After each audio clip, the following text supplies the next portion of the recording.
Welcome to session number 17 of our run through Tears of the Kingdom.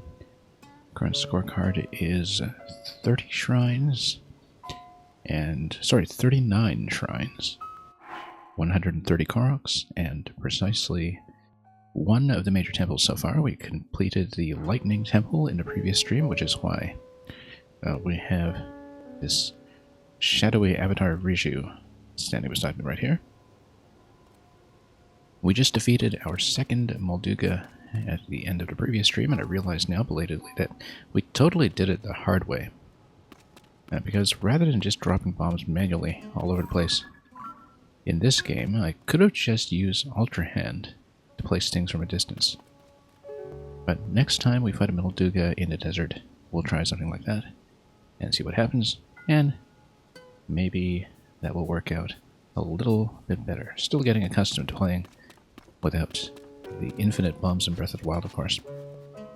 But anyway, we didn't complete any shrines last session. I think we started with 39, we ended with 39, but of course we had this rather marvelous temple in between all of that, so let's get back to the shrines and build up to our next upgrade.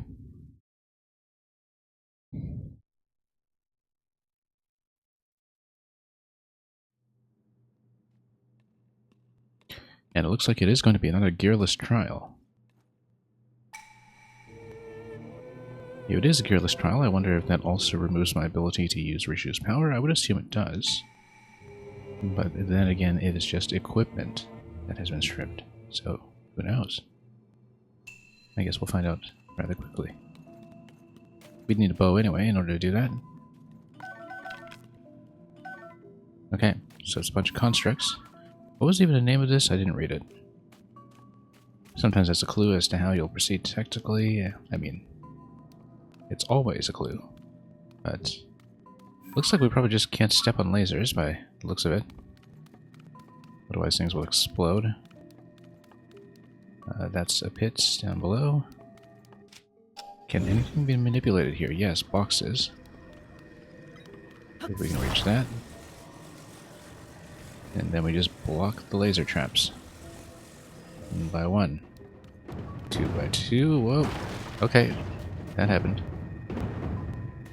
Didn't expect the boxes to come in so soon. I guess it's as soon as something has been detected. I'm not entirely clear on this.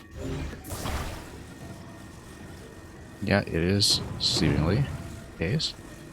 But if we're off to the side, I think we're alright, as long as we come over here. Stepping on a trap didn't seem to do much to me, it didn't damage me, but then of course we were not there for very long. I think as soon as anything trips the trap, then perhaps. Yeah, so as soon as anything trips into the balls come hurtling down. We could have stopped and picked up the balls ourselves, of course, but perhaps that wouldn't be too productive. So rather than do that, I think the idea is to make sure the crates don't intersect with the bombs at all, because they would set a trap themselves, and use them merely as platforms for further traversal. Lobster's Reef, welcome. Hope you've been doing well in your own run through this game. We've just decided to start off today with a shrine. And yeah, explosive barrels there, we definitely don't want to be messing around with those. Also, that seems rather well defended, and you've got constructs everywhere as well, so. And now, if they have activated, do they also activate traps? Seems not, and that's okay. And yes, I am doing quite well. Whoa. You know what? We need to roll them. We need to roll them with the balls. Come on.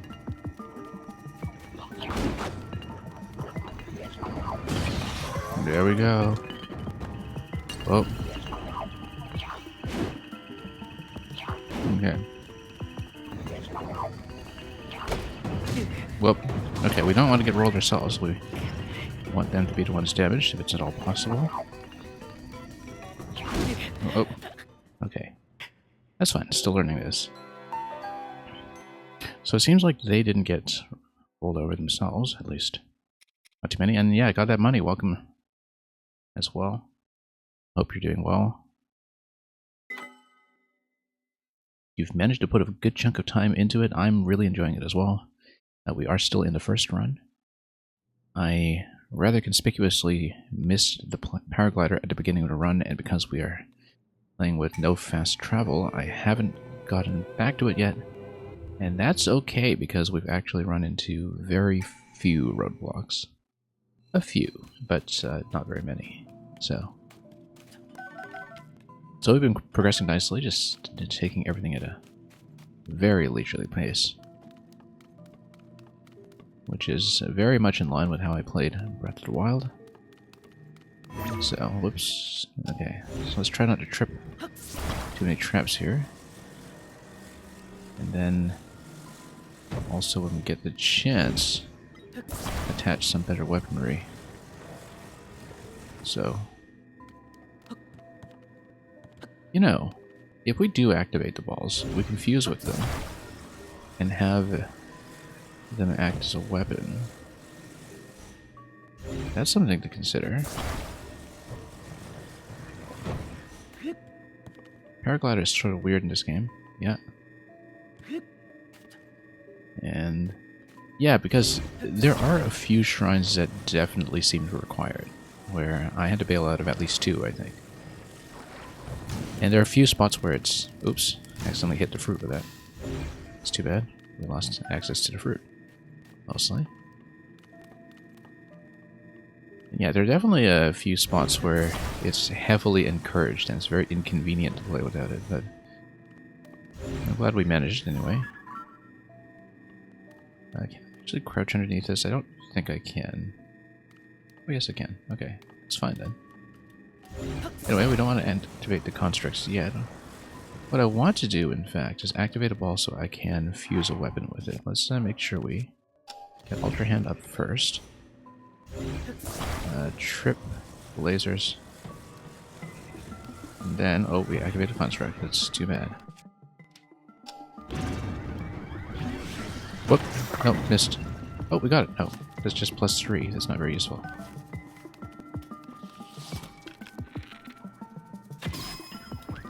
They're going to take way too much punishment from my weapons. I think I do, in fact, need to activate. Activate. Activate. Hopefully you'll just get rolled. And then, oh, there we go. You know what? Why don't I just dump this guy? No, you can't dump enemies, of course not, but...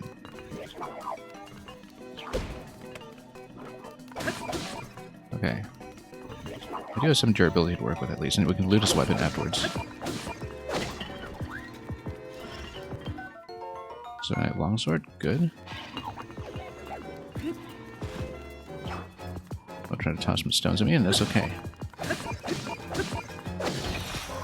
So yeah, I think in general if we go for attack power on these guys, let's try to go with the construct horn on the other weapon.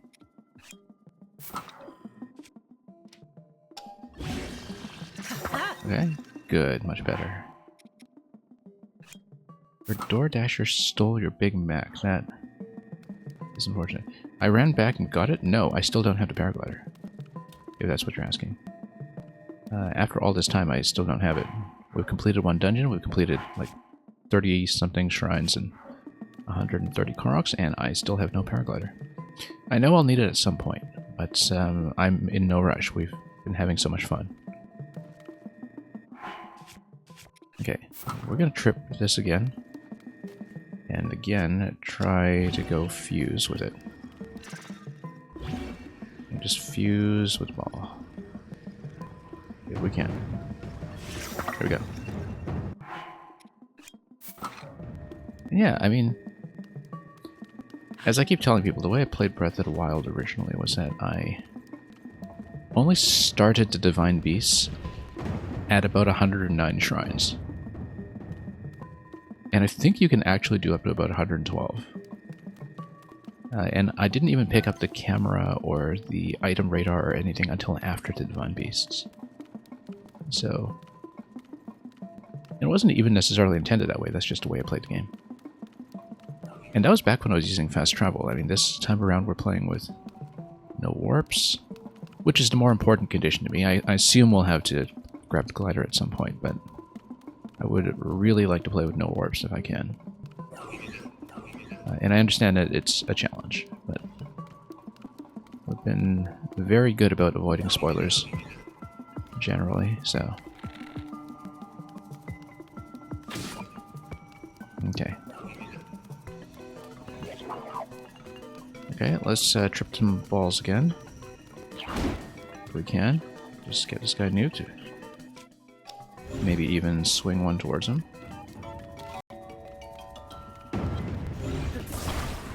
Okay. That's gonna trip something, right? Oh, no, for now it isn't. I'll have to get the glider eventually due to the nature of the map. Yeah, no, I understand that. It's pretty obvious. But, okay. Anyway, we've got this thing here. Let's see if I can smack him. We can ascend and just hit him, but what fun is that? What do I leave this here? I wonder if there's a limit to how many of those can spawn. Also, we know that these guys pretty much die in water.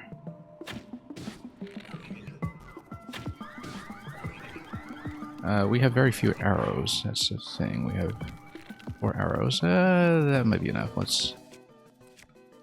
Oh. Like that. Toast them. Good. We can even grab more arrows off of that eventually. I mean, whoa. Okay. A little out of range. Might use a thrown weapon to zone some of these guys out, but... Let's maybe get back here and... Oh, stamina is a problem here. Let's grab some arrows. Whoops, let's miss some arrows. Grab some of these if we can. We have more balls coming. Okay.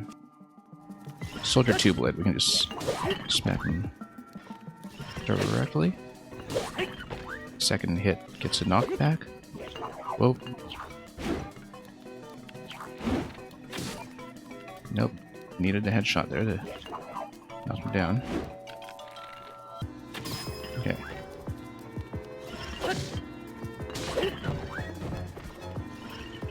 Okay, grab his weapon.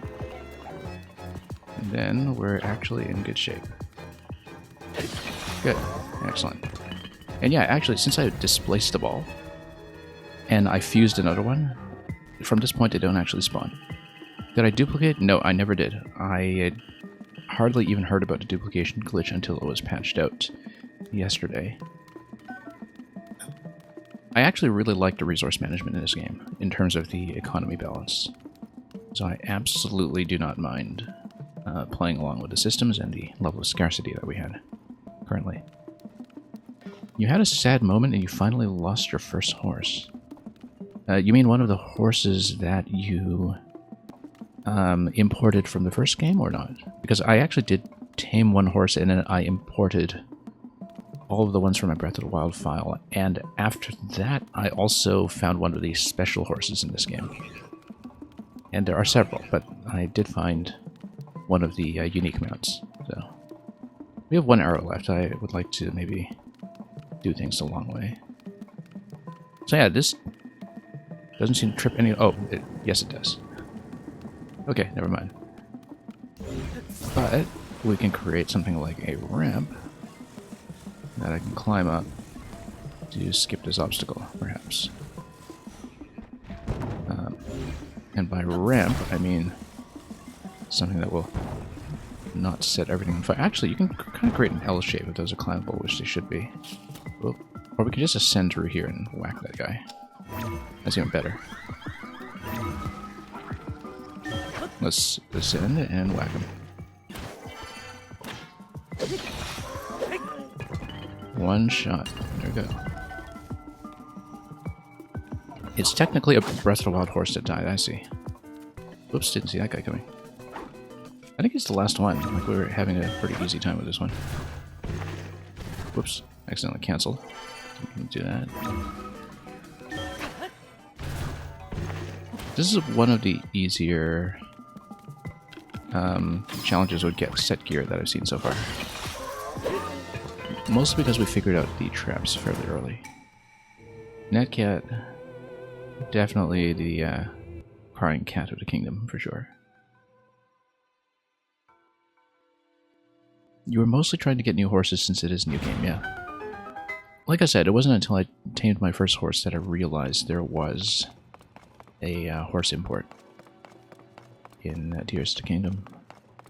And, oh look, fire everywhere if somebody wants to play that way. I'm mostly just looking for additional treasure chests. We have them lying about somewhere. These are movable, these little traps here. I kind of wonder if they can use spike weapons. I think they should be. Wonder if they just count as spikes. We got tons of spare weapons here we can test with that, since I was fighting so many Moldugas in a previous aisle. Yeah, it is just spikes. +5 isn't bad. We'll just tag a couple of these until we have something better to work with. And we will have something better to work with. I've got some pretty amazing enemy drops that have been sitting in my bags, so we'll just load up for the time being, and we'll just take them off again if we don't want them for some reason. And Netcat, yes, I cleared the temple in the desert last stream. And yeah, got the money. Is as far as interactions with the Breath of the Wild save file go, and welcome James D. The only other one that I've found so far is that no, I found two actually, I think. The dialogue at one point acknowledges that you completed the Tower Town quest in Breath of the Wild, without giving anything away about Tower Town in this game. And if you completed the Champion's Ballad, I think that the picture you get at the end that you put up in your house, that seems to be an acknowledgement of your save file from Champion's Ballad, although I'm not 100% sure about this, and I don't want to look things up. But I think that only probably appears if you burn that item in the last game. So those are the only interactions with the Breath of the Wild save that I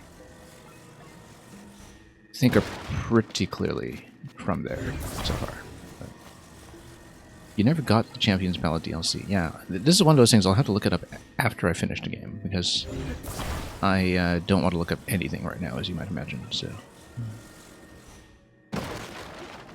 more spikes over here. I think these spikes probably work the same way as the other ones, but we'll see here. Yeah, this is just more spikes. Anyway, I don't know if it was an additional treasure chest, like a bonus chest that I could have picked up. Usually there is, which is why I'm scanning around a little more carefully here. Otherwise, we'll just take the exit and do it quickly. Yeah. Maybe set things on fire. I guess it would have created an updraft, maybe. But that's okay, we'll just get out of here. You know what? I'm actually going to take the iron ball. I think we kind of need a hammer weapon right now for breaking things. So let's see here.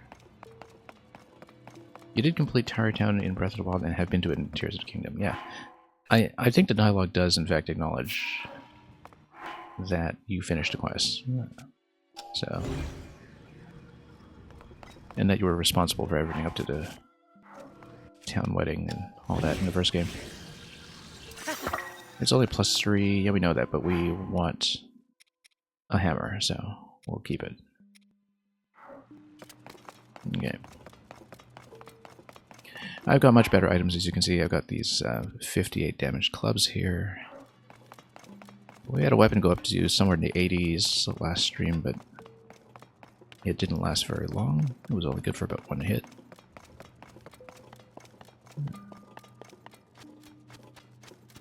But yeah, so I'm extremely underpowered in terms of protective gear right now because I haven't upgraded anything at the Great Fairies. But we're pretty loaded when it comes to monster parts and other things that I can use offensively. So this is, I mean, kind of a glass cannon run in many ways.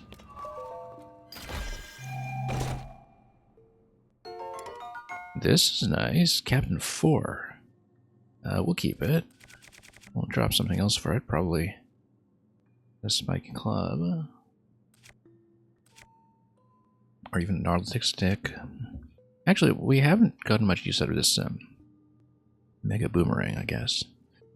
Let's just drop it and see. We'll adjust, because this must be a two-hander, right? Yeah, we're a little bit loaded on two-handers right now, so we want to keep the thick stick in case of circumstances where... Oh, I should have put a spike on the thick stick as well. In case of circumstances where we need something immune to lightning, although the construct weapons kind of work that way as well, so... Which means the thick stick should probably go with something non-metallic. That's okay, we'll save it for later. Have I found any of the fairies? I have found one, but I wasn't able to unlock it yet. I found a horse god as well, but that's another story. Okay, so we're going to keep this for special occasions. Yeah, Captain Contracts 4 gives you plus 35, which is... Oh, I see, because the Zonai weapons on display get a bonus. Although Construct 4, I guess, wouldn't count as a device, would it? I don't know. Anyway, we'll take it, and we'll get out of here.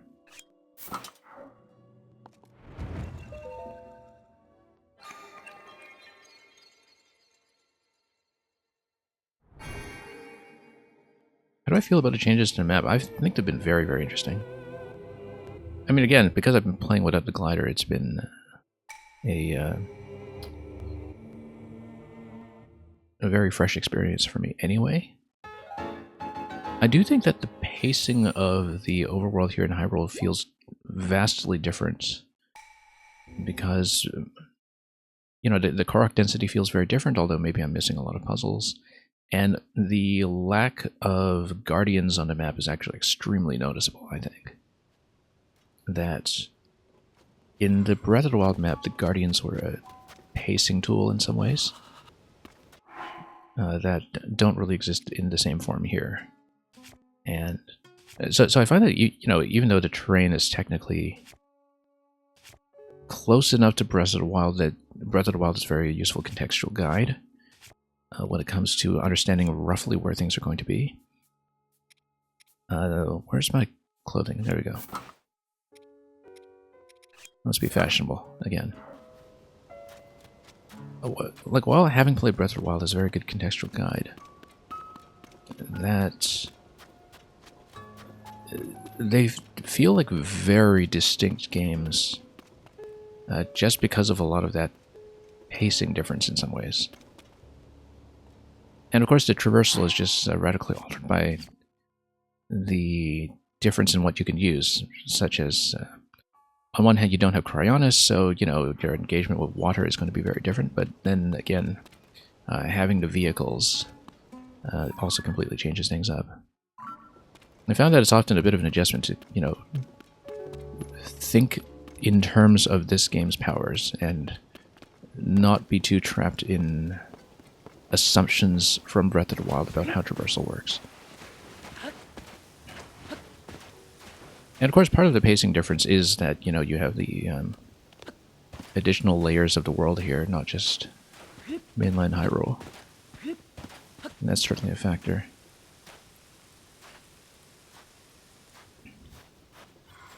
I feel like thus far maybe it's a little bit stricter about having conditions that you have to meet in certain places, such as the paraglider being a sort of soft but visible requirement, for instance. It's not the only instance of that we found so far, where maybe some things are a little bit stricter when it comes to having a prerequisite attached to them. You've been stumped on some easy puzzles because your mind has been in Breath of the Wild mode. Yeah, and I've been missing some very obvious combat options because of that. I mean, I'm in a desert, as you you can probably guess I've been fighting some Moldugas. We killed 2 of them last stream, but there was definitely a moment where I passed by my first Molduga and I realized, wait a minute, I don't have infinite bombs. My old method is not really going to work here. And so there have definitely been a couple of adjustments like that. Anyway, it's warm enough now for sand boots. Let's put on the sand boots. Okay, there we go.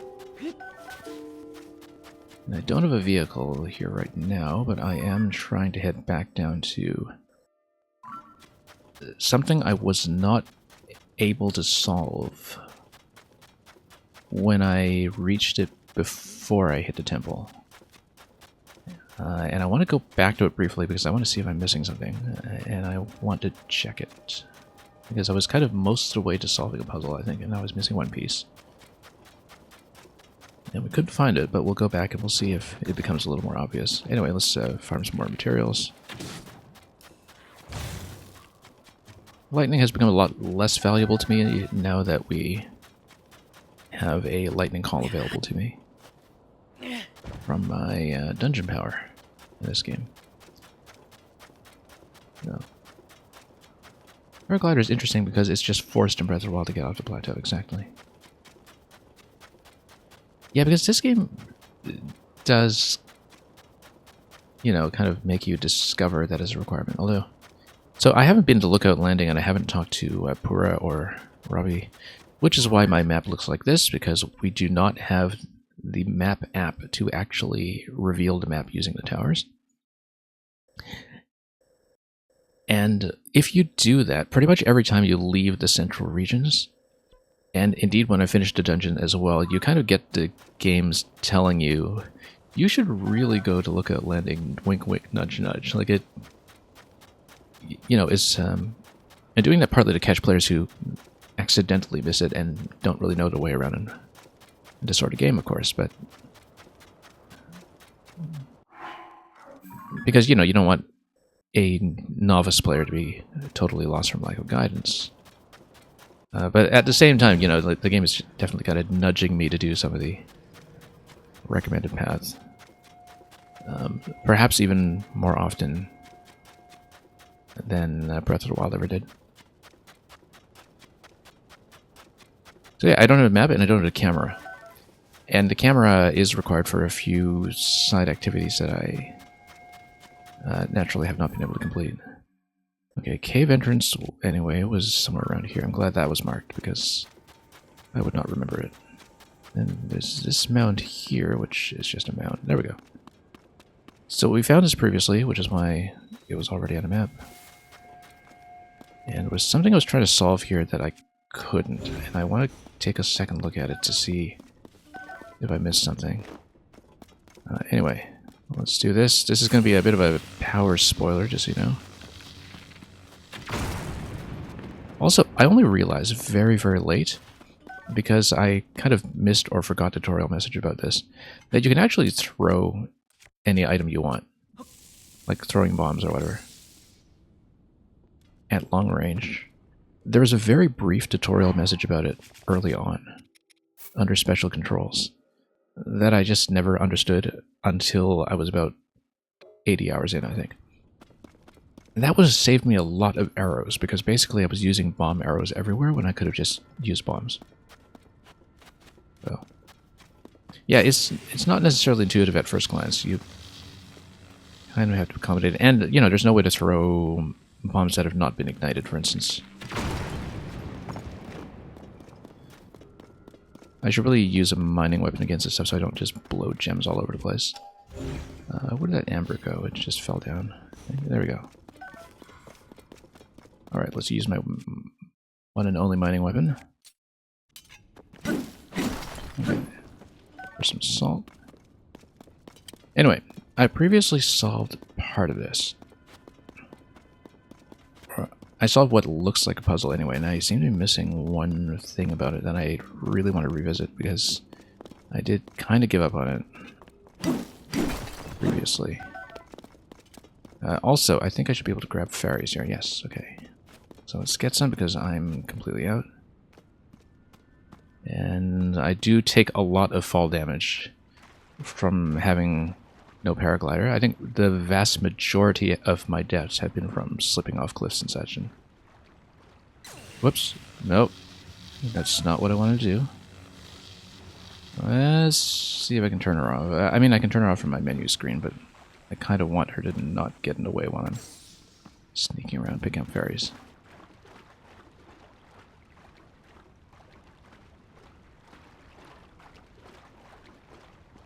Yeah. I've kind of gotten used to it, but there's so many materials here that, unlike Breath of the Wild, are all pretty useful.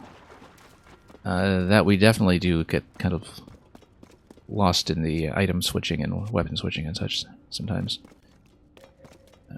Because not all of that is second nature to me. Anyway, so this is what we did previously. I found these two parts here. I unlocked them with things that I did in this zone previously, so luckily they stay unlocked, it seems. This is obviously a skeleton, and I'm pretty sure I'm supposed to reassemble it, but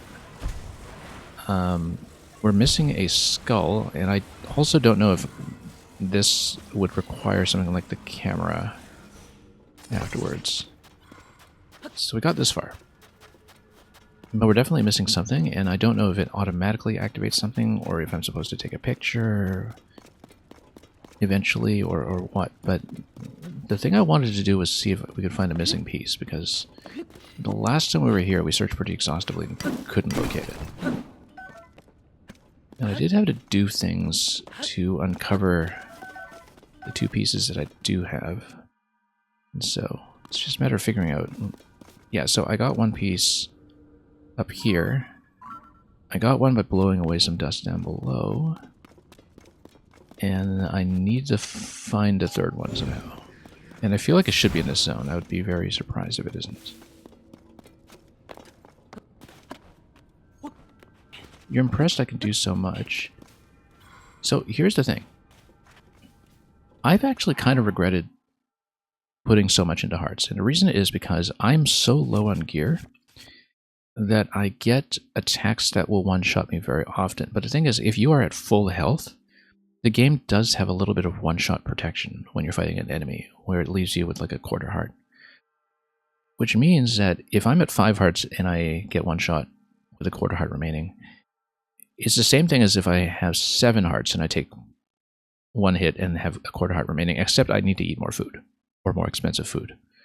And so I felt like I was actually being much more cost efficient when I was still at 4 or 5 hearts. In spite of the fact that it was fairly risky to play that way. Got that money, yeah. I have been told by several people that Future Redeemed is well worth my time. Unfortunately, I realized because I was running so long with Fire Emblem in the early months of the year that I absolutely could not fit it in before Zelda. And so Future Redeemed is a very strong priority for me after Zelda. Whenever that time may come, which might not be for a while. Okay, this pillar over here, I wonder if that's something. Maybe that's an ascension point that I should check. Let's, because it's clearly bound to something here. I am in the sand. But even if I did pick something up there, I don't think I'd be able to get it back down, right? So, let's just see what that is. We can always scout with ascend without actually committing to it. But the fact that this is kind of digging up above here in the ceiling does seem suspicious to me. Does seem a little odd. So why don't we...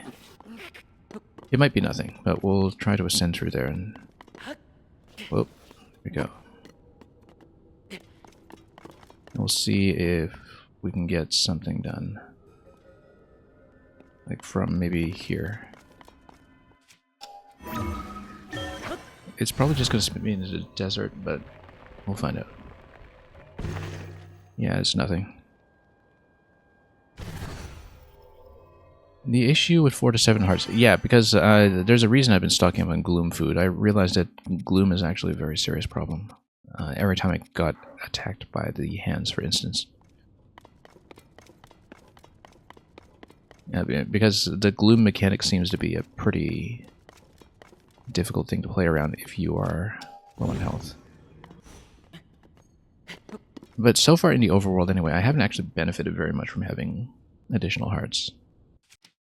And of course, there will come a point when my gear is upgraded enough that the benefits will suddenly kick in. And the thing I'm wary of is whether there's something like a hidden requirement, like there was for the Master Sword in the last game, where, to me, one of the very few things in Breath of the Wild that was completely unintuitive was that you basically had to guess that you needed 13 hearts for the Master Sword to succeed.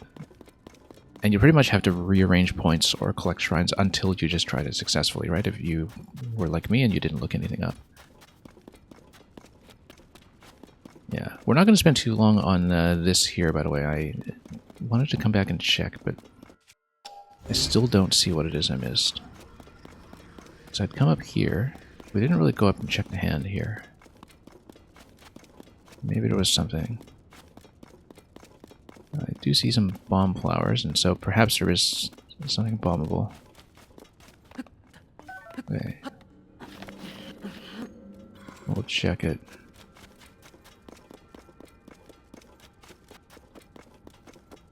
You have 12 hearts and upgraded clothes, and not even fully upgraded clothes, yeah. I mean, like I said, I mainly died to fall damage, so that's just the consequence of how we're playing here. I still don't see anything I can pick up to join to those two pieces. I feel like there's some kind of environmental puzzle that I'm just not seeing here.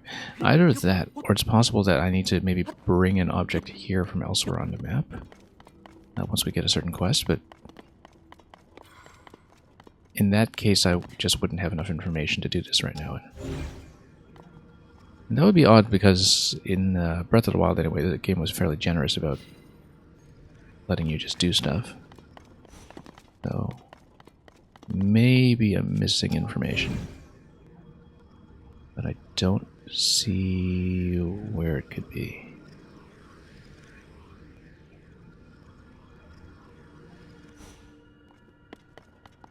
Okay. So anyway, we may have to bail on this again because I don't want to spend half an hour on it like we did last time, even though it's a good opportunity to just kind of reflect and chat about the game so far.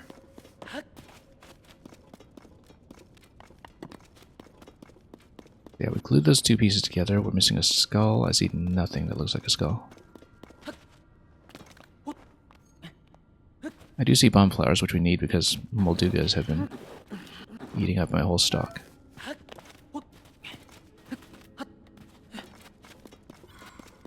And yeah, if we don't see it on this pass, I'm just going to leave. I mean, we came here partly to stock up fairies as well, and so maybe there was something. I did check inside the skull before. That was nothing. I just don't see it. There's no, these are just rocks. This is the same thing I did with stasis in the last game. Basically just use it as my scan visor. Does this look like something that can be... Oh no, it's just a Korok. We found it. Yeah, haha. So what am I missing? Maybe in here? No. Maybe inside? Nope. That's okay, we'll just grab some bombs and go. I feel like this is a case of insufficient information. Unless I just, take this partial skeleton and dunk it in a pool or something. Or take it to this whole thing to join it with something outside, perhaps. It kind of matches up. Not exactly. It's got the fin, it's got that. It is kind of like a microcosm of the whole thing. Except we're missing the skull. And so, how would we get it? Maybe we need to join it up with a skull that's outside, but that seems a little strange to me. Yeah, we'll bail on it for the time being. It's just something to keep in mind because we've been back here. Maybe something with the eye. No. That's just bone.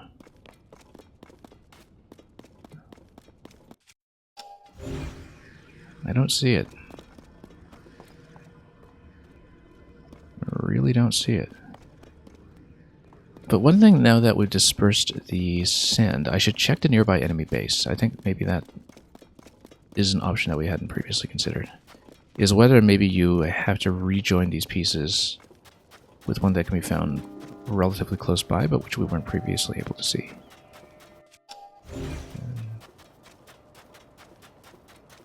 And so we'll check it. There was an enemy base somewhere in the area, I think. Right there, in fact. This thing. So if we hit that camp, maybe there's something. Because then at least that's not too far off. It's not really hidden around intuitive. It's going to be black and black. And yeah, that guy we should snipe off beforehand. If we can. And we'll sneak strike the other ones that we can, but by daylight, not quite as easy. Let's see here. What bow have I got? This bow's fine if we're just doing the snipe. I have no key eyeballs left. We gotta have his head face this way. Which he is not. Oh, hang on. Need to put on some clothing here.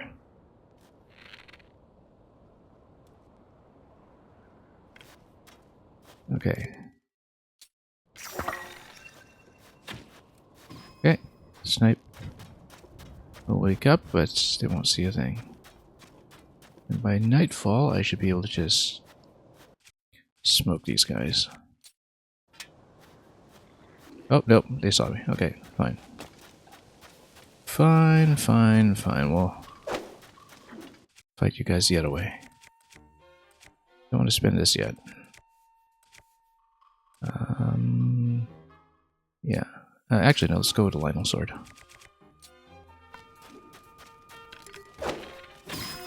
Okay. Riju, talk to me. Okay.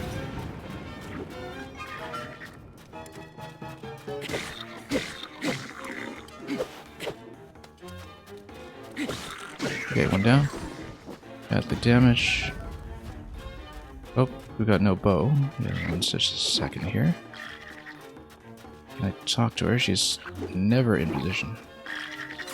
There we go. Now let's go. We haven't really used the royals yet. Let's just use a royal. Okay, good. That'll just smack him immediately. Very easy. Yeah. Alright. Now let's see if there's anything here that will be relevant to our archaeological effort. I don't think there is. So whatever it is over there, we did not manage to find it. But maybe there will be eventually some quest information that will tell me about it. Anyway, let's loot this stuff.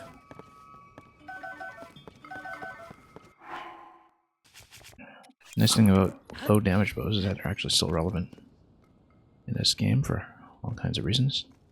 We'll probably just head to the next shrine. I think that's likely to be the next thing we do if we can't resolve this particular issue. But I feel like it's probably worth checking a couple of different sites around here. I don't know, it doesn't seem intuitive to me that it would just be an extra part that's lying around outside. Either it's something lying around inside, or there's going to be a well-defined location that you ship it in from. Or maybe it's just something like a photo quest where you just take two parts. Or maybe you have to just attach an existing skull to... Oh, hey, wait a minute. This is something I hadn't considered. What if we just drop an existing skull that we haven't attached it? If we have anything of the sort. Molduga jaw. Yeah, it doesn't really count as a skull, though. I don't think that works.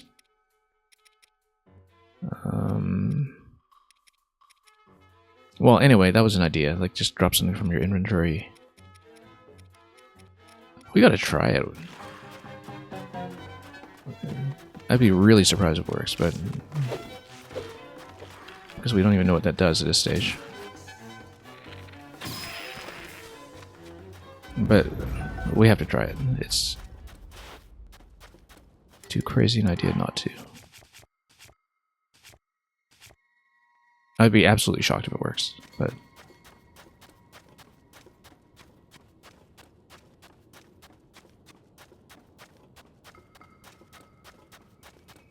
because it doesn't seem like it's even going to be the right size, and it's clearly not a skull, right? So, but it would be something unique in that you would be looting it off the Molduga.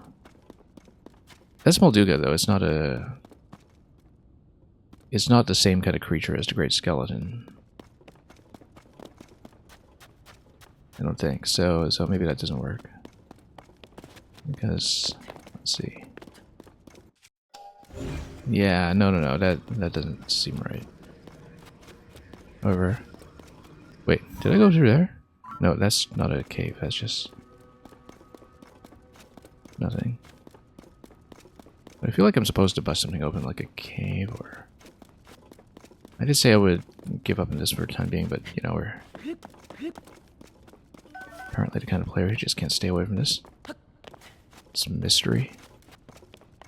We've been up top, we've been to the bottom.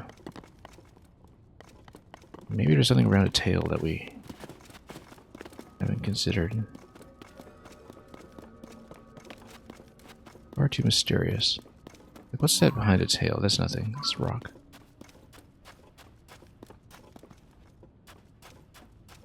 But if there's no item here for me, maybe... yeah, this is just a fairy pool. Where'd the bones go? Anyway.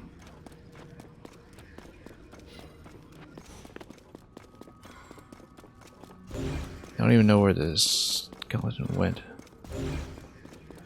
Because we seem to have despawned and repositioned it.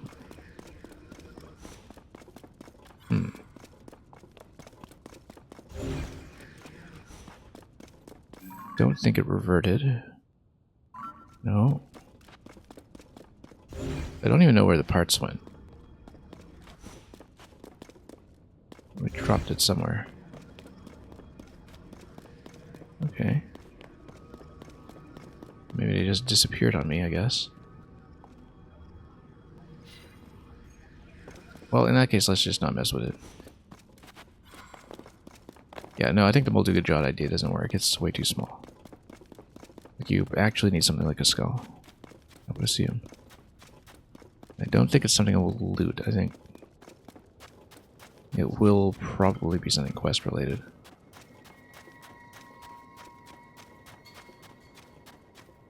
But we can check some of these neighboring structures just in case.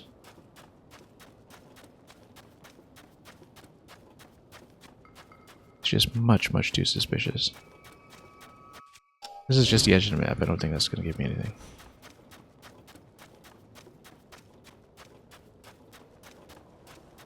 Yeah, because this is where the map starts kicking you.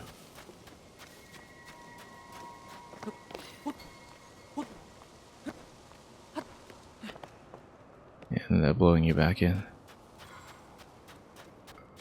Okay, never mind then. We'll go to the shrine.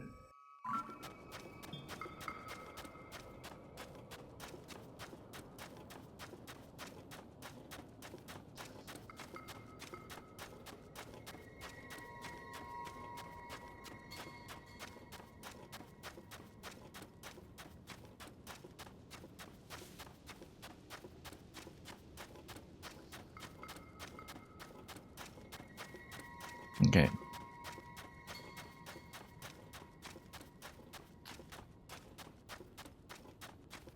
More electricity. I should probably put in my electrical resistance just in case, but that's okay. We'll just go straight to the shrine. That's the thing I should be doing here. Why did we even take that camp? Oh yeah. Ammunition and all that. Starting almost getting the daytime here. We really do need a cold resistance piece that is not boots.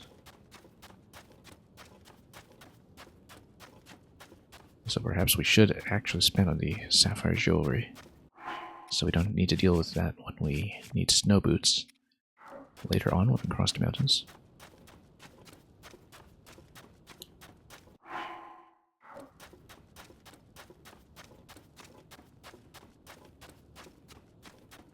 But anyway, we should check these structures here just in case. Seems like it would be a rather probable Korok spot or something.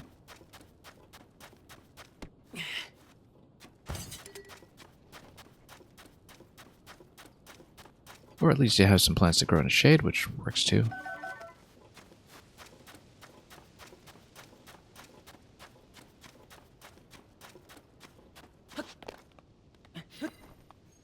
And nothing.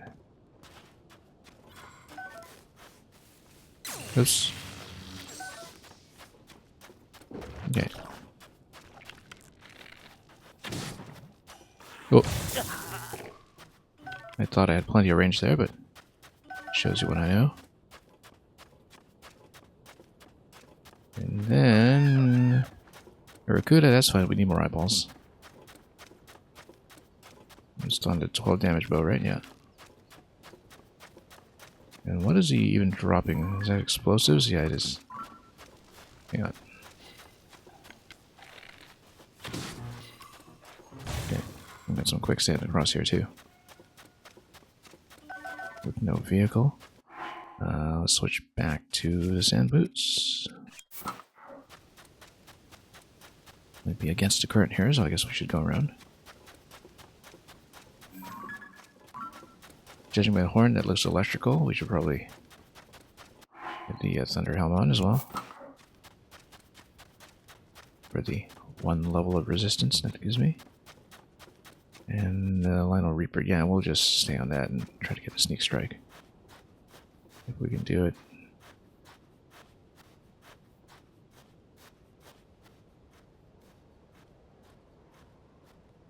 Going for the electric attack against him probably wouldn't be useful, so we'll just be sneaky, and then Riju's going to stand over there and not be very sneaky. Oh, he's looking. Nope. Oh. Okay. We lost that draw.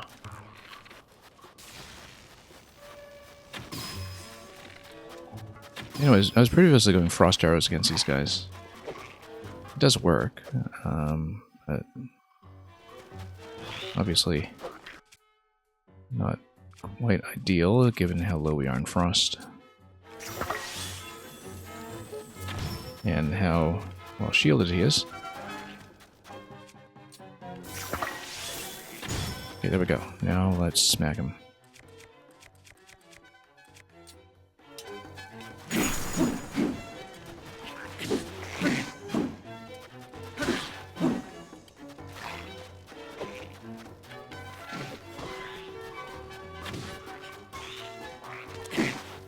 At least you can tank a few hits and distract. That's pretty useful. How am I doing for health? 5 hearts. So it looks like we're going to be fighting the current no matter which way we go here, which means that we should look for some kind of construction point. Like right up ahead, that looks like it might be a sled or something. We'll see.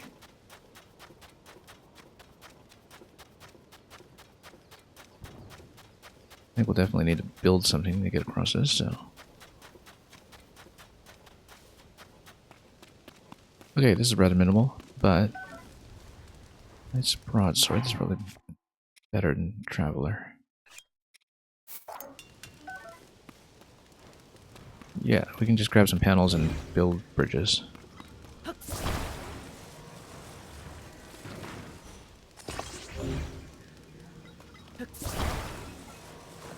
Whoops. Arbiter's Grounds. Oh yes, that's right. That was what it was called in the original too. It sticks out to me, of course, because Arbiter's Grounds are such a notable location in Twilight Princess. But I believe this was called that in the original map as well. And I also had the same reaction then that I did now.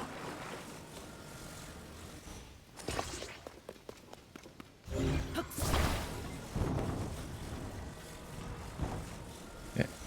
We'll take some pieces and create a second platform.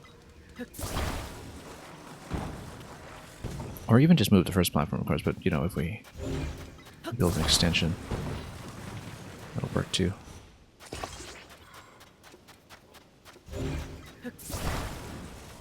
Nice lengthy extension, in fact.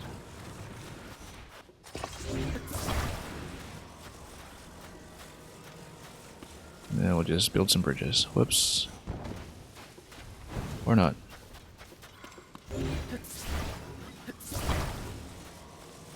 Okay, let's not get totally tripped up here. We got heat we need to deal with here. Let's actually be attentive to that, which I sometimes forget because, whoops, knocked myself over. You know what?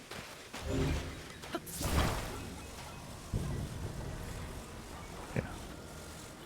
Rotation is a little awkward sometimes, still, after all this time. We'll just tuck this in front. If we can. No. Alright, let's take it up again. Just try to park it in front of me.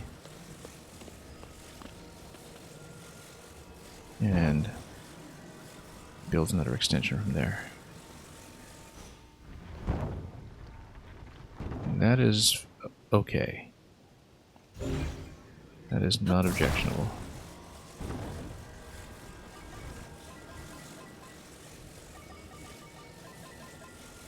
There's an easier path. But we're not going to take it because we don't do things the easy way.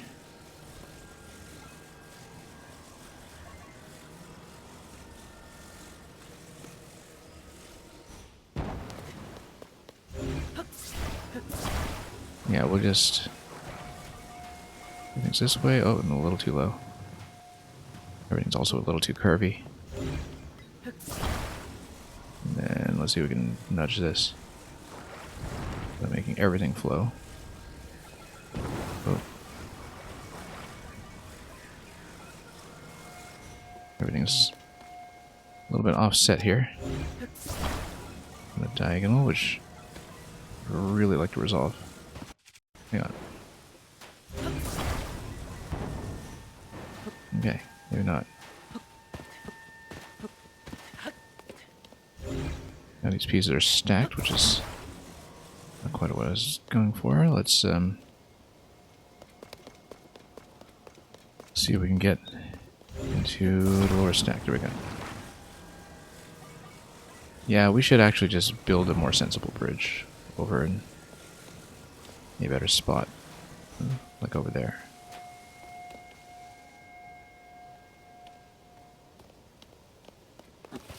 We can do that, perhaps.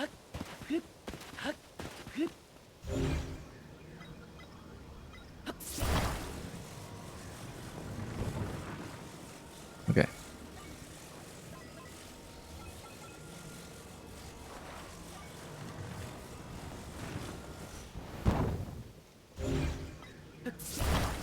And we have enough planks here that we can... Oh, whoops. Diagonal's really throwing me off. Whoop.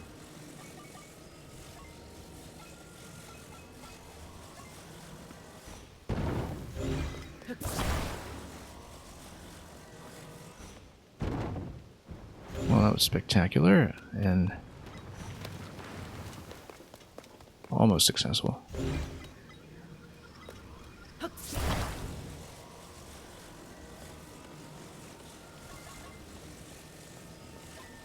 Alright, so we actually probably can reach that next platform. Which is important, because then we can grab this first piece here before it drifts. And pull it in.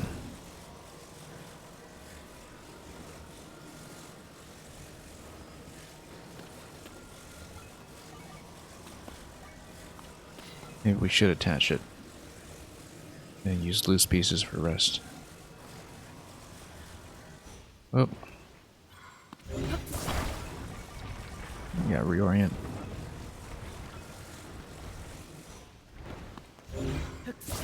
Whoop. Oh. I totally attached the wrong piece while we were at it.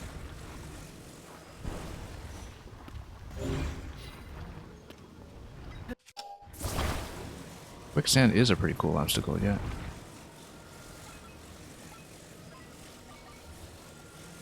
All it needs now is an angry sun. Yeah, I'd like to just kind of alternate platforms as we move up, but it has been a little bit tricky to actually pull off.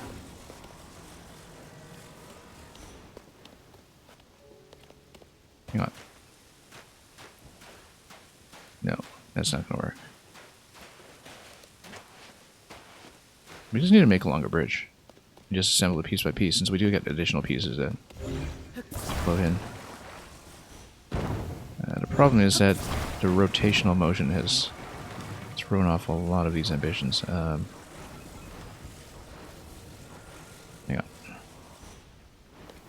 This thing, you just end up with a whole bunch of disconnected pieces that I can't pick up because we keep attaching them to the wrong places. Like this one, for instance. This annoying little one there. Hang on. Keep getting dragged around too. Let's see if we can stabilize this first of all. We need to stabilize. Yeah, because we could have created a longer plank to cross both platforms over there. If we had done this properly to begin with. Yeah.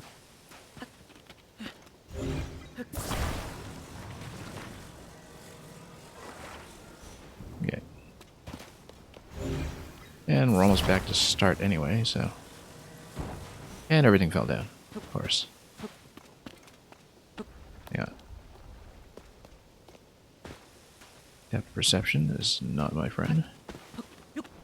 Oh. Okay.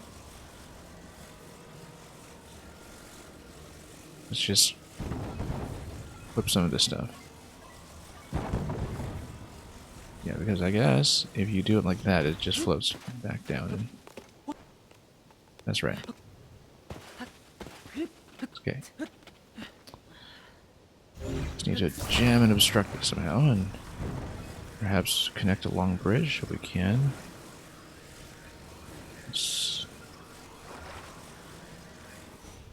That's not the angle I was going for.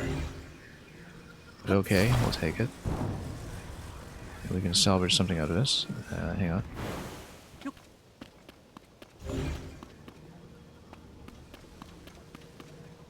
Or not, because the height is not that cooperative. Okay, this looks plausible. Yeah.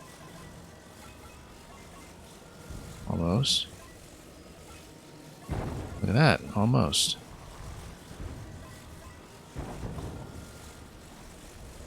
Except we need to nudge this over slightly. Do I reconnect those pieces so that they lie straight? Now, well, be able to do this. What? A little awkward. There we go. There we go. Back. Now that's architecture.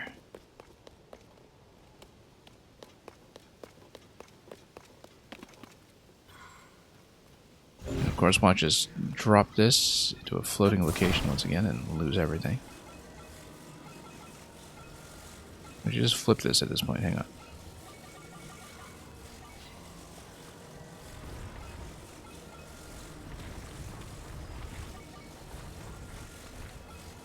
little bit of momentum sometimes that we don't quite like in these pieces. Okay, we're getting close. Let's not break too many things. If I'd straightened this out, it probably would have worked, in fact, but... Sand boots, where are they? I have them on, okay. They don't work in quicksand very well. We do, in fact, need to disassemble something. Or at least grab more pieces.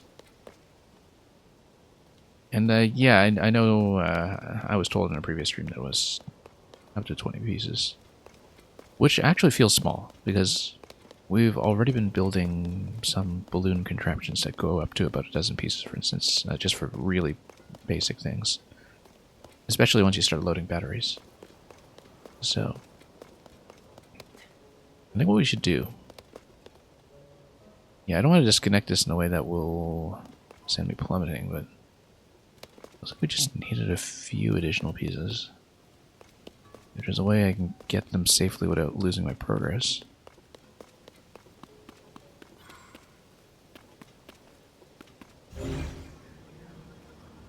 Perhaps we go like this. And in the quicksand direction, we'll nudge this platform. Yeah, actually, because of the sort of arc that we built here, if I can make it to that platform... You see, there actually is geometrically a kind of bottom to this that we can exploit. Okay, this is almost there. Let's not get too washed away here. There we go. And there we go. It's okay, stamina is going to come back. Great.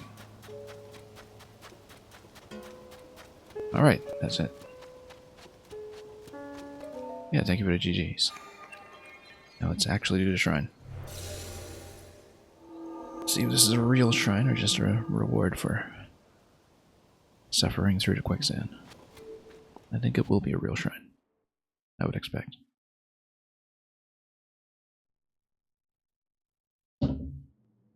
Nope, looks like it's a blessing. That's fine, we'll take that. Gladly. How do you get out? Oh, you just ride to quicksand, no problem. Because the quicksand goes away from the shrine, right? So, no problem whatsoever.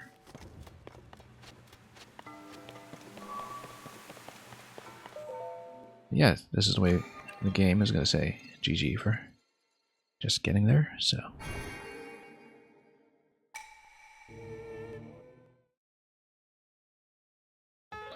What I do want to check in the desert is... two things, actually. I want to see the original goddess statue location, if it's still around. Although we have found it in miniature. And the other thing I want to check is... the labyrinth. I'm sure we'll be distracted by all kinds of other things along the way. Let's put the cold gear back on. Yeah, we just ride away from here, and let's figure out where to ride. Because we have a couple of choices. In fact, we should probably take this guy out while we have the chance. Nope. We'll just let him fly. Yes. Possibly just a ladder. Let's see here. Yeah, we know there's shrines that way. We know town's this way in case we want to tag an upgrade now. Which we can do. And... yeah, given what we're looking at, let's just go east. For some reason, I stopped being able to tame sand seals after I cleared the dungeon. They're working much less successfully. But we'll move east.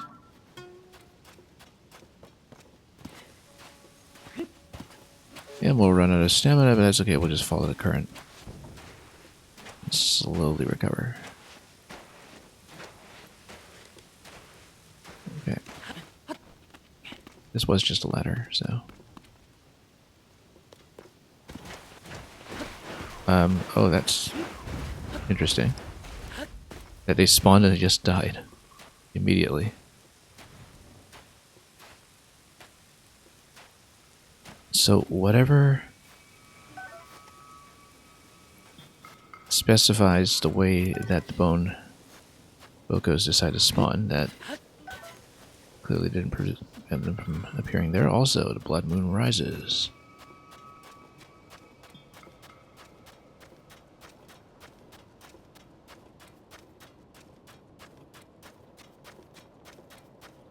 And that's okay, we don't mind that so much.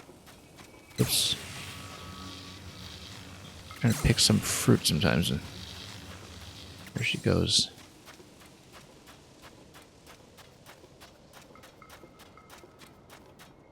Yeah, we might eventually manually deactivate a lightning call when we're not using it, simply because it does get in the way of a few things. Also, have we been to this oasis in the middle previously? Yeah, we've been to that shrine, we cleared it. But we haven't checked the southern location beyond that, so... I don't think we had checked that pillar either, but we'll see. Yeah, and of course we haven't done anything with the geoglyphs. I think we've found 4 so far. And... a bit of a floating point over there. For all of our floating point arithmetic.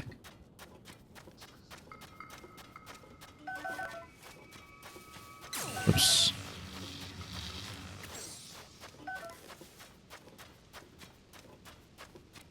We got Koroks around here? I don't know.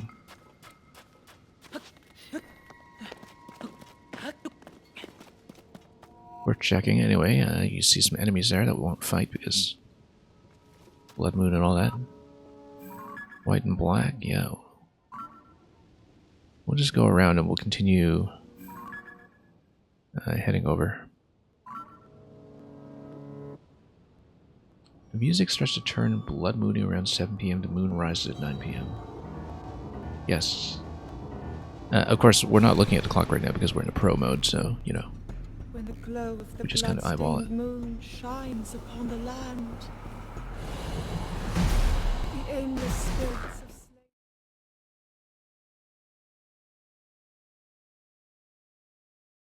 I think I remember the blood moon mechanics mostly from that one shrine in Breath of the Wild where basically you have to camp out until the blood moon. And, would be nice to loot some more white-colored ones, but I'd rather... actually, you kind of can. But they are easy to beat with sneak strikes, actually. We'll skip for the time being. This looks like the Sand Seal Rally. A racing zone. But we know that the racers are not here, are they? Because we've met them elsewhere, far, far away.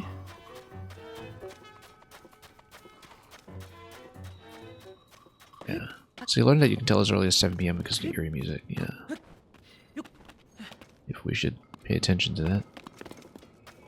Anyway, Sand Seal Rally, but the racers are not here, I don't think. Oh no, this is the training ground, this is Southern Oasis training ground, so... There's some kind of combat challenge here that we'll have to do. Oh. Stamina, willpower, and smarts. Desert race. Okay. Yeah, let's hear the rolls first. Oh. 7 arches. I suppose there'll be some combat along the way.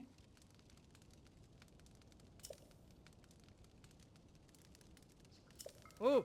And, yeah, this will be easier during day with the sand boots, but we can also use cold resistance food. Time limit 3:30. Oh, okay, and this is how we'll get the sailcloth pattern in this region. Let's take a look at this area first, and we'll say yes. Let's just scan around this area. There we go. Also, yeah, we can totally use this sled. I don't know if it resets any of your constructions when you're doing that, but we'll totally use the sled. And we won't really... maybe it's better with the wheels, but then the wheels would consume power. And anyway. Time at 3:30 though. I mean, obviously we should use the sled. It's right here. And I should attach it non-diagonally. Also, we can use sled plus wing. It's a little easier to drive that way until the wing expires. It's mostly the problem with it.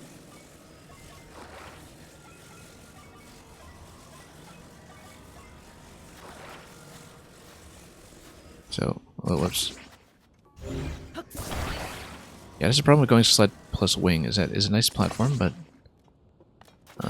if the wing expires on you, then you get in some trouble.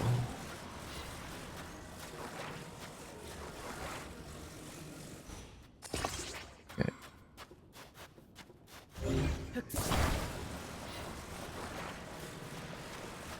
You can actually just put the plank on top of it. That might be easier, because then you don't just spill out the sled right away.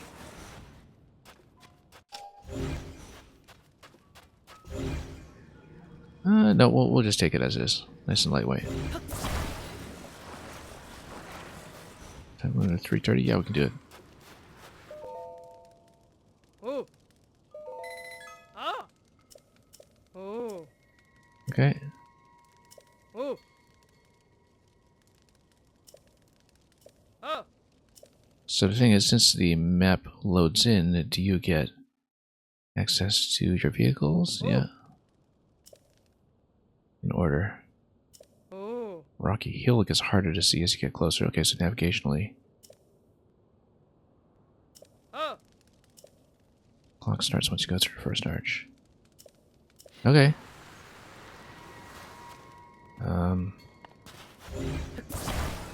Let's drive.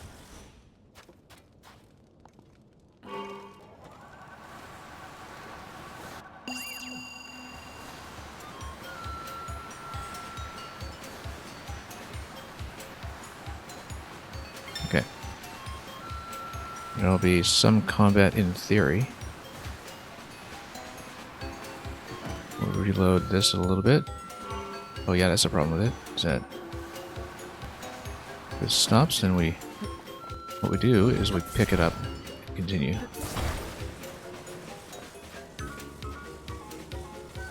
And hopefully, once the battery reloads, we'll continue further. We definitely need a sled for this part. Oh.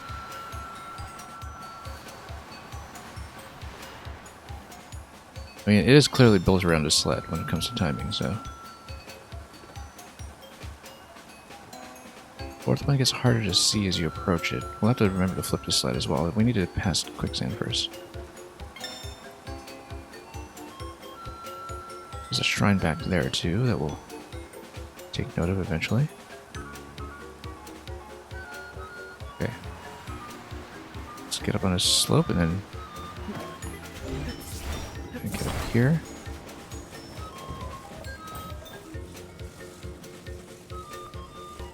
And we'll pop this down here for a moment.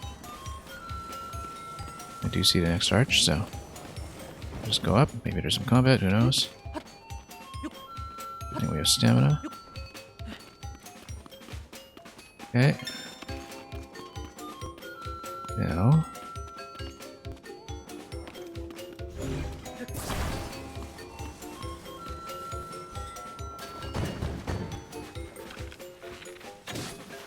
Okay, there we go.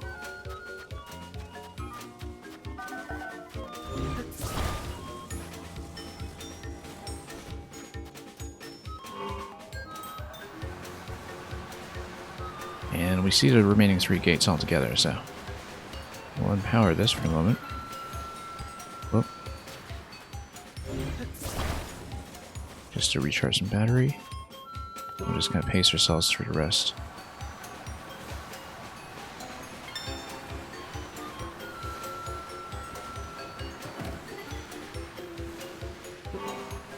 Okay, it might be a little bit tight, but long as we Mario Kart our way around this stuff, we'll be generally okay, I think. Yeah, plenty of time to spare, in fact.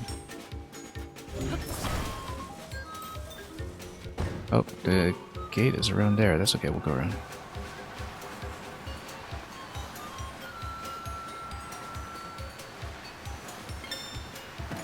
Oh, there's a finish line on top of that. Okay, we actually are going to run out of time if we're not careful.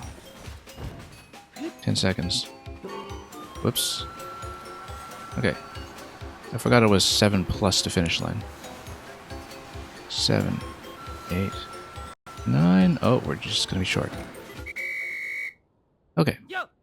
Let's try it again. That's okay. I just misunderstood that. I thought we had time. Oh. Oh. Let's make sure the vehicle is prepared first. Oh. I think the vehicle setup basically works. It's going to slide around a bit, but there's less power consumption than if you're putting in anything other than the fan, so... I mean, maybe we can do it with a set of wheels, but I think the slide's going to be better against the...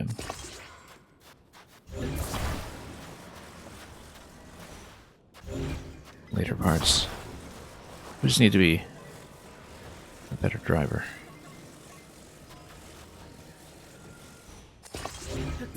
And again, now that it is sunnier, we can put on sand boots, which will ease things up a little bit, particularly in the segments where I'm carrying it. Oh. Oh.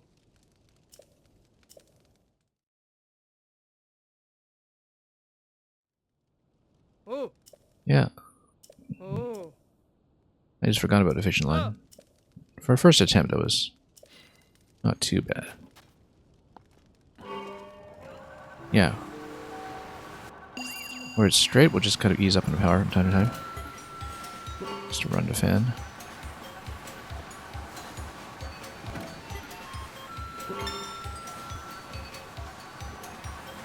Oh, there is a sand seal here. We're not going to tame it, though. I mean, it would get me through this really quickly, but it would also take some time to pick up and possibly result in failure, so... Whoop. Okay. Let's not do this. We do need this against the current, though.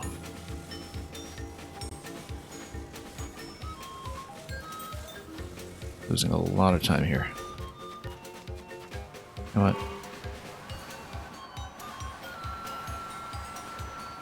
We do need to maintain power here to push through the sand. That's okay, we just need to maintain power up until we hit gate 4.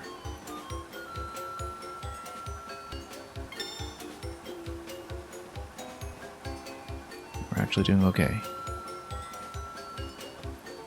We will go around somehow. Same idea, we'll take this around just to prepare it. And then here we go.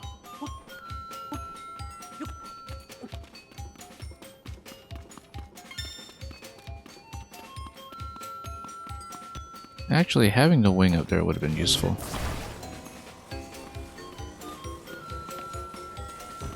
Okay.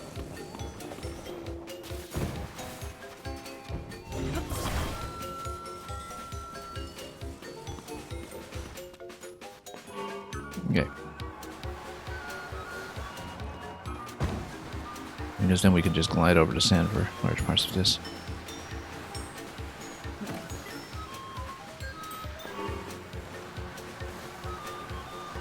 Here. Find the sand pits for the rest of this, but we'll do it.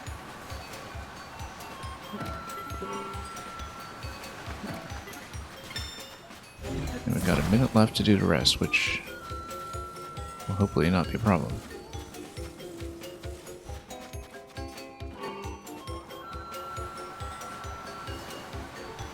Oh. That could have ended badly.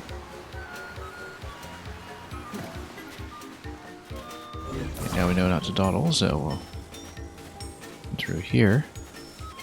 And now for the big finish. Should make it easily.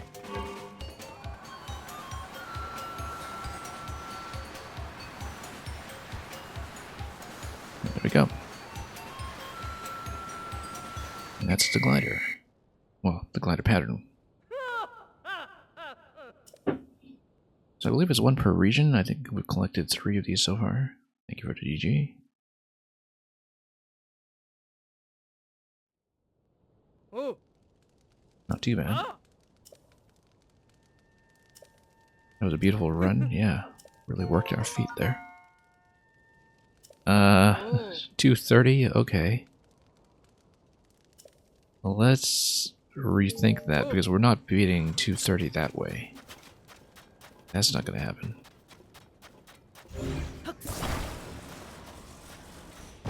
But maybe with some use of some things like the wing. Or actually even the use of something like a battery, so we can drive continuously. That might be doable. No, I know I can eat donut charges. I'm just extremely frugal about them because we've been saving them for balloon constructions. But I was actually just thinking that if we want to beat 230, that would be the way to do it. But the reason I hadn't is because we had spent most of our bank of charges earlier in this run on a lot of balloon projects that didn't quite take off. And okay, I guess I've got more now than I used to. 44, yeah, we can probably eat some of those, or even eat one of the large ones, although I, again, probably want to save them.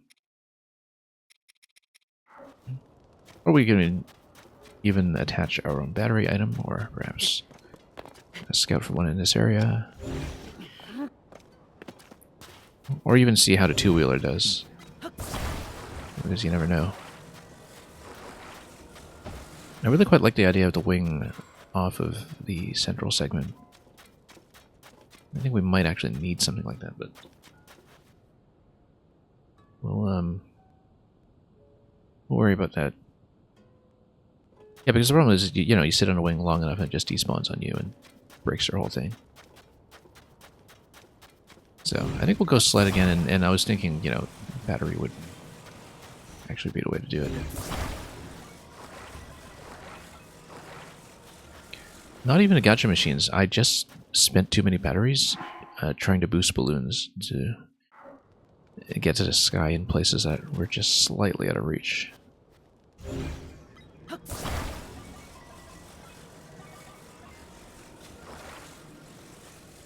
Which is why I also have very few rockets remaining. Yeah, because we were playing around very early on in this run with trying to get to certain locations. And that's how I discovered that the wing is a lot heavier than a lot of the standard planks. You can tell that the wing, if you try to build around it, it actually has some difficulty achieving lift. Do we want to drive this stuff? I don't know. I feel like the sled's likely to be better here. Yeah, if we just go sled plus batteries and such, maybe. Maybe we can beat it. We just need to shave like 40 seconds or so. The major obstacle is going to be going up the ledge for number 4 and coming off of it, so... perhaps we will try the battery strategy and go. But, again, I'm kind of reluctant to spend that many consumables all at once. So let me see if there's a better way to do it. First of all, let's check this pillar, too.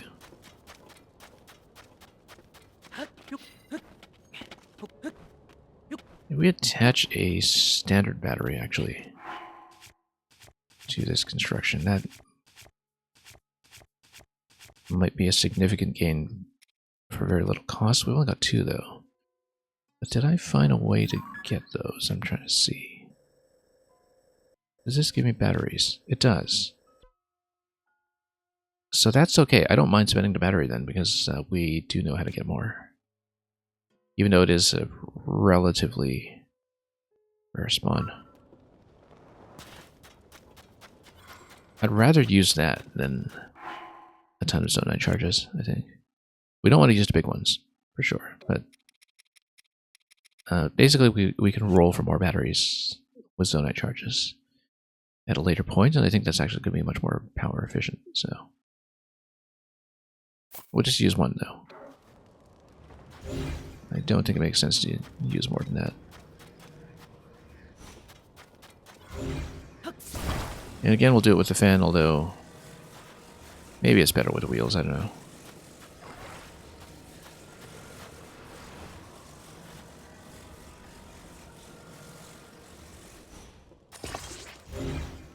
Just park the battery on top of the fan because, that would make the whole thing a little difficult to flip, perhaps. I'll park it in front. Okay. Let's try it. 230. With this boost, I think. With this boost plus some of the zonite charges, I think we could be in good shape. Let's do this. Captain Teague, really. We don't know what the reward is, but could be fun, so.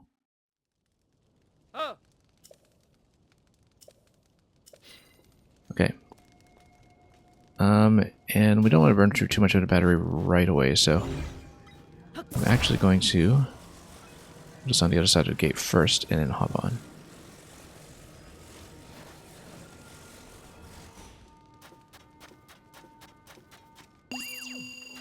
Okay. Should be a while before we eat through it.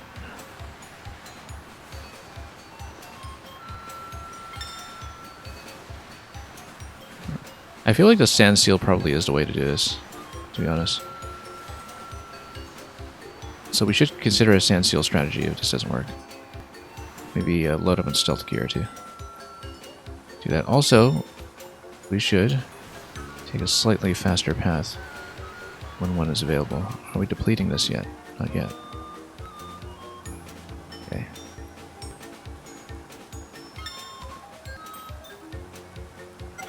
We are about to deplete it. That's okay. We're in good shape.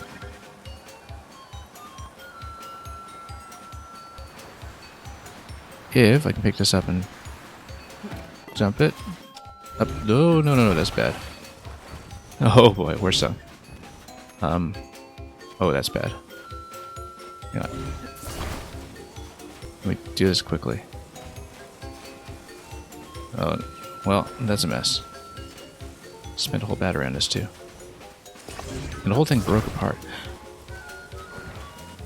The whole thing broke apart. We just shook it apart or something. Anyway. Well, this blew up a run. That's okay, we've got a spare battery. Let's see how close we get. Blew up the whole run.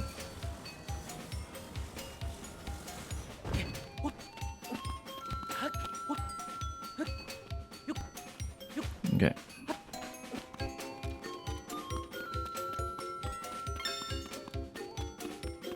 Yeah, I grabbed the wrong part and maybe shook it or something.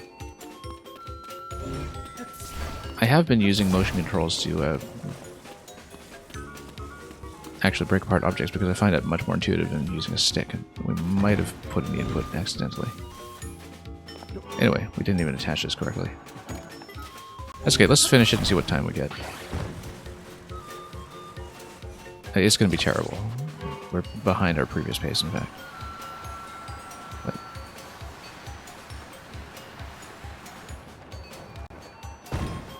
yeah, we'll just need to be extra careful with that.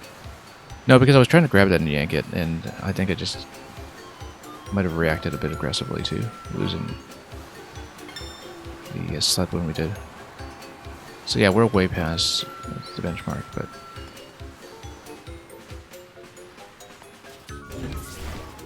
that's okay, we'll finish it and I'll send it back to the start. It's gonna be a terrible finish. It's unfortunate we had to expend a whole battery to do it. Which means I can't improve this by going double battery for the second half. Whoop. Oh. Absolute mess.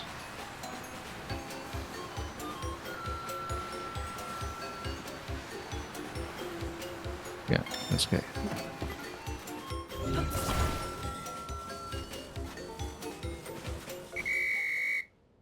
Yo. And yeah, it just kicks you out if you don't make 330, so.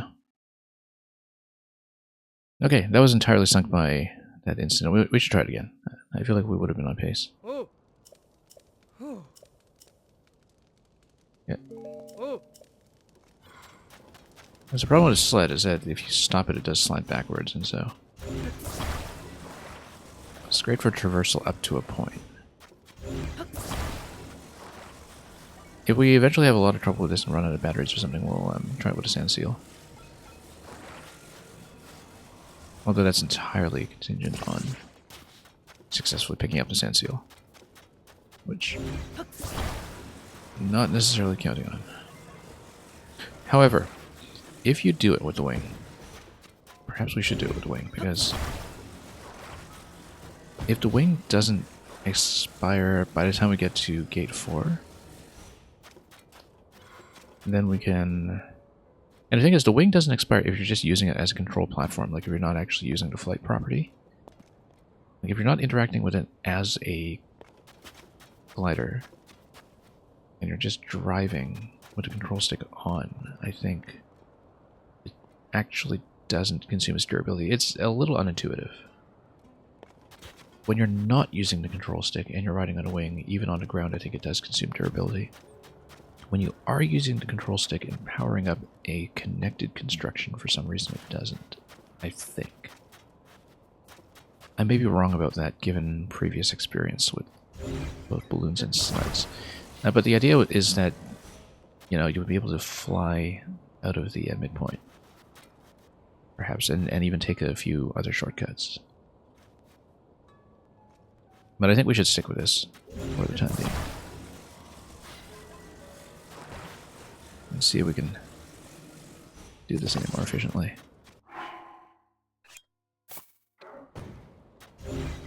Yeah, and hopefully the battery being consumed doesn't break anything either, so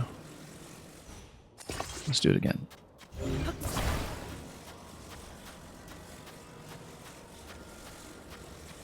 Maybe we do want the initial boost before we cross.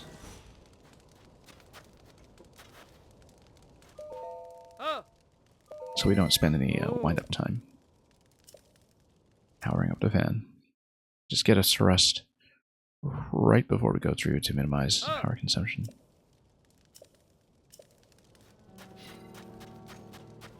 Yep, there we go. So it powers up, then we go. I might still actually want to let it from time to time just to conserve battery for the second half, but also we are cold. Which means this time we will not be able to benefit. What a conspicuous sand seal that just invites you to take it. Yeah, we will not really be able to benefit from the sand boots in the event that we need it. Battery's gone already, okay. No, that's fine, because we know from previous experience it will get me up to the platform. We'll just need to, first of all, I can't switch to Ultra Hand when I'm here, but I'm already on Ultra Hand, so I should be okay.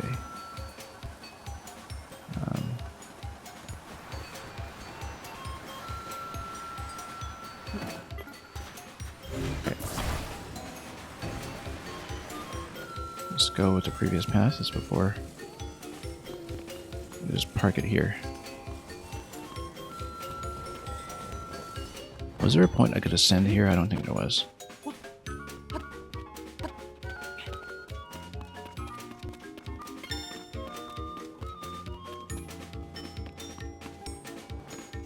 Okay. And then that did not go well. That really did not go well. Shield surf. Hang on. No, that's not shield surf. Alright, fine. You know what? Hang on. Muscle memory failed me here. No, I know it's jumping into the shield surf, but, you know, we were in an emergency situation. Yeah. Oh, so much for this run. 30 seconds, yeah. It's not going to do it. However, if we spam charges... Maybe. Let's spam charges. It's 30 seconds. I think if we drive well, it might still happen.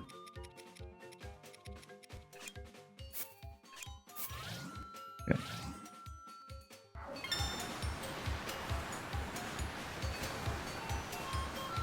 No, we need 3 more gates. It's not going to go.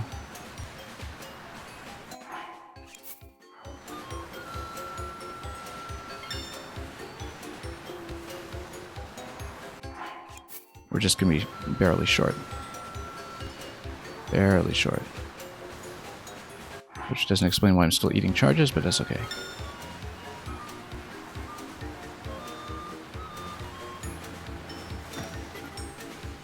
Well, apart from that, Mrs. Lincoln, how was the play?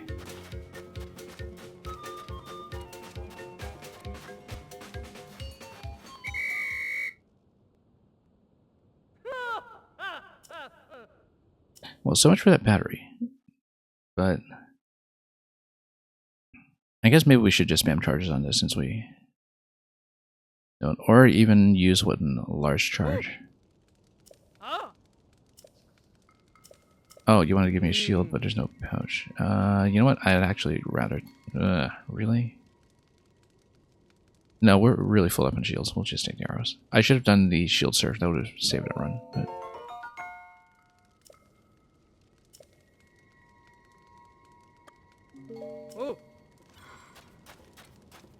it absolutely would have saved that run.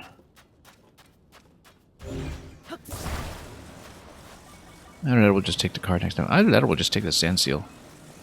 Let's just do it with a sand seal this time.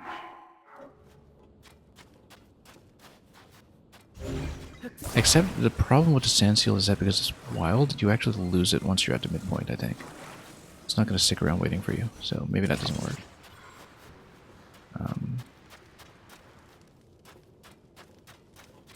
Anyway, given enough power, and given a lack of major incidents, this clearly should work. It'll just eat a ton of battery, right? So...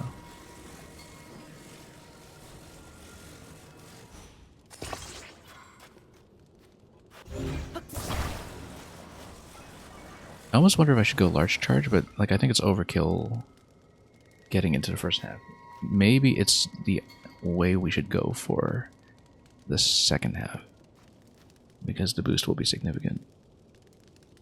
Because, you know, if we're getting off the sled anyway at the midpoint, there's no point in using a large charge. So, try it again.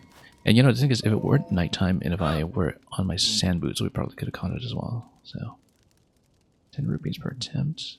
Let's do it. Oh. We're here anyway. Let's just try it. Oh. So yeah, we'll consume way too many batteries. Last time was a bit of a sunk cost anyway, but at least we know what the pace is. We spent about 5 last time to get through the second half. I feel like a large charge, a single, would actually do it. So let's try it.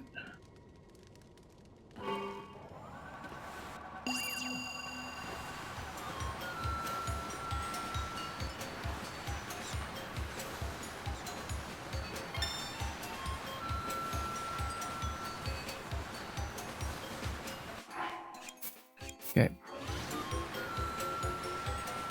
We use way too many charges on this thing when we could be rolling for rockets or something instead. Or more batteries, rather. The point that we are already aware of later. Okay, we do need to sled to push against the sand here. There will come a point when we can just coast to momentum, so... like right here. Yeah, we're actually doing pretty well in battery. I should have gone around the right side, actually.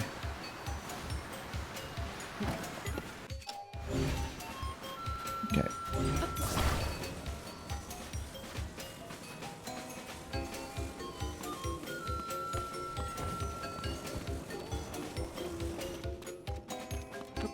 We keep going around this side just because it's familiar and visible. 110 at this point. Okay, let's not lose to this thing here.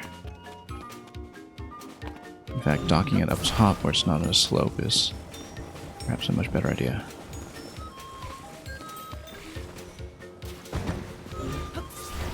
Okay. We got a minute.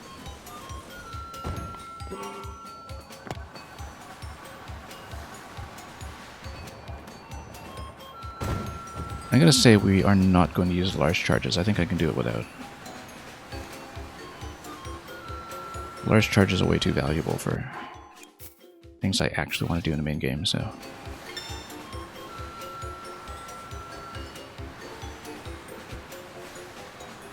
Now the important thing here is to not hit the sinkholes. Like this one.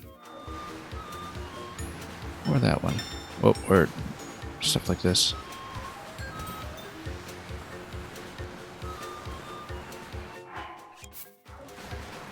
We'll actually do it. One more should do it. One more. We could run the rest of the way, but I'm not going to risk it. There we go. That was way too expensive. But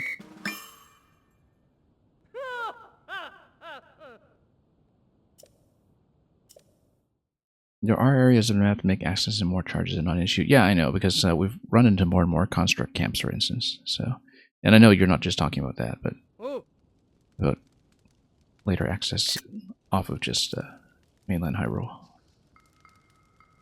221.69. Okay. And yeah, here's the glider. So. Okay. So now we have 3 of these. We've got Sheikah, CC, and Gerudo. And we're not playing this anymore. How many charges did I end up using? I started with 39 on that run. We used 10. Ugh, yuck. That could have been a lot of devices. A lot of devices, including more batteries, so. But anyway, there was a shrine I hadn't done that it was within view. Let's just take a car and realize belatedly how much better we could have done with the car. We'll just do a two-wheeler or something, as long as we can balance it. Or even just use the sled as a center platform, but whatever. Or maybe just make a bike. Oh, we should actually just make a bike. That might be fun. I haven't done that.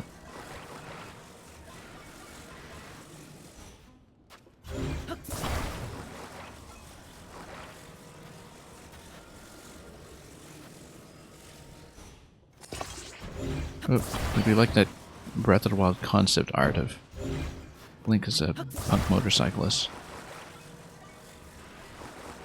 If you know what I'm talking about, when we're brainstorming ideas for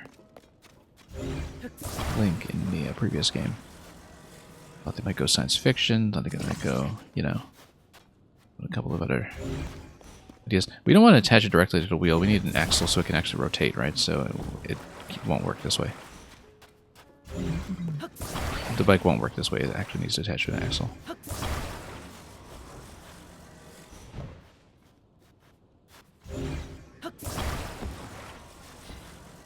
Which means we should... I mean, we can attach it... Yeah, no, that's why bikes don't work. We had, in fact, considered that previously. We can just build wide, though, and go with this. It's way too wide. It'll be very unwieldy. Actually, it's going to roll the whole platform, look at that. Without a stabilizer.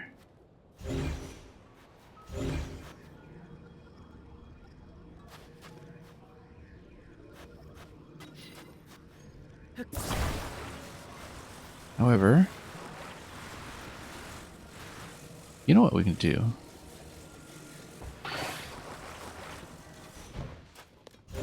Make it a sled and yeah, because the sled will stabilize this way. Because if you unpowered a vehicle while you're on a slope, the sled will still carry you for it. That's the idea. Get some momentum out of it.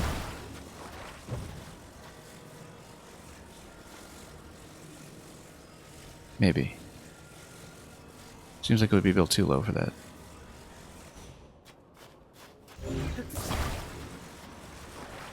If you build this.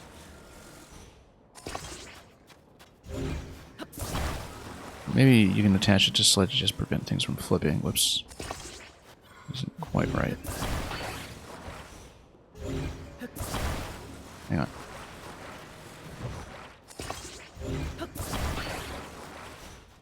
This game is pretty hilarious sometimes when you get yourself into all kinds of trouble. Okay, so that stabilizes it. That's all it does, actually. It's a little off-center. We can do better. Not like that, we can't. No.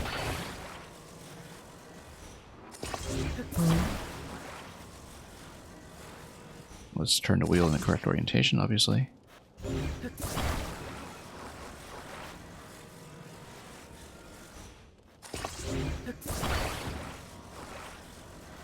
we go. A little better. It does pitch forward a little bit.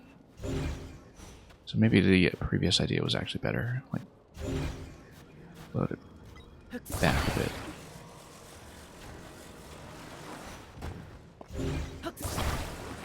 Have it pull back. And hopefully it won't drag too much here. Should harness a sand seal to it for good measure, just to add a bit of spice.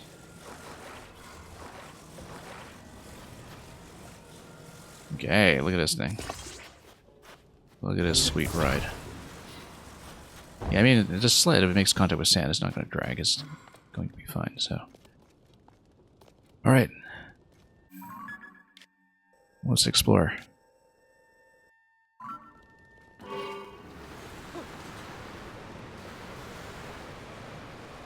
Not too bad. Wouldn't really have fit into gates in the race, but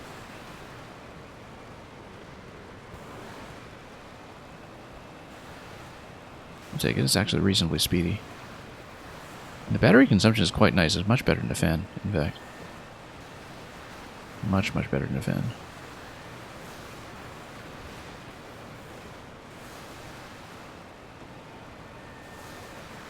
Let's just ride up here. See what happens.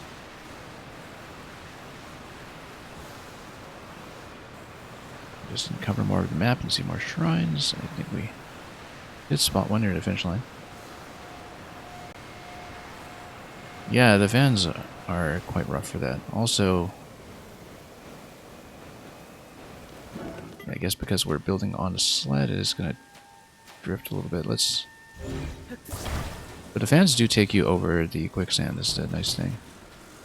But then it seems like the wheels don't do nearly as well. Whoa. That looks like it hurts.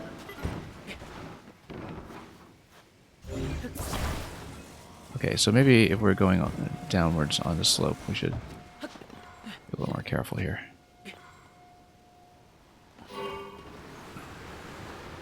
Like I was saying. Okay. Alright, so we could have balanced this a little better, but...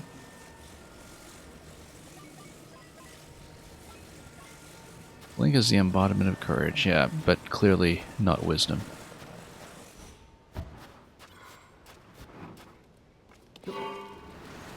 Actually, we just want to let up on the power and not pull too far forward. Maybe, okay. It's getting a little embarrassing. Can we smack him? Let's drop the vehicle on him. Yes, we can.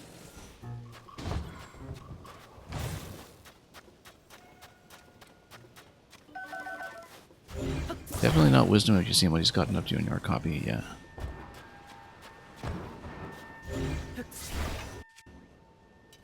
Yeah, we might need to rethink this a little bit. We need more wheels.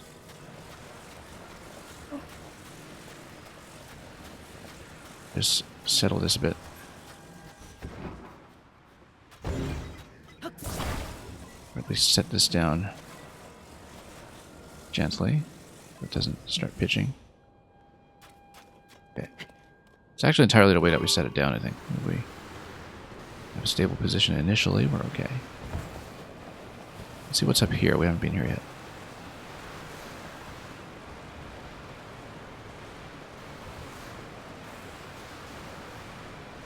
Oh yeah, no, this is just... We have been here. That was in a race. That was the rather notorious midpoint in the race. But is there something different? Yes, there is. That looks like a construction sign. Let's take it.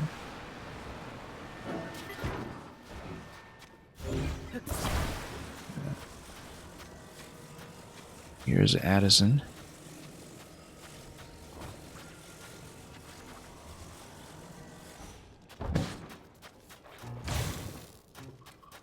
Drop a car in some jelly, because clearly that makes sense.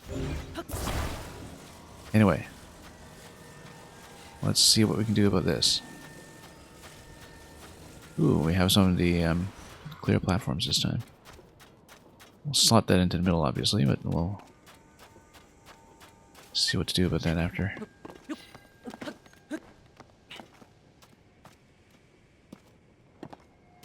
Okay, so we've got two of those. I probably need to build that perpendicular so it acts as a support.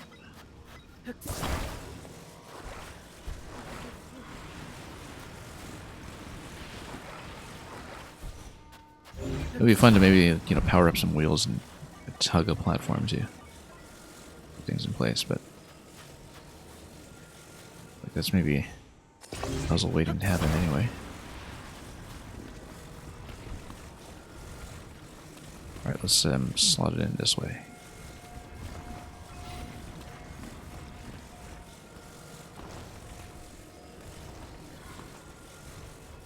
It should actually be pretty stable.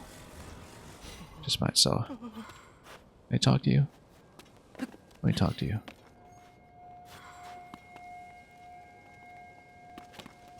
Yeah.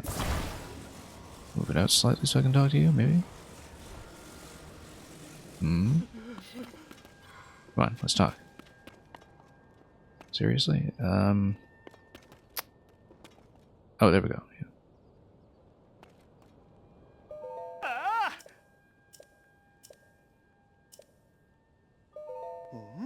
Unforgivable.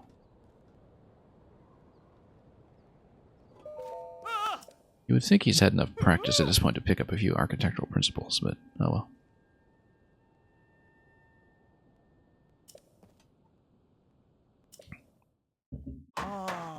This little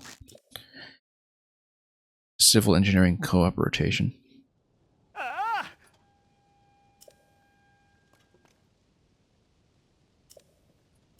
That's not enough. Give me a rice ball.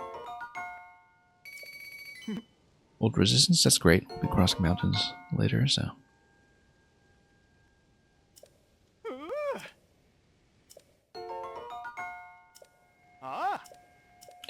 We should try to muddle buds on the boss Coplin fights. That might be fun.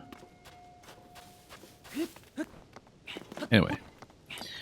Since clearly there's some kind of terrain change here when you're not in the race, we should check the spot.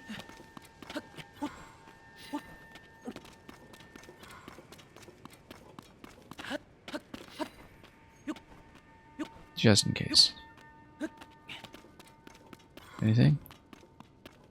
Doesn't look like it. It's just a race midpoint.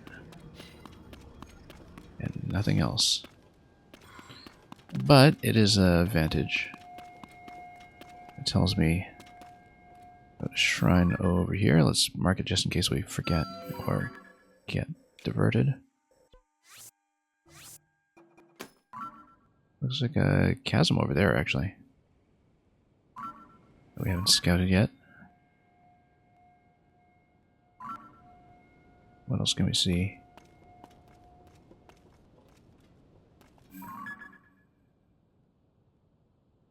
That looks like the original goddess statue location over there. Or is it? We'll check it later. Anything on this side? No, just desert.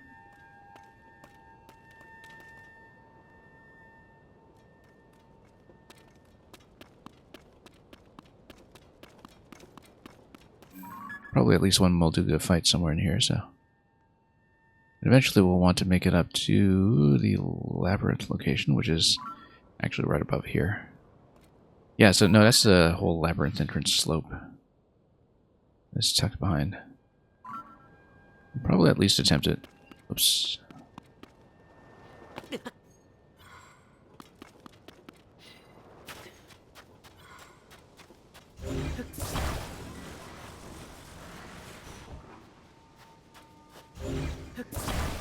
I feel like we need to weigh down the back a little bit with something. But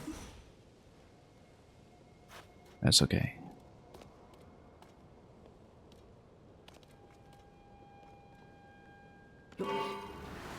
Oh, that's a bad idea. Let's go around.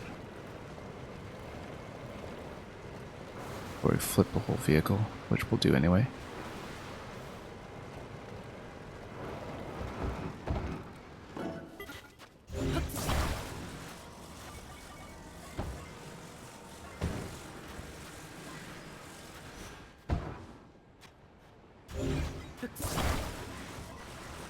Yeah, we need to stop setting it down like that. We need to set it down level. And not even that. Hang on. Or just recenter the whole thing. So it doesn't flip quite so gradually. Oh. Set recenter. I mean, if you send on a downward slope, it's going to do that, so...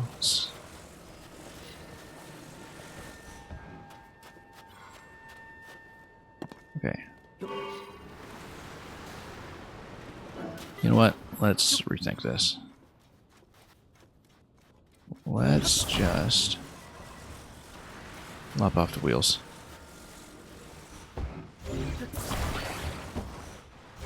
And just drive the sled. We'll be all downhill from here. Like I said, all downhill from here. Not that we can power anything, but we'll turn it regardless until it stops. It's actually going to do pretty well to a point.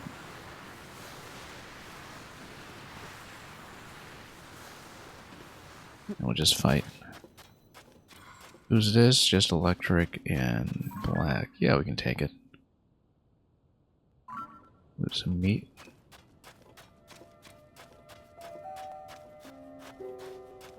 Sand boots, please. And lightning, please.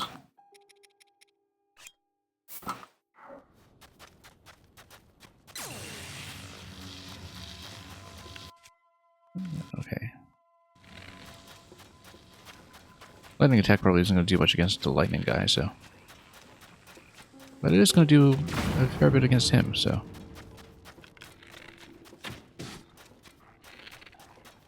Let's get a real weapon.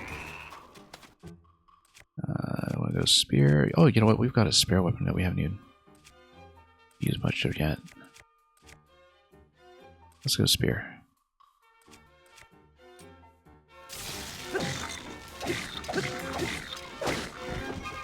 Oops. Let's also switch to my real bow.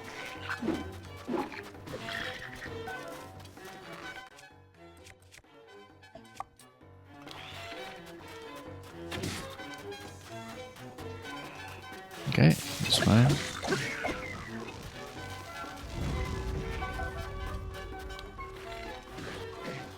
Okay, we don't want to hit him on his head when he's point blank. A little low on ice, so. Yeah. Sure, we'll take that.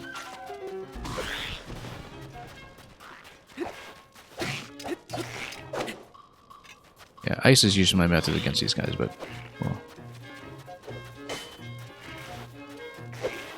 a little bit of knockback will do. But yeah, I have to break the habit of trying to fire at him from point blank just to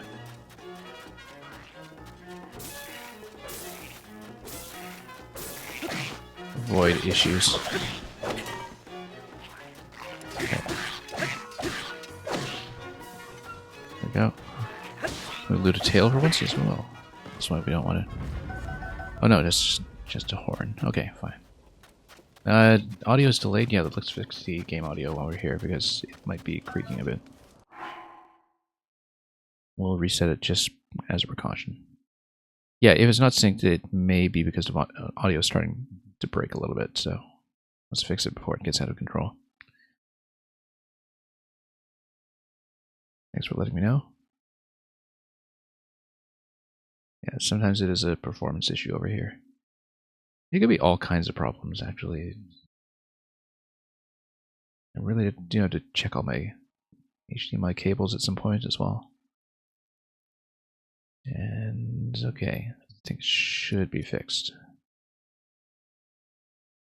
Let me know if there are any further issues. Hopefully that's synced up properly.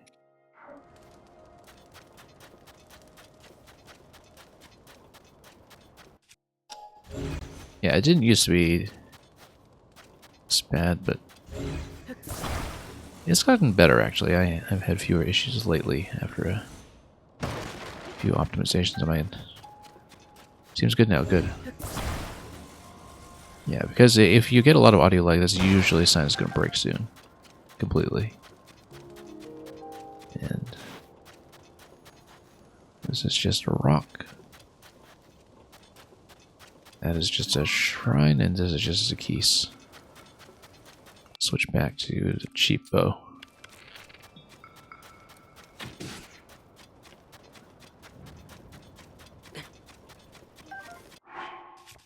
And we're cold. Okay, sure, we'll take you too.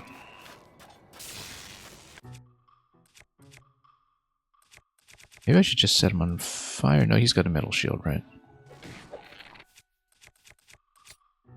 Hang on.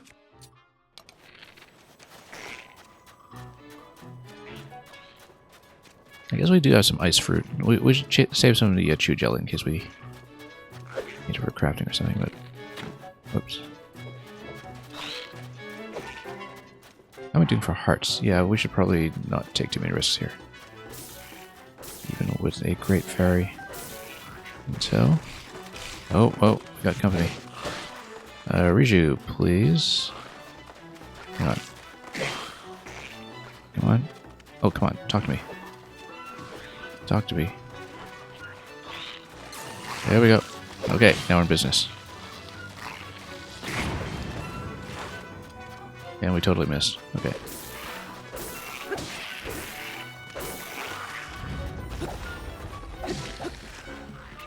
We also have a weapon I haven't fused yet. We should use that as well. Oh, we can't switch that for some reason. Hang on.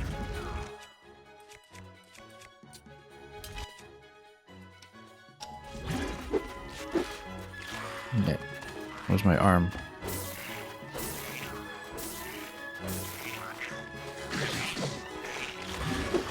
Oh, sure, we'll just go double broadsword, whatever. Hang on.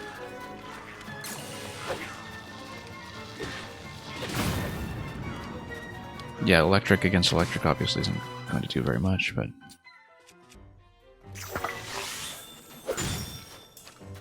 Oh, I actually didn't mean to hit that. That's okay, we'll club him. And he's dead.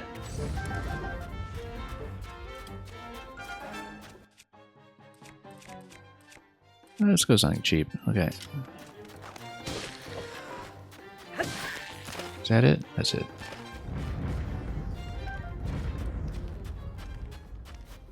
A little bit inelegant, but we made it.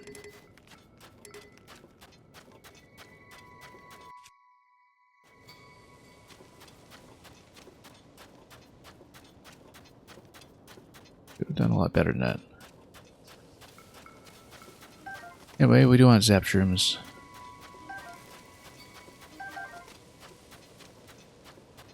I feel like we can eventually upgrade to Thunder Helm or something, and that will be useful.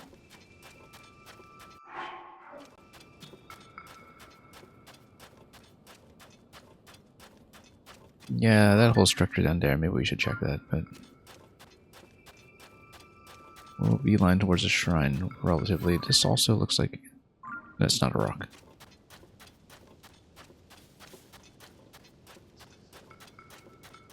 A bunch of these zones could be Molduga fights waiting to happen, so.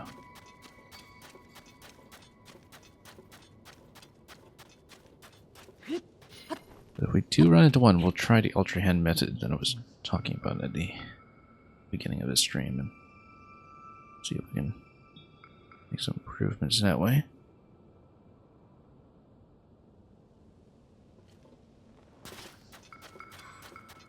But we'll prioritize shrines first. And then generally try to aim towards the labyrinth, because I would like to see what we could do with this one, even if we can't do the sky or chasm parts as yet. Also, here's another mega skull structure. We've assaulted a few of those before, and had a lot of fun. Oh, here's Korok. We might want to do the shrine first, but... Oh, is that also... That's Molduga, right? Totally is. See where he wants to go first. Yeah, you want to do that? We're going to have to fight. Let's do the shrine first, I say.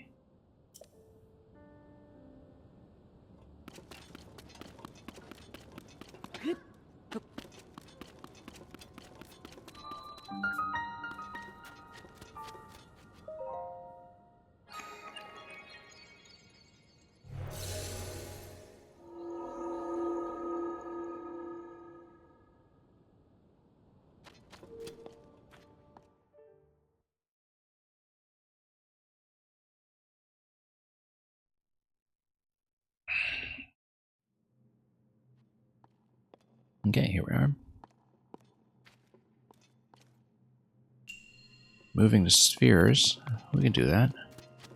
Surely. That looks like you can drop them from below, and spheres will obviously be movable. I think what you do is you just roll them towards yourself or something, and then recall it. And have it resume its motion, perhaps. Like, you just kind of roll it towards you. And ride it and recall.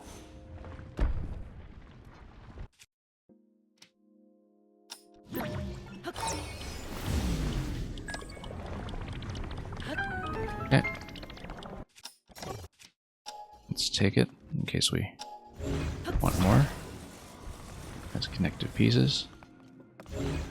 Oh, we missed a treasure chest up front? No, I don't think we did.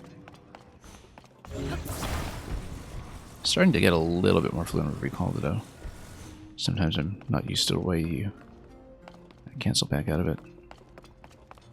I don't see the bonus chest, though.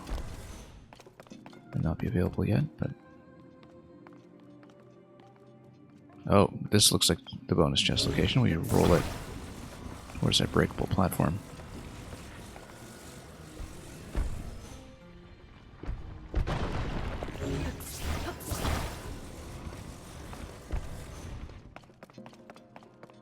Is there one on this side? There isn't.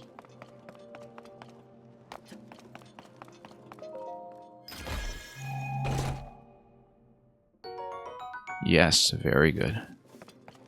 Very, very nice.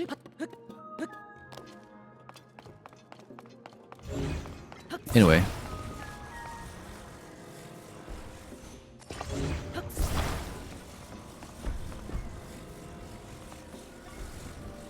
Let's do this.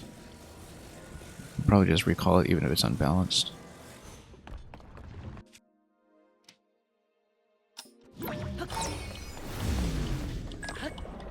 And then, oh, didn't quite work the way I wanted. However,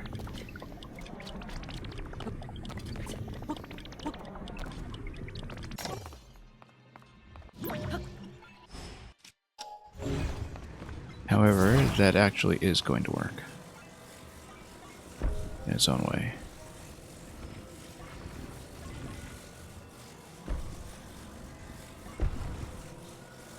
Not like that, probably, but if you just kind of bridge this, and then so it's over to hump in the center. Hang on. Let's see if we can demonstrate this. Oh, it's colliding.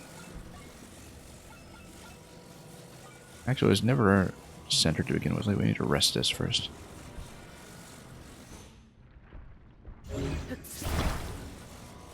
And then we just pull it back. And then recall. Bridge it like this. Then we pull it back. Like this. Now we can recall it. Let's stand on it and then do it. I'm amazed this works. Recall in general is such a powerful thing to have to wrap your head around, so.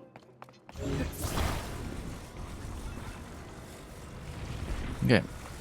See if there's a second bonus chest or anything. Let's take a look. Nothing breakable here or here. But yeah, you just kind of create a pyramidal structure. Lodge it in the center.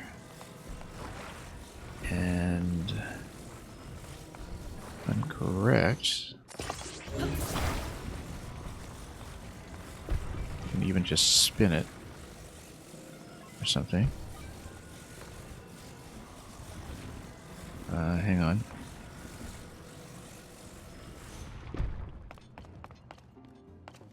Or even just run up towards it this way. We need to maybe pull towards this location. Actually, no, let's see. Let's see if we can do it. Yeah, we can. Done. Quick and easy.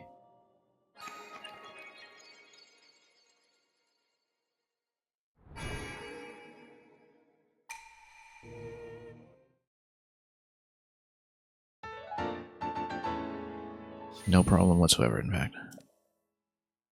Thank you, bit of GG.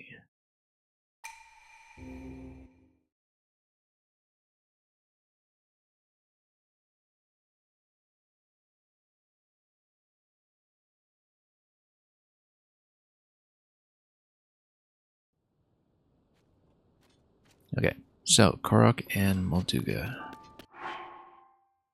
We're in daytime. We'll probably switch to sand boots until we take too long in a fight. No need for a thunder helm. Let's some actual armor.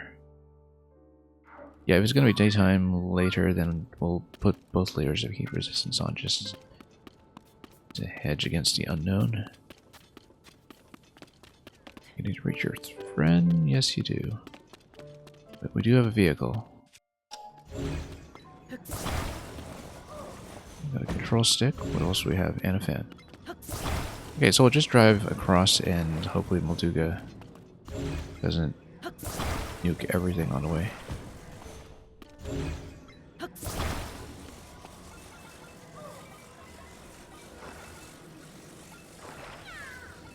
Hang on. There we go.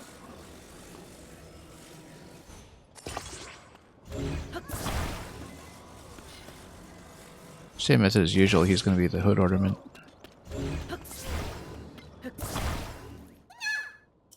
Scared me? Yeah.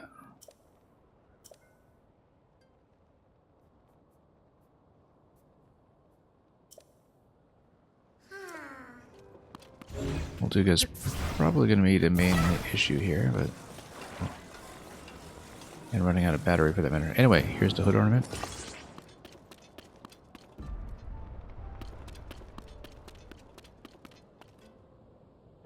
Yeah, it's kind of hanging around this area.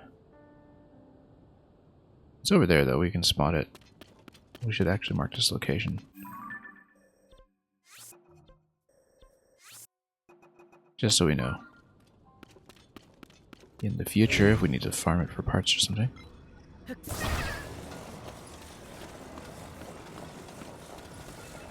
I can just take off high. Maybe a little bit lower.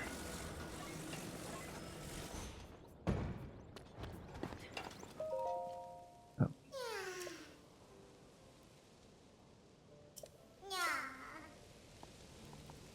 Okay, let's drive. Totally eaten along the way.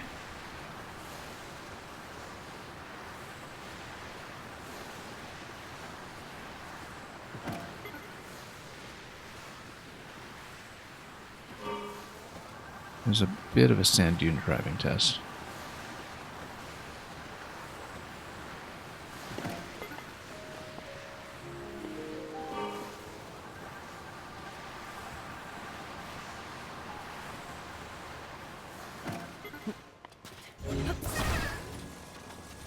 Okay.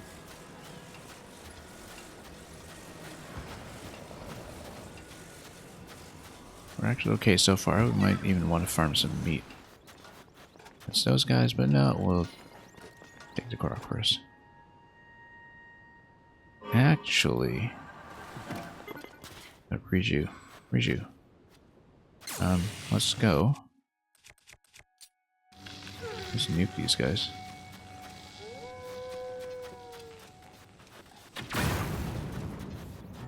Great. Did we fry the meat? Yeah, I guess we seared it. Okay, that's the reason not to do it. Is that it does create a bit of a fry up. I do want those as cooking ingredients eventually.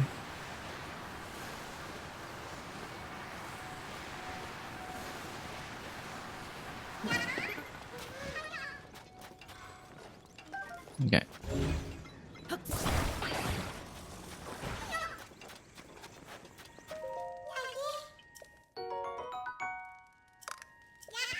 Two more of those, we'll take that.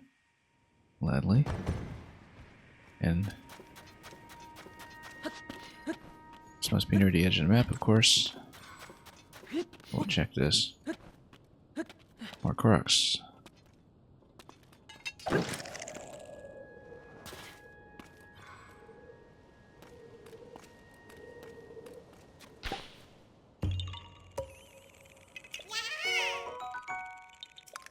And yeah, they are in abundance.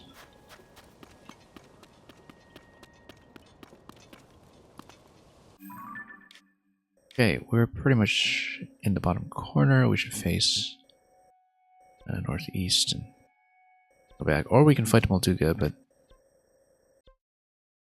yeah, we can consider it. Anyway. We know that we were facing into the encampment on our way in. That's the direction in which we'll come back out. Have I expanded my carrying capacity for editing? No, because we haven't met Hestu yet. That's what happens when you play with no fast travel. Actually, it took me ages to meet him in Breath of the Wild as well. I was definitely over 100 seeds in Breath of the Wild before I knew what the seeds were actually used for. Because, of course, you know, going into that blind, I had no idea they were for inventory expansion.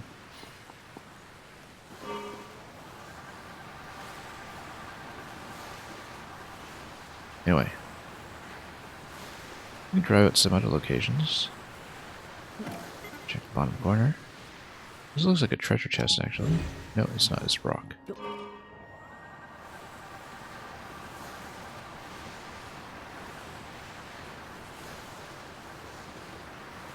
Let me just see what's over here. Flip the sled just to avoid issues. Dump it on top of this guy. And miss.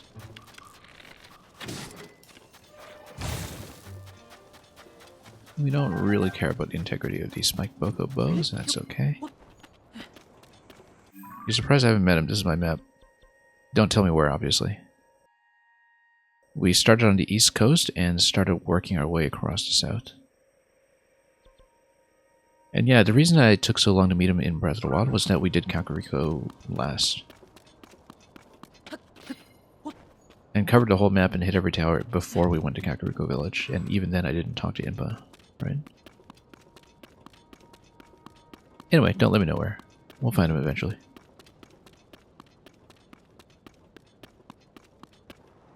Yeah, I actually meant to do Lost Woods and Woodland Stable much earlier in the game, but Woodland Stable being somewhere around here, I think. But of course we just got diverted and never went back. Because we have plenty of reasons to do that, because one of the things is that I discovered that we found a great fairy location, but as I was saying earlier, it seems like some things are a little bit more forced in terms of order compared to Breath of the Wild. And one of them is that it seems like there is a great fairy, as far as I know, that you are required to get first. And we know roughly where that is because we've been told.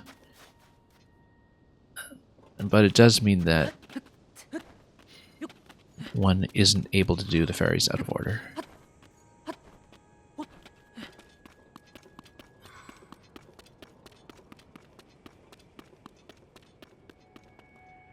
There's something around here that we haven't seen. This is too conspicuous a rock otherwise. I guess this is also just an edge of the map marker, basically.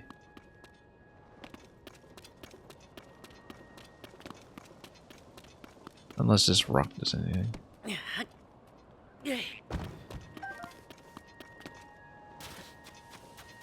Alright, that's fine. We'll, flip it. I mean, it's entirely possible, too, with this game, as with the previous one, that I'm missing entire styles of car puzzle that I don't know how to recognize yet until something clicks for me much later in the game. It was absolutely the case with Breath of the Wild, that we would just miss a ton of stuff without knowing it until I revisited locations.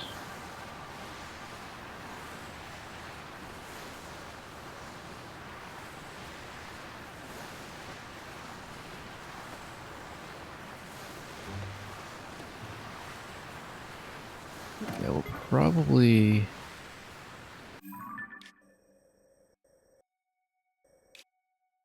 go for the next shrine, but we want to do the Molduga fight. That's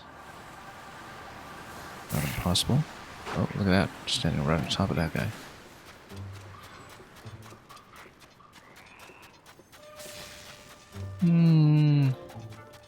Yeah. I like their tails, but I don't want to get back on track right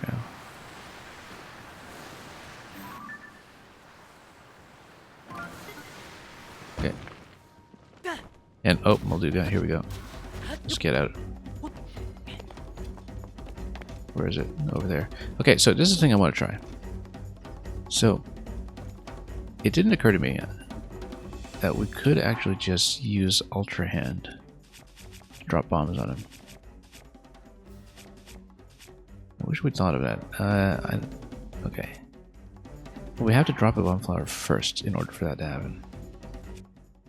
The game tried to put you on the Hestu early. Well, I mean, you know, same with the paraglider, right? Can't take that out here. Okay.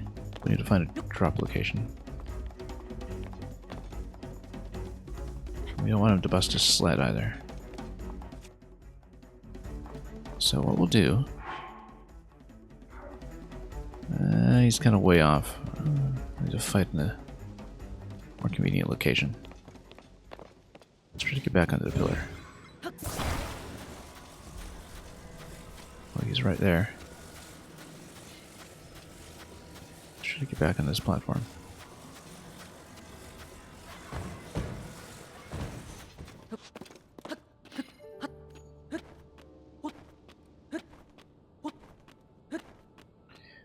Yeah, I mean, technically Breath of the Wild tries to put you on Hestu early as well. It's just that if you play like me, no amount of guidance is really going to guide you. So.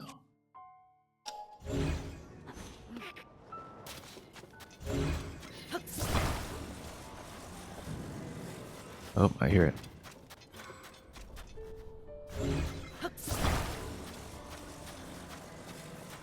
I even just dropped a vehicle as bait.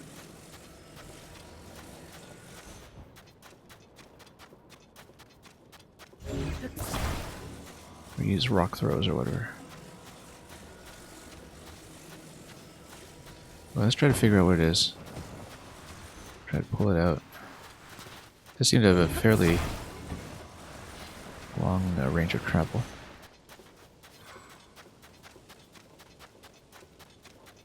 But we do want to fight it in a location where we'll have good platform access. Oh, okay. There it is. Okay, so here's the thing I wanted to do. This is over there. So what we're going to do is we're going to drop a bomb plower. And then we're going to ultra hand it. We're going to drop it like this. Oh, no. That doesn't work. Because it just... Okay, you do need to set it down gently then. Hang on.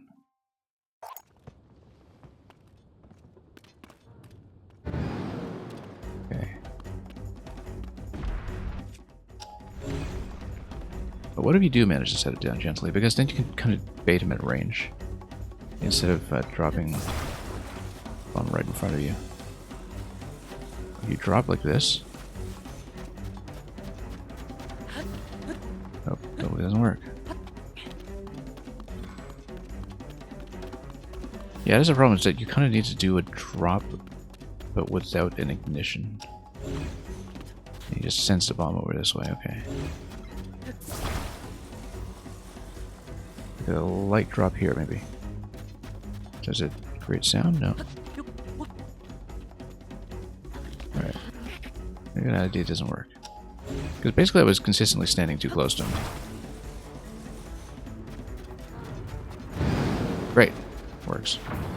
Reshoot, please. And also, let's grab a real weapon. Captain Fourblade, that might be good. Actually, yeah, let's use Captain Fourblade.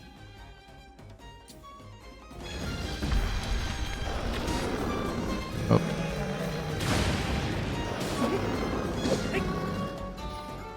Oh, that's a bit of a slow weapon, though.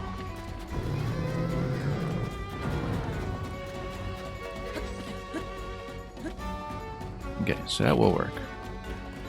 But we need to get down to ground level. We can't just drop the bomb from up here because the drop will be too steep. So, what we'll do... Again... Let's go like this. Where is he? Okay.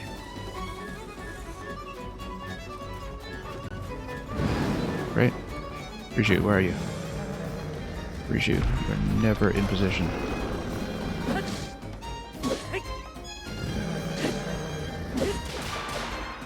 Okay.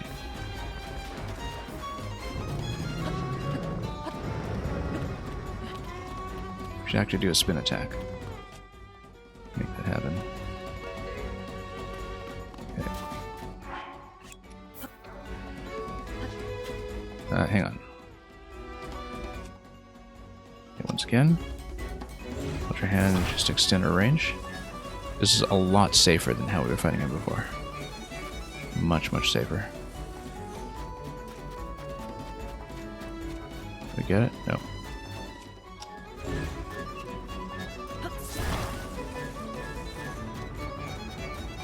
Oh, no. Okay. Let's find where I dropped that bomb. Where was that? Okay, down here.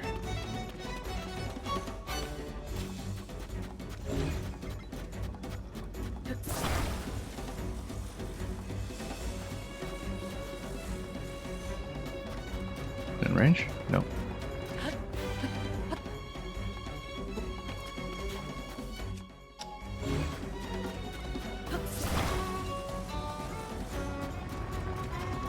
Nope.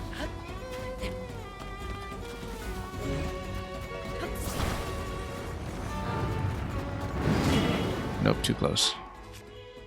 It's the problem you run into this guy is that he just gets in so close to you.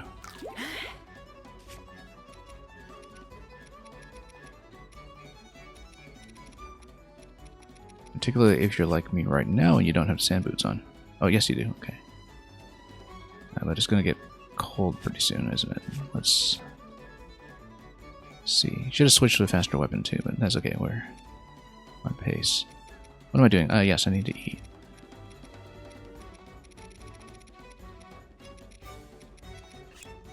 Or palm fruit is good. They're in abundance. Oh, no, we lost access to him, or where'd it go? Oh no. Okay.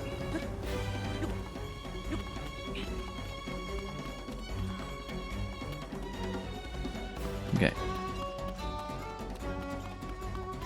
Tears does it more effectively as long as you at least go to Lookout Landing. Yeah. At this point, I kind of like triggering all the dialogue of people urging me to go to Lookout Landing. Because they are urging me, for sure. What? Oh, we have another bomb that's still out there, too. Oh, come on, you didn't take that at all. You didn't take that at all. Come on. Get a range on this guy. Oh, I guess that did technically go. Let's get out of here before you have to do anything.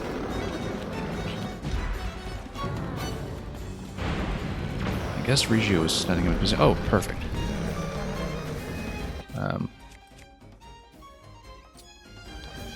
Okay. I charge up to spin attack, but I would rather be a little risk averse here. Because I guess you land it right on the other bomb. Let's go cold resistance. And let's fill in the remaining hearts.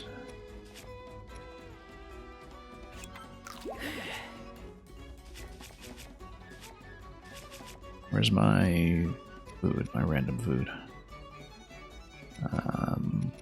Palm fruit, perhaps? And... yeah, we got bananas. We'll just have one. Oh. Oh, no. Should have an additional bomb here somewhere. Let's see. It's out there, okay. If we can grab that, then we can insert bombs.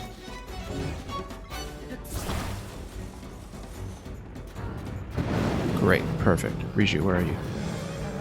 Nowhere. Oh, she's here, good.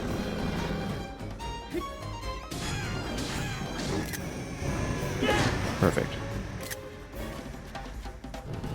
Always like to screenshot the locations, it's easier to track them that way.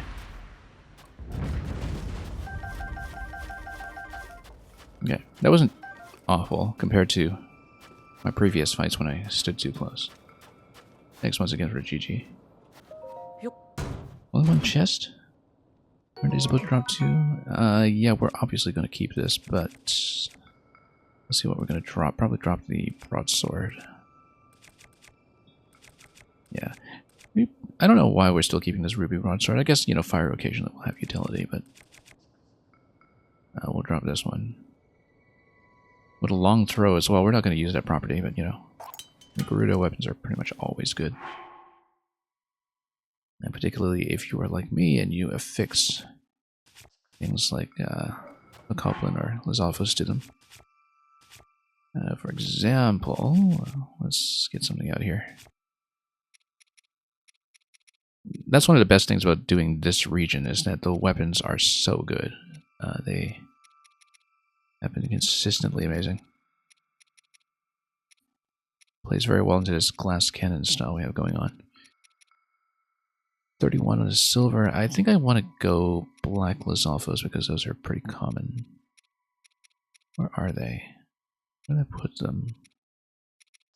Can't see anything here. I don't recognize enough of this on site. Where's my Lizalfos? Electric, fire breath, black Lizalfos. There we go. Not super valuable. Oh, whoops. Yeah. But just enough that we can fuse it and get up to 52, which is good. Not too bad. And yeah, thank you for all the GGs. We're getting better at fighting these guys a little bit. I mean, occasionally I stand too close, but using Ultra Hand to do the bomb drop at long range seems to be the approach. Because, you know, previously in my other fights yesterday, I was just trying to drop and run away, and the thing is I was consistently being sniped. Because I just couldn't get away quickly enough. Yeah, it's just a little combination we have to do. I mean, these are, by their very nature, harder fights than were in Breath of the Wild, just due to the bomb change. But we should also check this tower to see what we can loot from there, but usually it's just more loot, and we're pretty full up right now, so we'll probably just scout a little bit more. Where's my sled?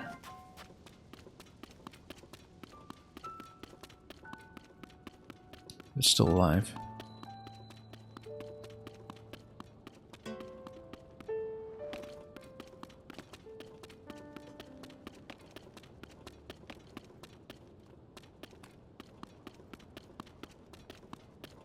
Or did that get wrecked in the battle? I can't actually tell.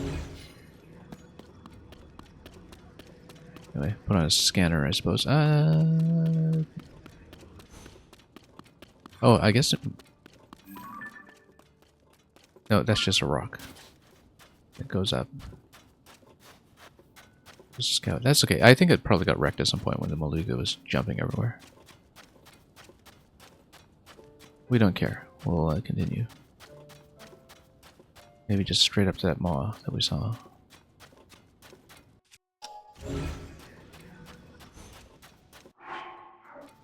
Okay.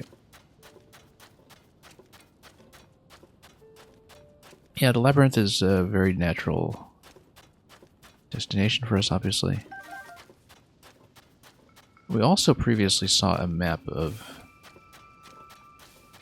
locations for... Oh, this looks suspicious. Maybe.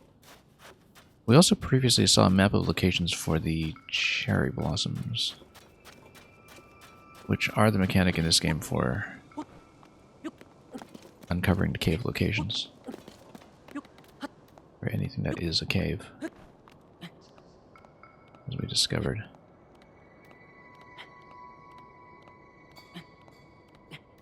Probably shouldn't have burned so much stamina on the ascent here. Let's do this again. Now let's just climb up the slow way and we'll just watch it.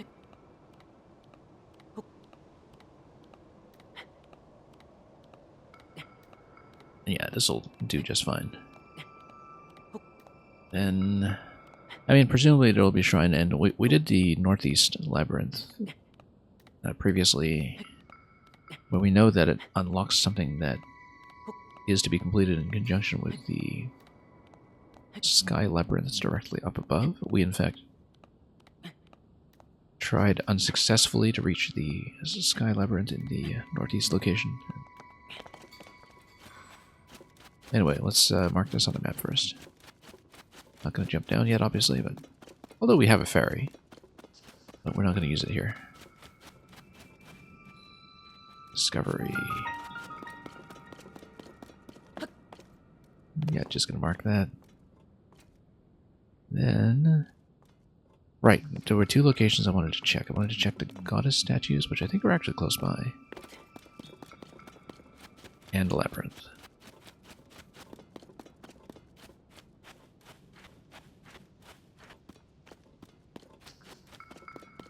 I remember what a huge moment it was in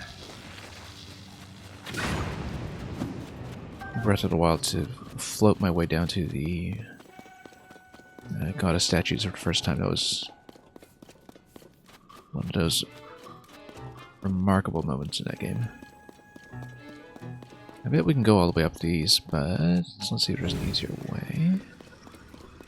We'll check it. There's definitely something there, like a Korok archery thing, or... Okay, no ascent. Let's just run it up. Make some gentle slopes, maybe pop some stamina food, avoid some gloom. All that fun stuff.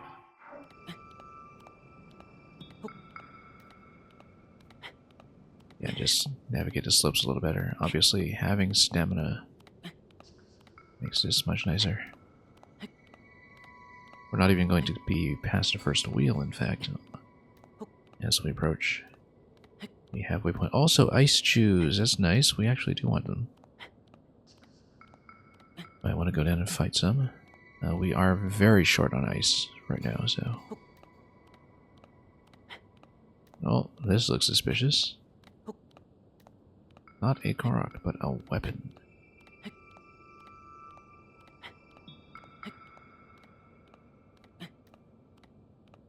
An axe, in fact.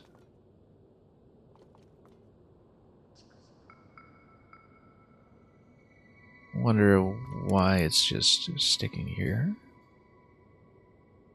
Oh, okay, so yeah, there's the statue valley. Definitely want to see it. Looks like it's at least partly collapsed. And star fragment over there, we're not going to reach it. And yeah, as expected, labyrinth is just going to be right over here. Same place as usual. We should definitely check the statues first, though, since we're here.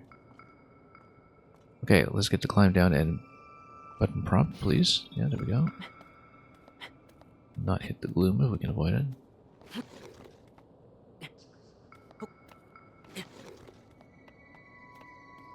And just slip our way down.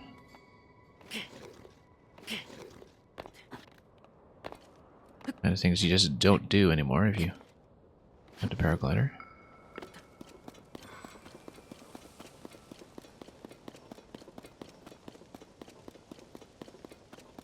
And yeah, a bit of a vantage point over here. It's just blue bokehs as usual. We'll just kill them with something. Oh yeah, more of those alphas. Yeah.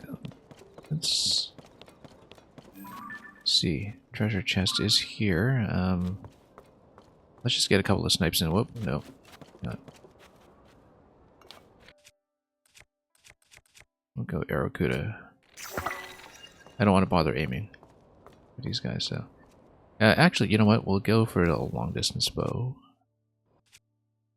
It'll hit quite a bit better, I'm sure. And we'll go Arakuda with it. There we go. Love doing that in this game. And we can probably just ascend through this quietly once we snipe the other sentry. Oh, oh, hang on. Let's watch where we're going.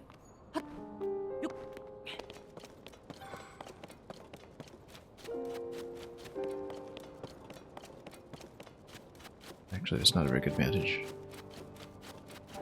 Okay.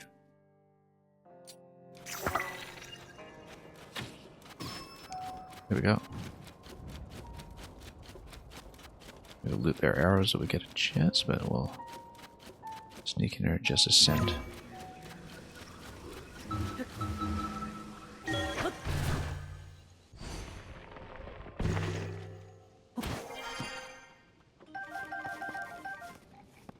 You won't have any idea what's up.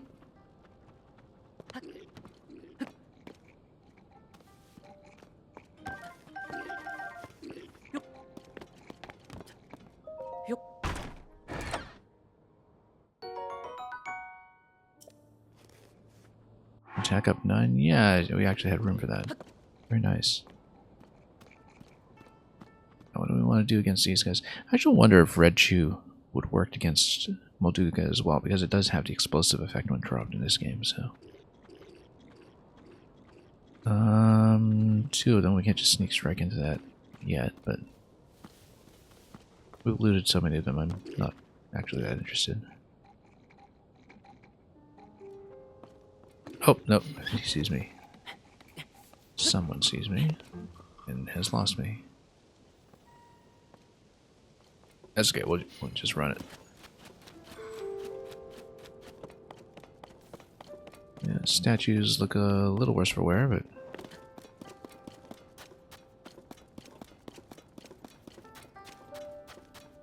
Ascend is going to make this stuff much easier to climb, though, at least.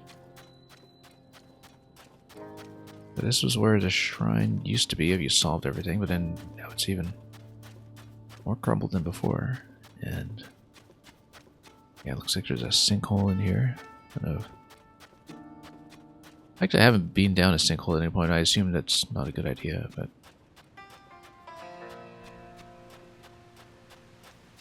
you never know, so.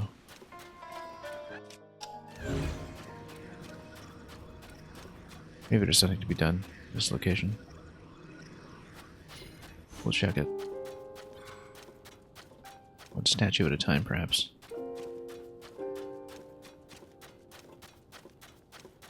Well, too bad. This place stood for so long. Through the calamity and everything. And only to be toppled in the end. Okay.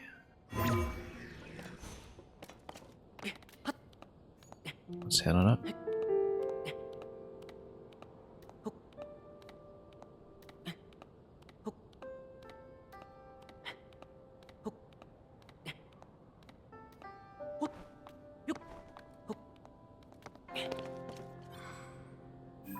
Get a vantage point as to what to do here. That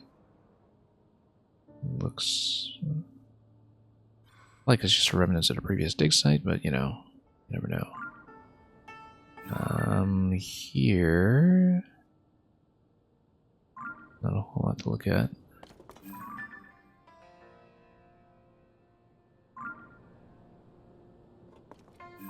Maybe there's like a... No, that's not a Korok flight point, that's just the gem pattern.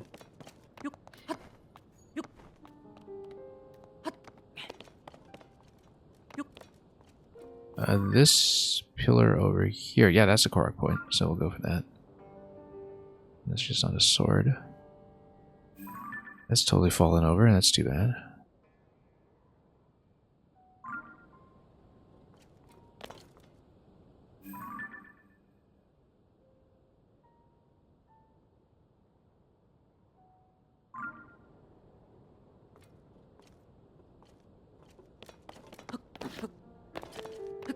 I don't know why this makes me specifically think of the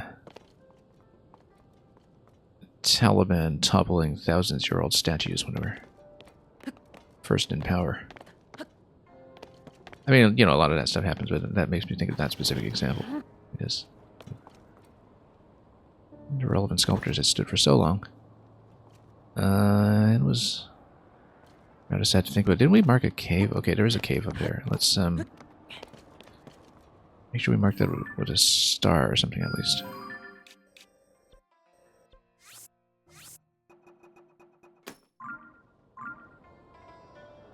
And we'll make our way up to it.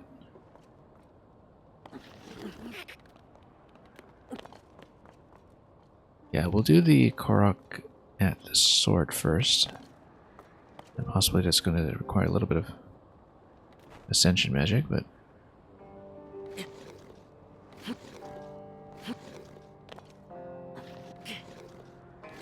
Oh, there we go.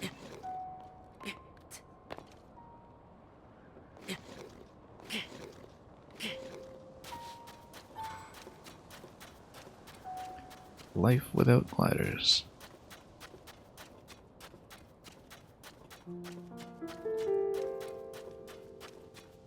We didn't actually check this sword either. No, I think the main thing here is going to be the Korok.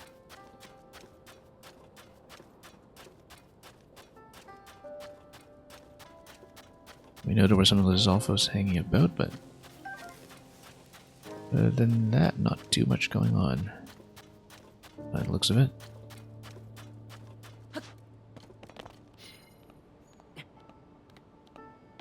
Not going to chance it with that sinkhole.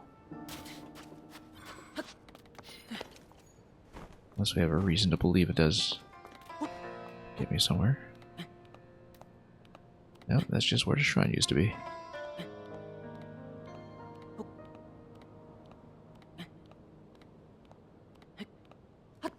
Yeah, there are a couple of enemies milling about. Let's see. Oh, that's definitely Ascension. There's sand boots on.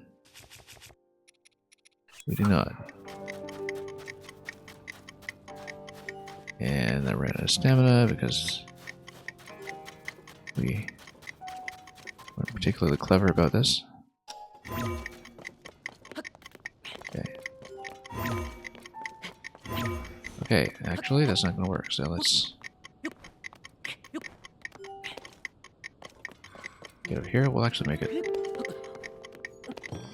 just in time.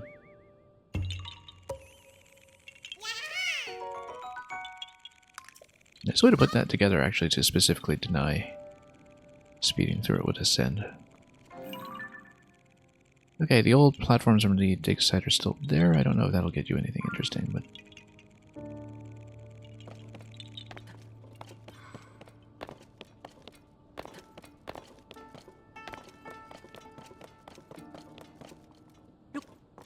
yeah, this was one of the sites I was really looking forward to as well.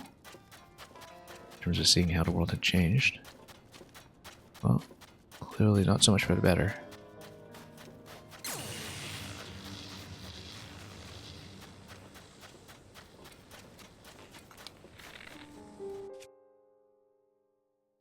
Yeah, I guess we can get the distance headshot here. Oh, and miss. That's right. We're not going to use the Lizzle Reaper just yet. We're just going to switch back to a more lightweight weapon. Yeah, we're so short on ice. Let's...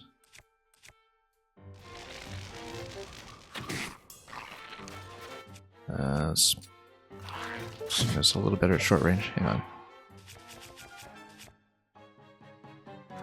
Okay. Just stand up here for a moment. Actually, yeah, he's kind of burnable, this guy. Well,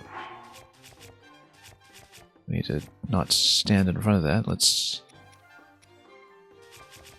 also put on the Thunder Helm. That's probably a good idea against this guy. Just in case. Do we want to burn some stealth food? Yeah, I guess this is just taking up space, but it's got triple stealth, though. I don't want to use it now. In case we need it in a pinch. Later on, speed, however, is not too bad. We're just out of a lot of food that doesn't have any kind of effect, and so... because we have all these rice balls, I might as well just burn some of this mushroom skewers and the like. Yeah, because we don't have any food that I particularly want to use at this point. Attack up actually is good. And is easy to recover. And we should have healed up further. Okay. Totally missed that. Okay. Well. Be a little more careful. I mean, last autosave would have been the Korok, right? So yeah. As expected. That's fine. Let's maybe be a little wiser about picking this fight if we're just gonna miss every shot.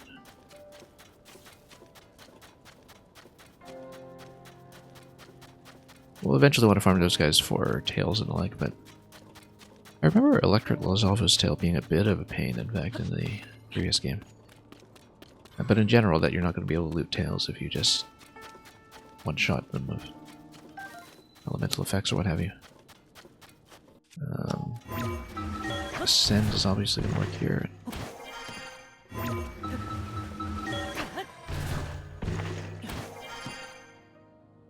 don't know if there's going to be anything around that platform, maybe not. This used to be walkable. I think so. Anyway. Oh, no.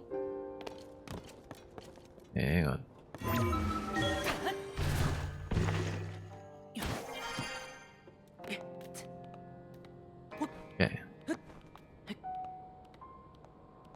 That's a little better, not falling into the gap. I said not falling into... Oh, okay. You know, if you're here, you can probably just sit anyway.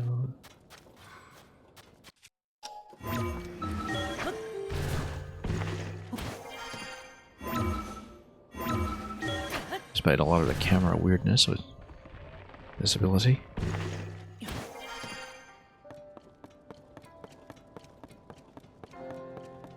Right, anything to look at? Anything at all?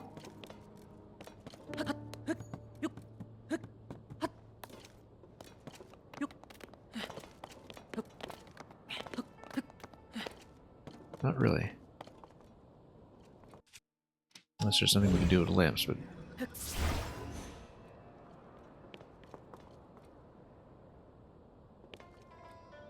Yeah, it seems like this place is going to be a little bit desolate.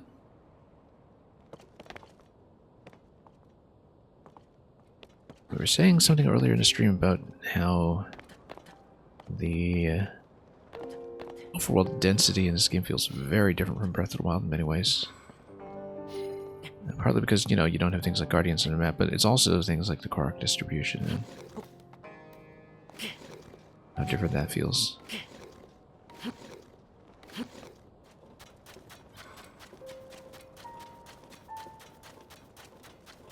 Alright, we should probably just get out of here and maybe go up to the cave that we saw earlier on. Not gonna see much else here by the looks of it. I mean, we can be a little bit more exhaustive perhaps and check everything, but we'll head up.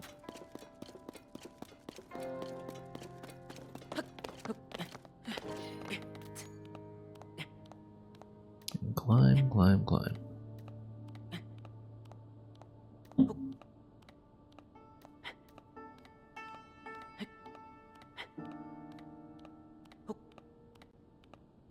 Yeah, so it'll be that cave that we scouted from afar. We'll check that, but then again, if we can eventually make it back to the labyrinth, I would like to do that.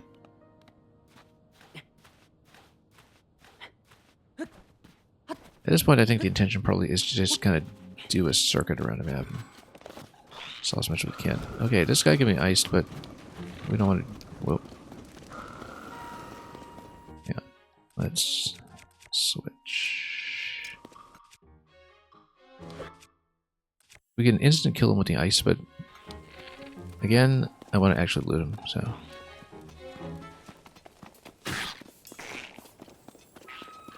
We can get Riju though, that'd be great. She'll actually stand in the appropriate location once. There we go.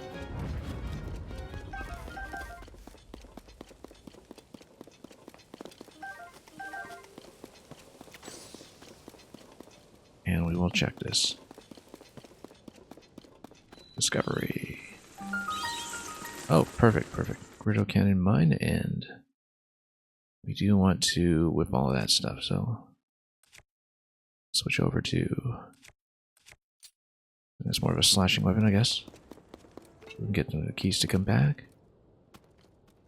They're not going to come back? Okay, that's fine.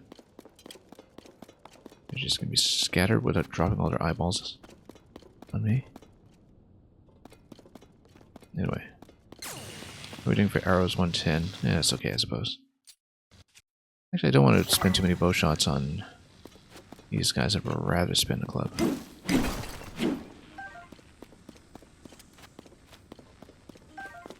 Well, that might be helpful against that wall.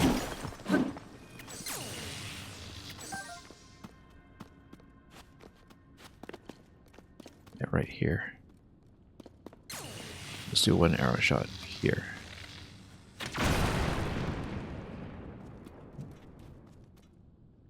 Because those tend to be a bit of a durability sink.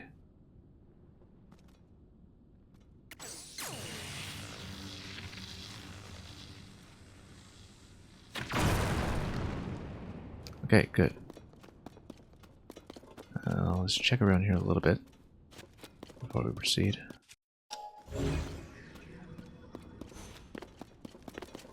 Rocks for mining are appropriately placed. replaced.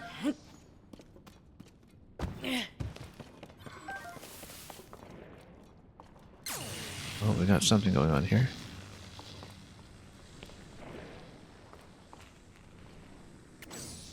Scout.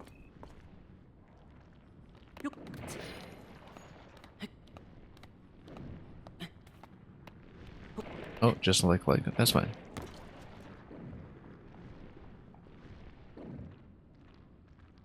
And actually, let's try to get up above and see. We can fight from a higher position.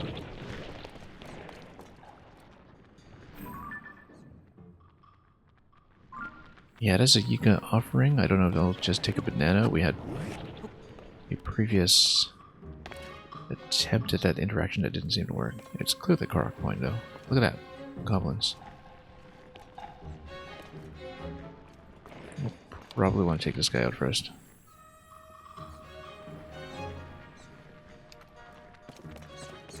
Ryu's lightning against goblins will actually be fun. Oh, we've got one over here. I wonder.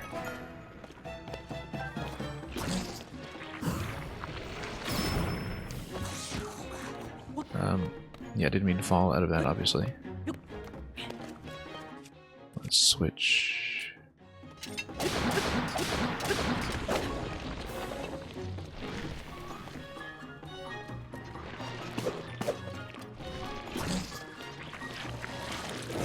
I'm going to attempt to eat Riju.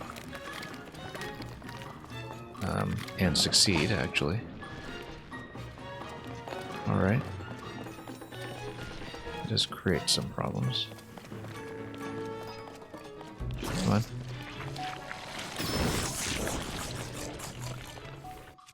Oh, are we on Royal? Okay.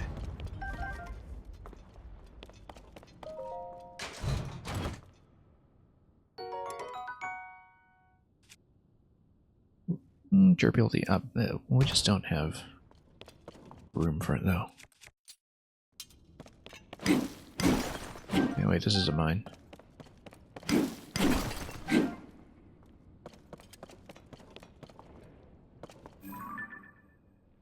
Okay, yeah, we'll obviously get that guy. In fact, we'll deal with the long-range bow. Nope, too long.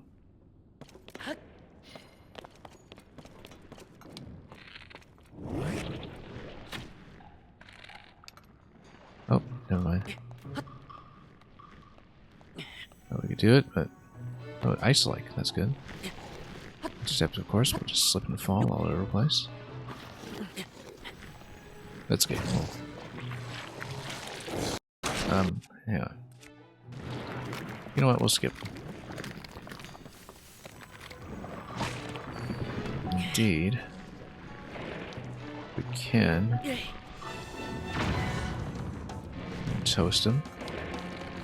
Oh, we've activated something. We've activated the goblins. In fact, if we can torch him, that would be best. We're standing right in front of an explosive barrel. We don't want to run into too many problems here. Red shoe. That'll toast him significantly. We probably should save the explosive.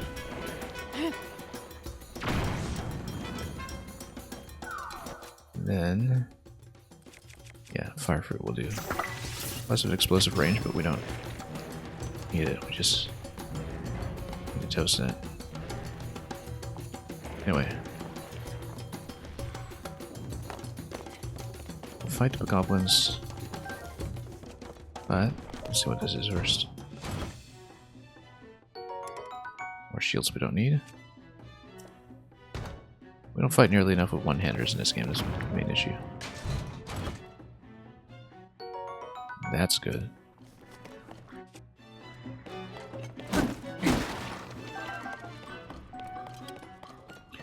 Okay, Riju, where are you? How do I call her to me? Anyway, we are going to go lightning against this, because we know it's effective. But I would like... Yeah, we're available first. There we go. Get her back when in range, basically.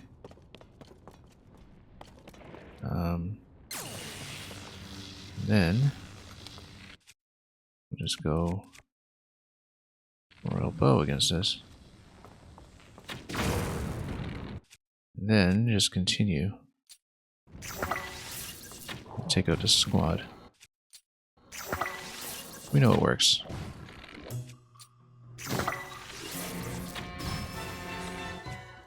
Fought enough of these guys to know how it functions.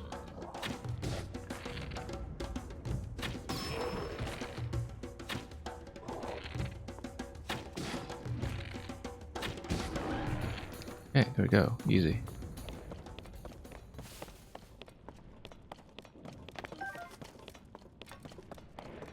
And we still have the rather annoying like up top to deal with, but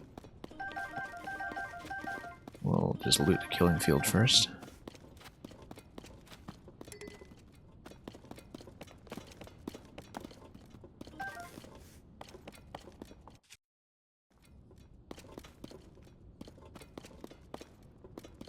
Then arrows, yeah, we'll take that.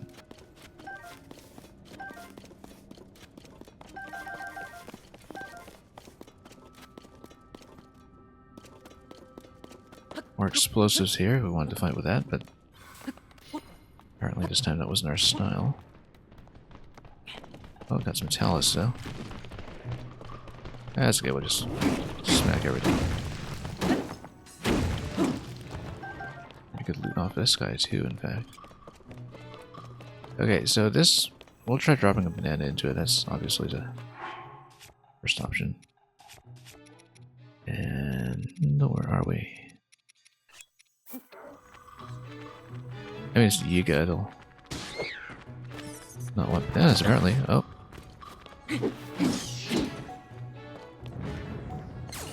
Surprising.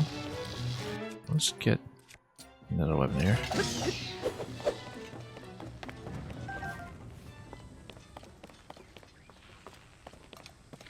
So I don't actually know what item that's supposed to receive then, if it's not bananas. Come on. Come out. Come out and play. You gotta get so close to them, perhaps. And cross this too. Oop.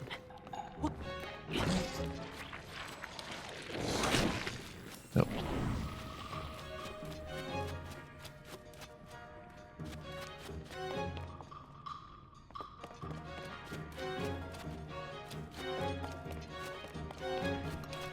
Yeah, because that's one kind of puzzle that we just haven't solved yet.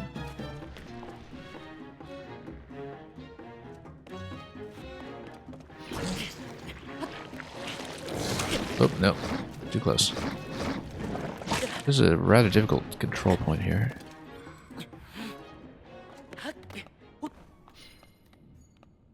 Just feed him something, perhaps.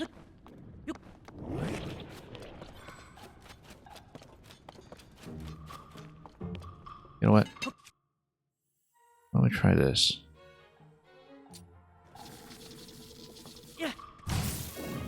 Okay. Oh, very nice. It totally works.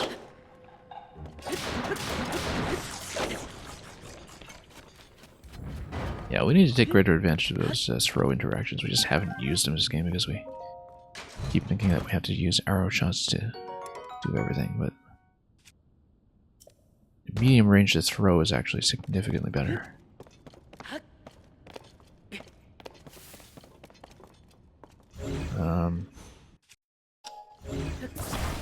Something back here, maybe?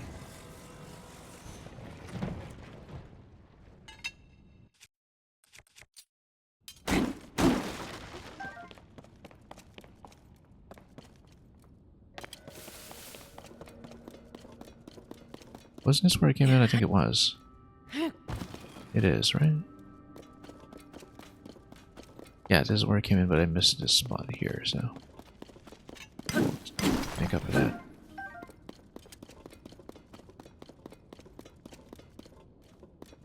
Yeah, because we came in this way, we went down. We still have to figure out that one little offering location. It's not bananas, what is it? We could try an apple, but it might be something else completely.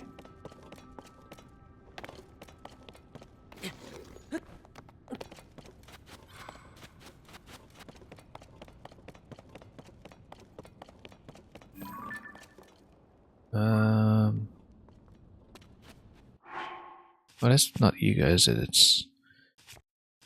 Might just be Sheikah. Let me... see. I thought it is a Yiga clan frog, but I might have been mistaken. It's not bananas, it's not apples. I don't really know. I mean, it's shaped like a toad here. We should mark this. In fact, mark it as having a Korok. Because that's clearly what it is, but... we'll just try to stone. Whoops. Probably not, but, you know.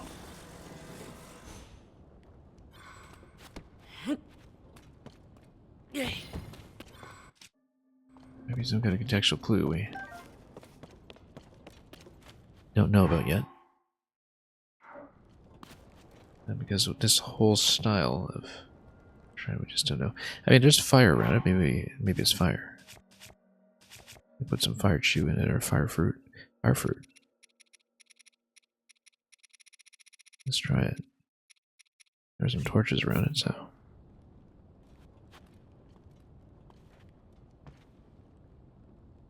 Nope.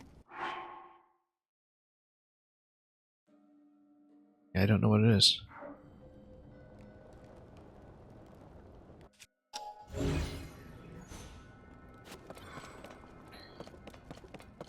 Maybe there's some kind of environmental clue to it, but there were mushrooms growing right next to it.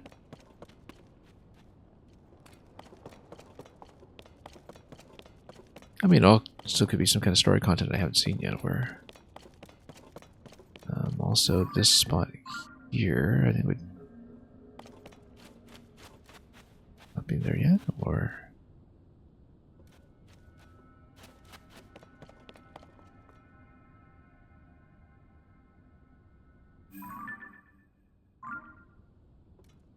wait, what's this? Nope.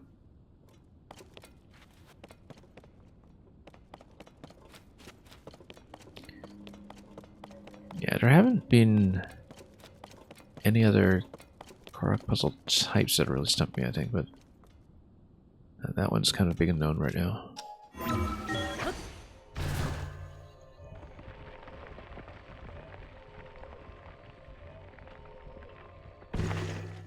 Nope, we don't want to be here. On second thought, this is a silly place.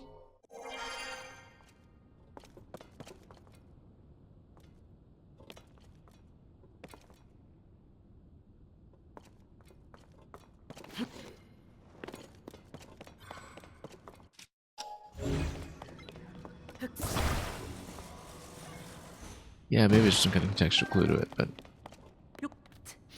if there is, we haven't seen it.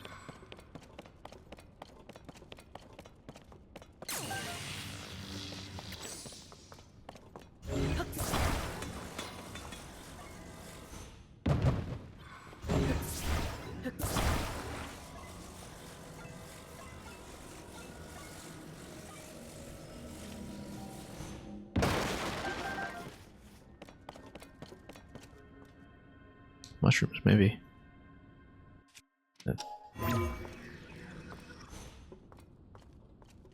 Who knows?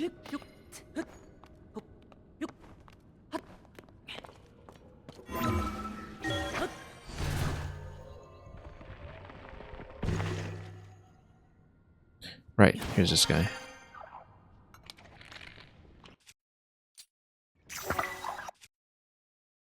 We'll take a comparatively cheap bow. We go. Oh, didn't actually mean to get electric on it. That was a mistake. That's okay. We'll take it.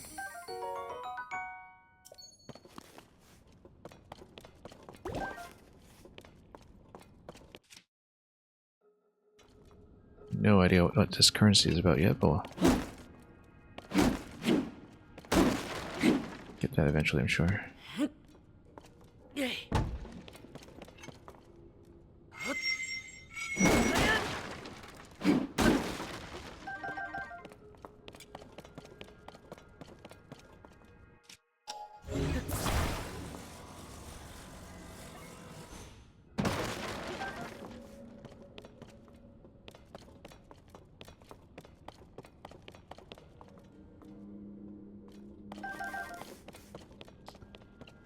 Well then, we don't have any kind of environmental clue about it. Not sure what we should try. Surely it can't just be the shrooms that are growing next to it or something. Yeah, I was getting it was that, you know, in the previous game, it wasn't until you actually started regularly encountering the Yu clan and doing their story that you kind of knew bananas were associated with them, so there could be some kind of similar piece of information that we lack about what those offering tables actually want.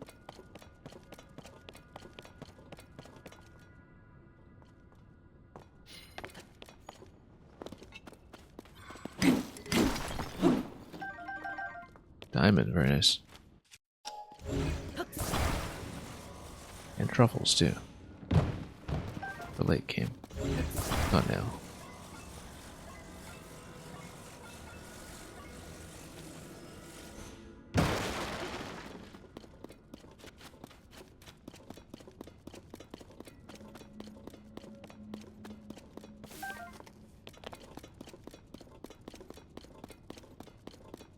Well...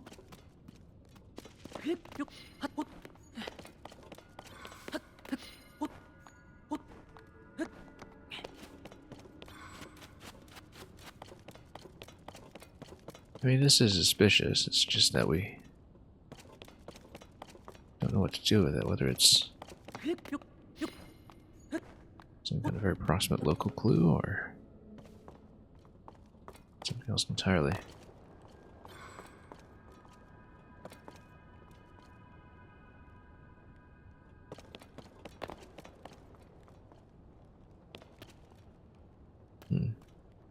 Very curious.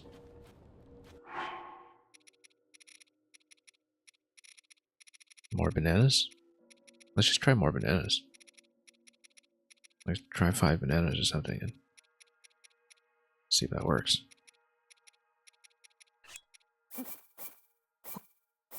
Maybe it's just a big tray. Oh, we don't want to do that. It's going to cook.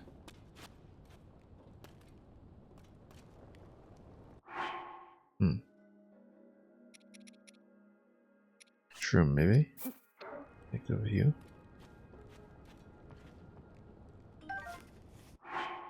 Yeah, I don't know what it is. Could be setting fire on it. Be something else entirely that to worship.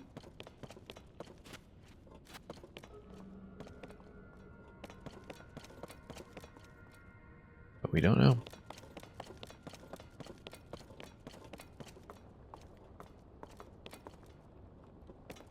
Still a lot of little things like that in this game. Having to deal with insufficient information for now, and then we'll see if we can track some kind of insight about it much later.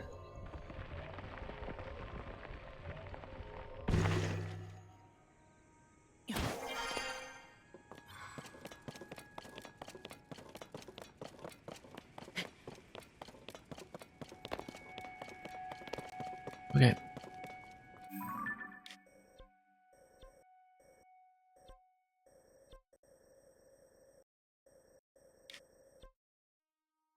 was about to say, how do we end up all the way over there? But I realized actually we're not that far. Wasn't I going over to this shrine? How do we... Okay, no, that might actually be the labyrinth. We're just very far out of position. Since we are already on the edge of the desert.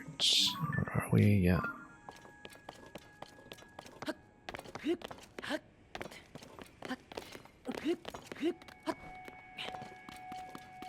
And yeah, the region does encompass quite a bit more than just a desert, obviously, so...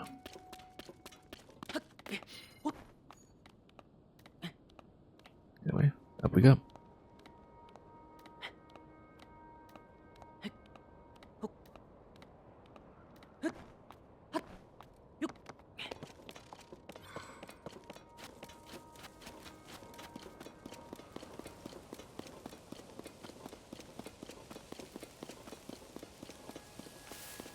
See a fairly clear picture of what a tower is here anyway. That will be relevant once we have the map.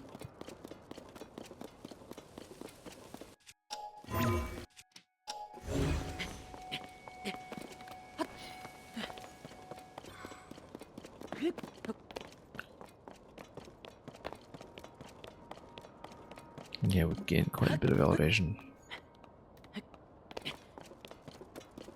since we left the desert. Down below. Oops.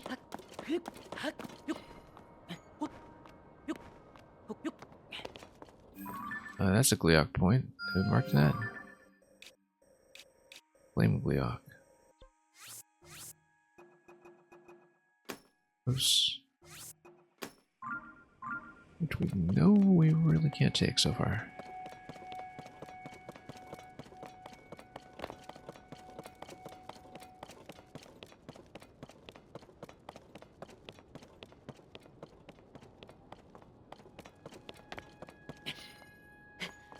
Yeah, but if we stay up high, we'll have flexibility to drop below.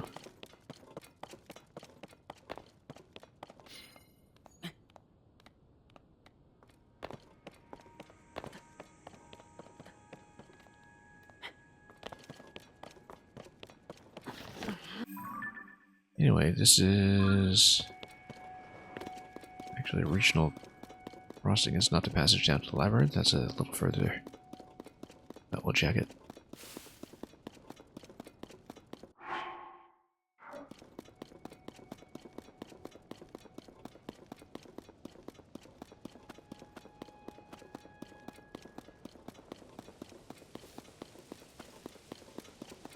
And within some view of other regions for the first time in a long time.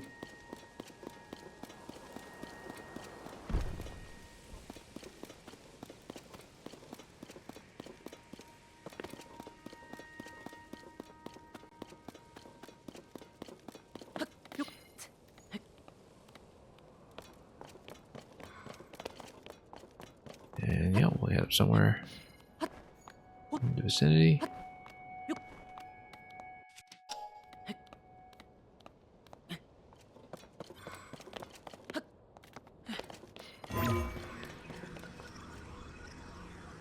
Not quite.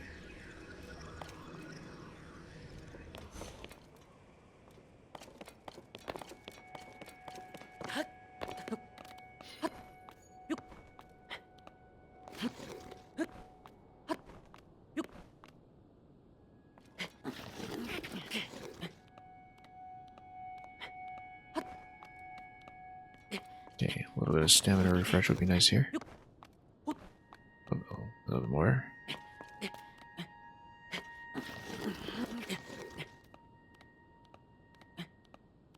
Yeah, let's not hump it.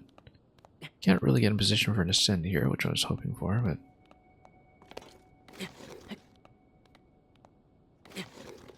Well, let's just rest here for a moment. Does it really not reach? Oh, it can totally reach.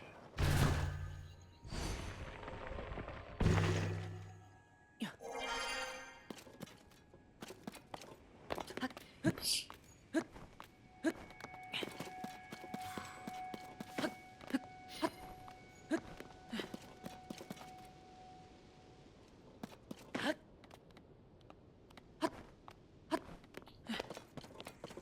anyway. We'll see what's on top.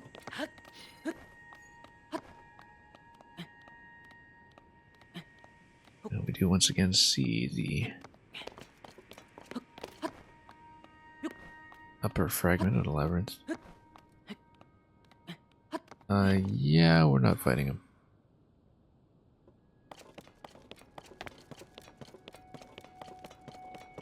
Just don't have the flame resistance and not get one shot.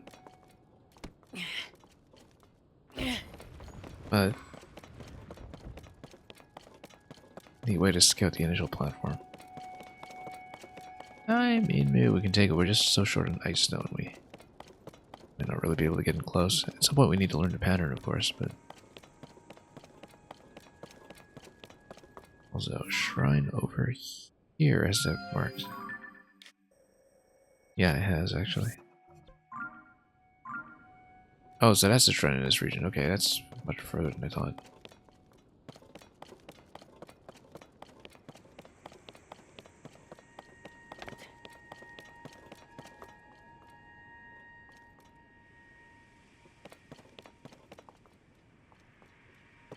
Okay, we'll go around it.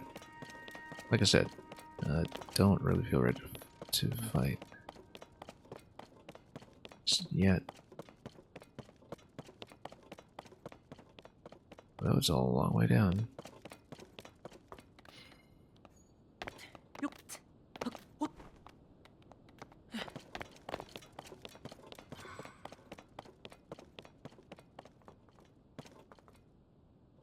That's okay, we'll maintain elevation over here and cross over to the shrine. It's actually a very clear and obvious crossing.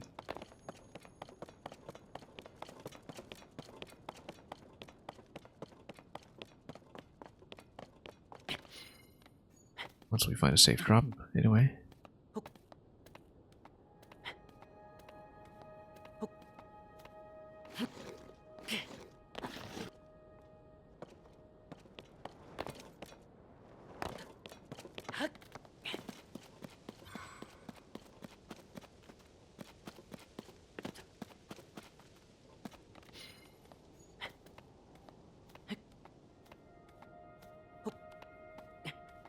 Don't like the look of that overhang.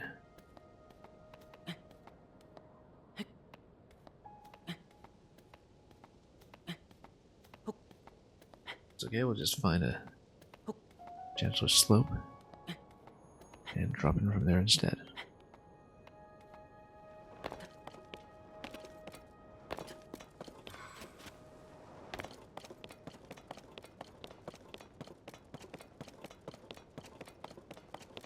Alright, doing okay. It's a lot of tumbleweed.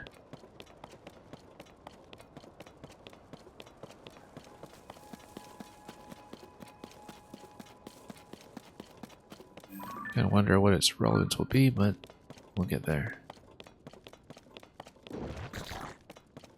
Yes, we'll take this, gladly. Or, okay, Riju can do it.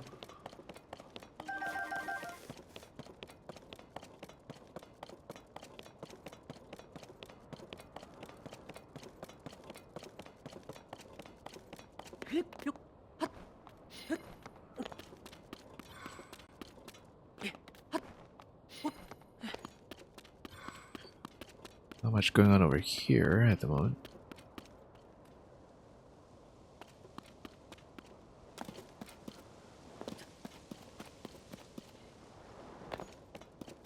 Again, this shrine is going to be the target.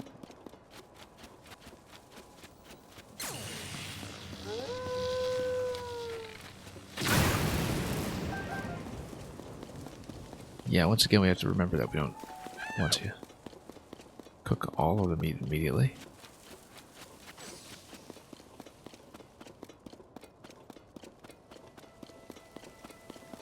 Time to time, that may be unwise.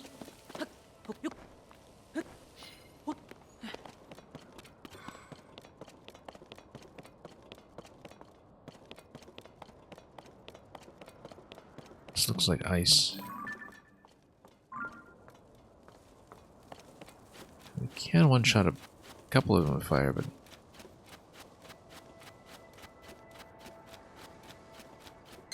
go lightning instead.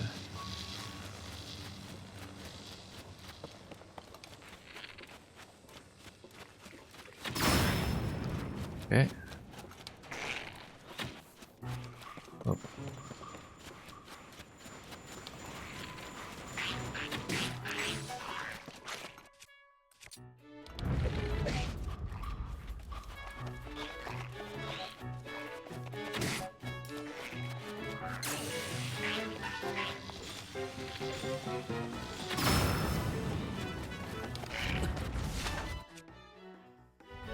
We got some cold here. How cold is it?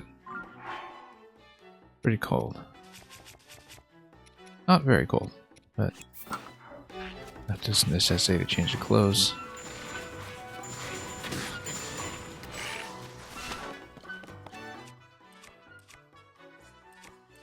Might as well just toss this. Whoop, nope, missed. Not effective.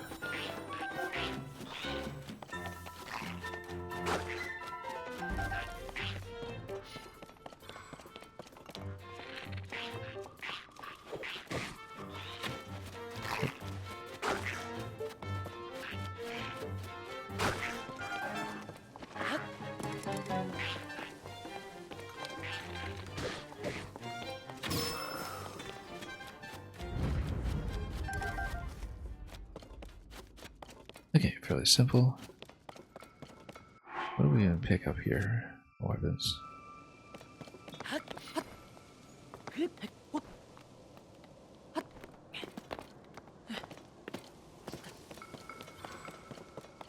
We'll take the broadsword and we'll put a boulder on it.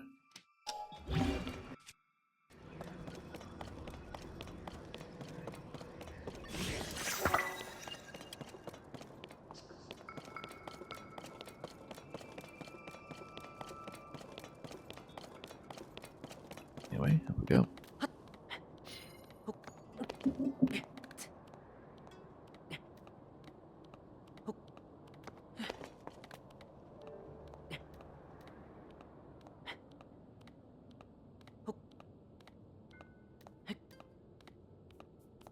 And we'll see. Now this one will go.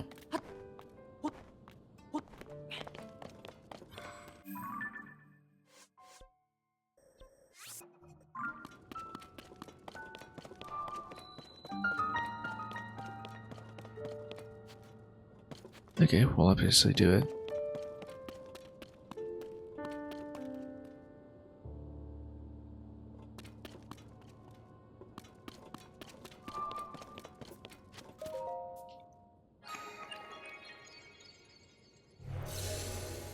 This one's a little further out of the way, hopefully not too standard.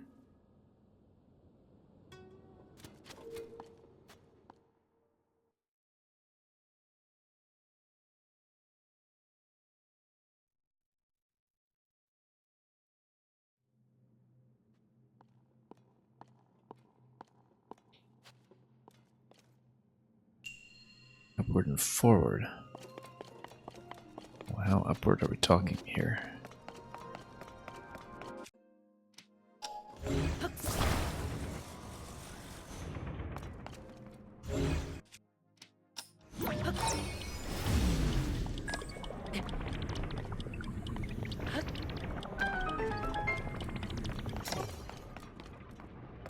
Okay, so we need to attach something there.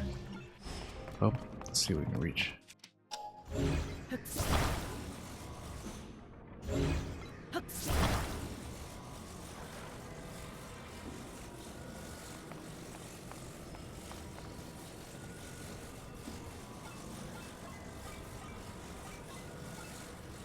I mean, doesn't need to some resistance, although maybe even just use the Mario 64 method here. I don't know why it makes me think Mario 64 specifically, but so this was a fairly common kind of platforming element there. Okay.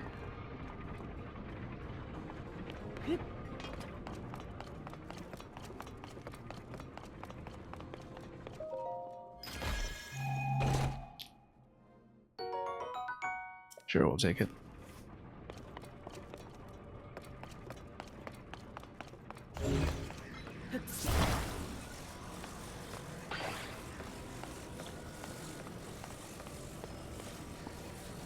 That way. We'll restore that and continue.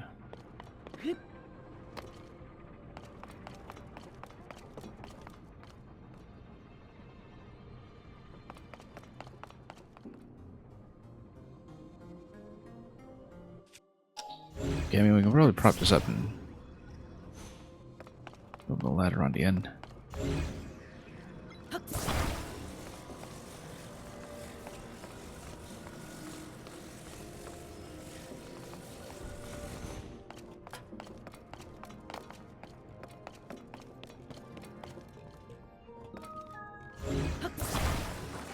I mean, we can always just lengthen the bridge.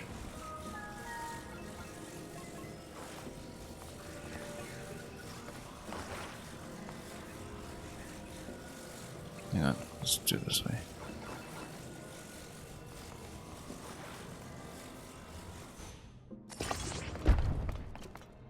That works too. We just need an additional plank.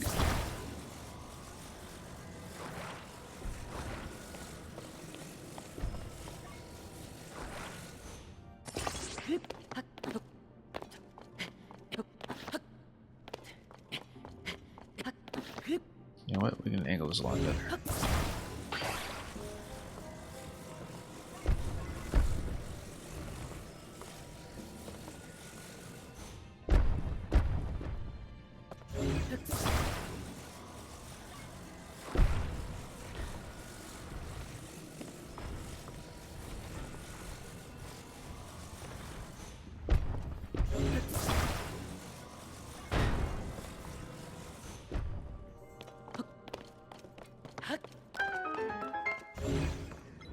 Okay. It's for me.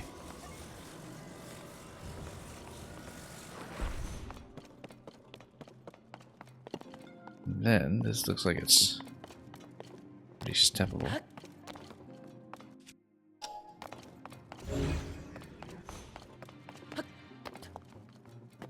Weight down or something, probably.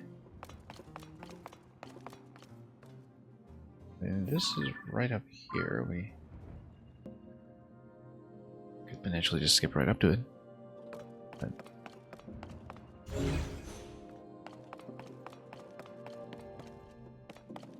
we'll do it this way.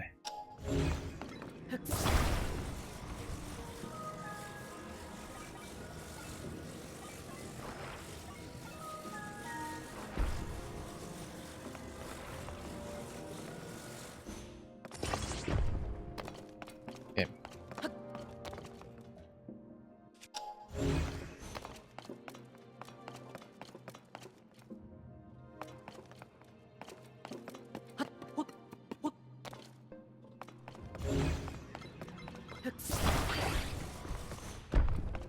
Well, so we know that we probably have to press that in some fashion.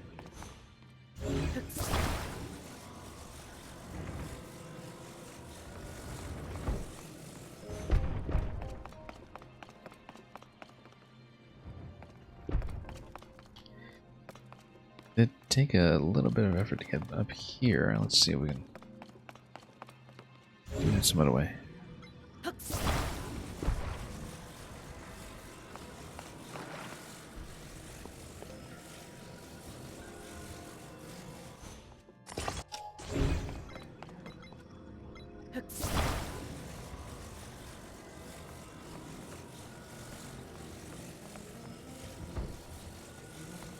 Oh, we bumped into something.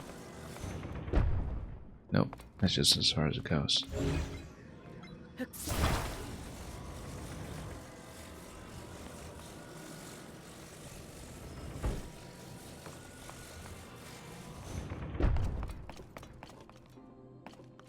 Well, what we can do.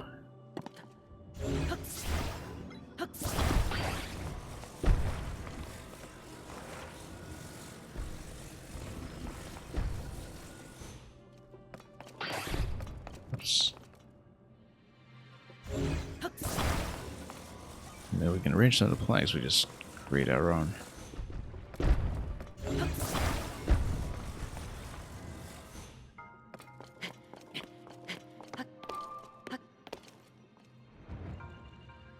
It's actually going to be it, but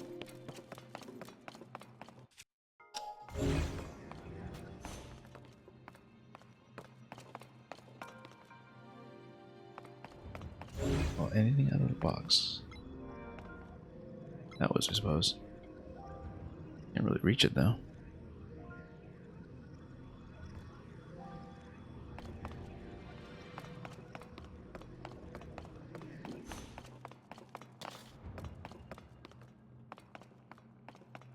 Oh.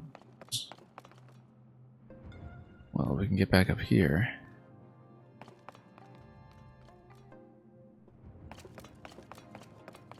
You know what? I got a better idea. Go up like this.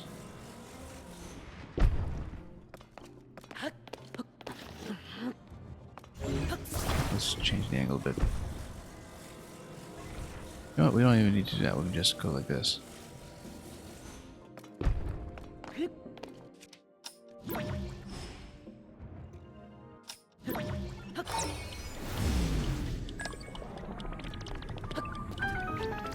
That works too. We should just use recall more often. That's the lesson to take away from this.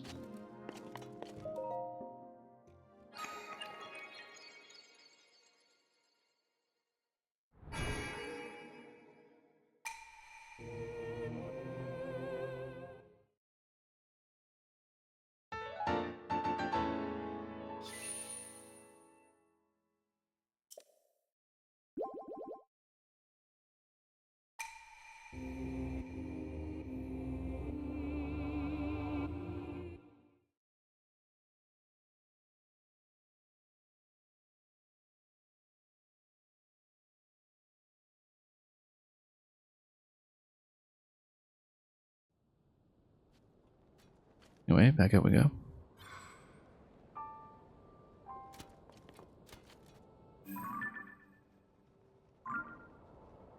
I mean, that's probably going to be an important location.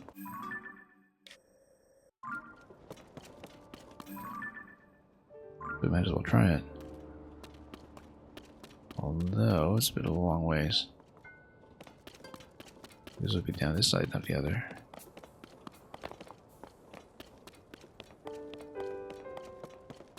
Yep, rocket plus wing or something, of course. You could just sail right across, but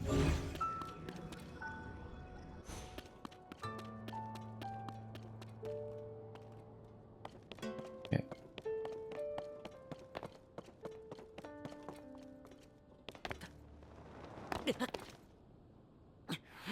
It's fine.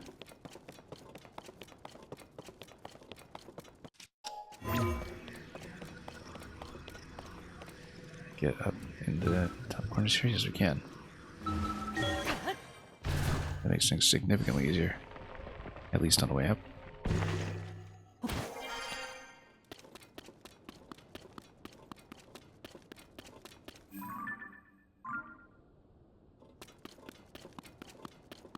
I'm just trying to reach the summit here.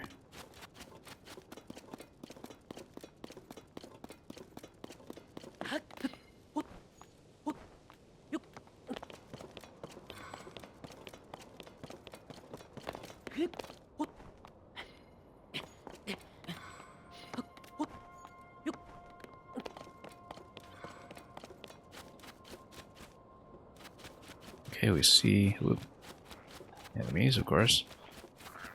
Enemies everywhere.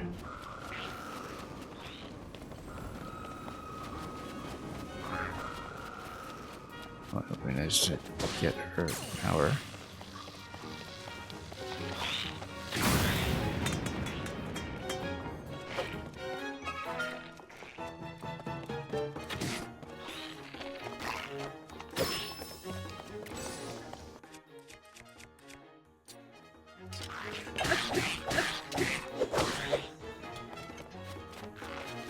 That will dispatch it fairly quickly.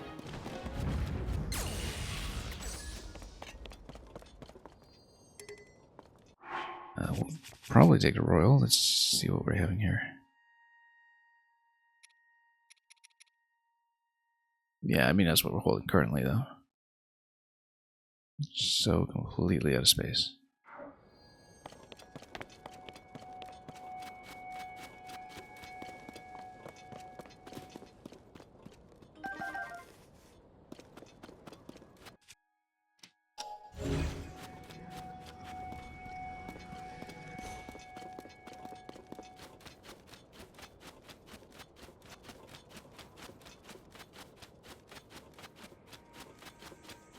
Okay, all the way up.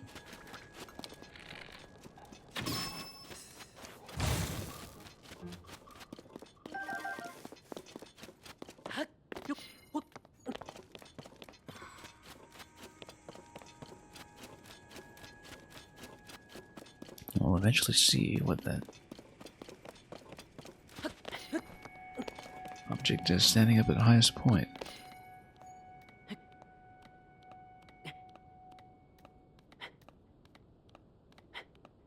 Still roughly heading towards the labyrinth as well, so we're not too far, of course.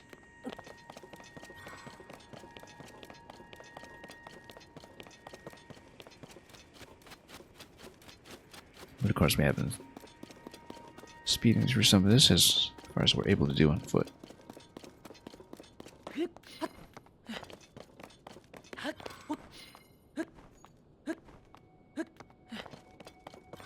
Okay.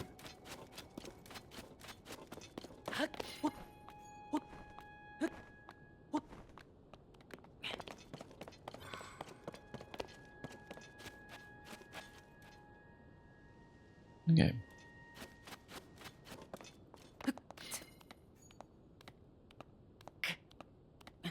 Oh, wrong friend. Also, okay, yeah, we can talk to him. Didn't even occur to me to check that.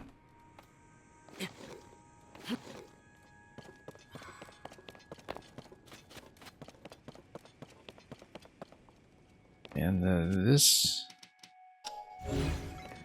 series of pegs that could be useful. Anyway, we've got a quest from him. Some firewood as well. You. Quest giver. Oh. Cut his endurance. I mean, I guess we just put on a red gear.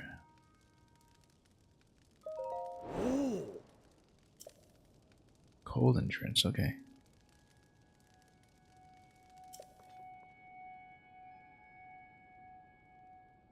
Evening till dawn, really. We just stand on top of the pillar or what? Ah. Oh, okay, no clothing.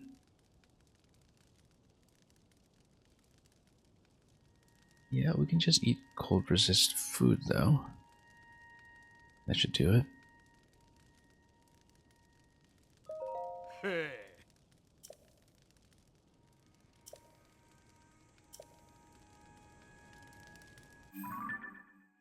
Until dawn.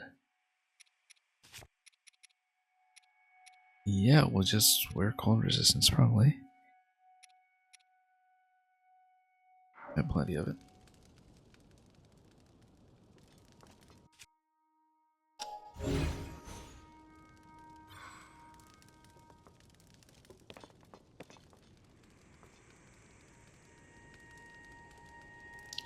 Also, these stakes.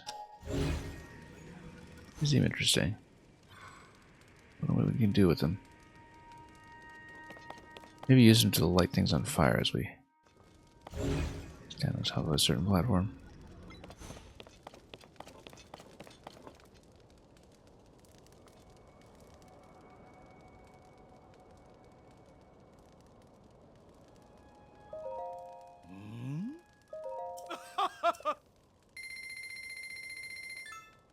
Ah. Tomorrow evening when the sun sets. I guess we can change the clock here, or no, it'll go directly. Oh.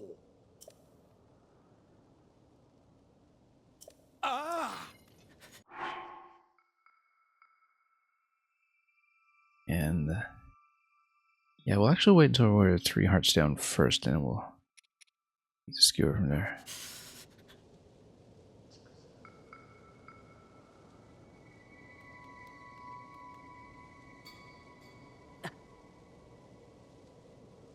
That's okay.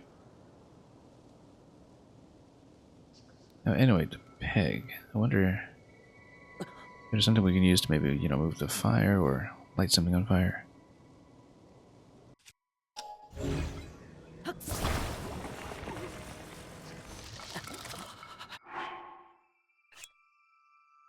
We'll probably just use it, but I want to see what these pegs are for.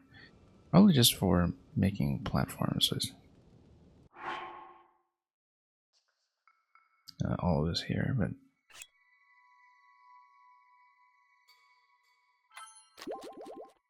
okay.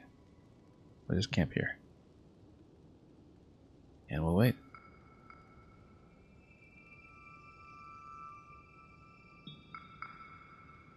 It goes until dawn. That might be a bit of a sit here. So I guess we'll just hang out for a moment.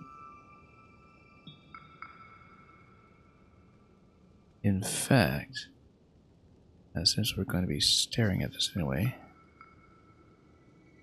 I don't know if there's maybe going to be any kind of surprise in a way, but there isn't. I'm actually going to take this opportunity to very briefly go AFK. And we'll watch this. We'll see how it goes.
Anyway, he's going to admit that I'm pretty good.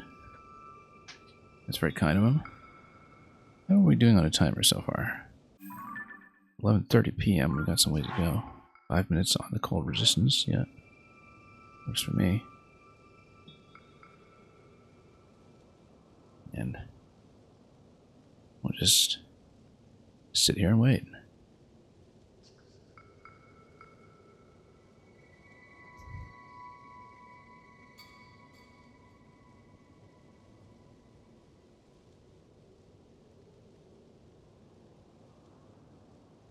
And he's starting to buckle. Shiver me timbers. So yeah, I don't exactly know what the pegs are for. Whether perhaps you can, grab a fire for yourself or something. I doubt they light up, but maybe the idea behind it. I mean, this would not light up. This is stone. But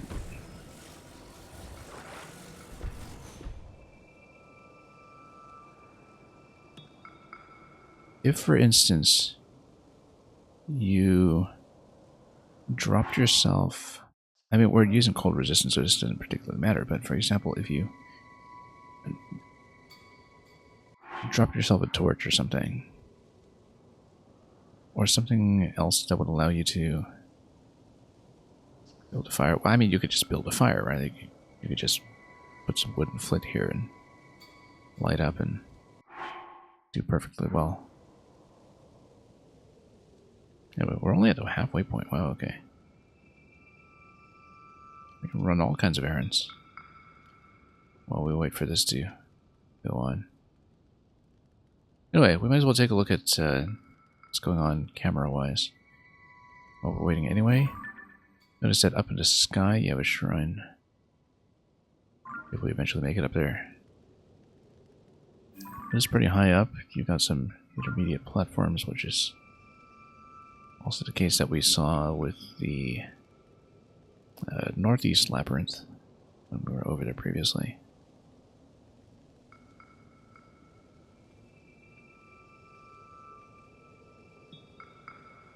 And what else can we do, really? Actually, this is interesting because the platform does fall all the way from there. I don't know. Perhaps the recall point would get you high enough, or if it wouldn't. Meanwhile, he must endure. That's something to watch out for, is that, potentially recall might get you far enough, depending on the landing point and whether we're actually able to go from point to point without the glider critically.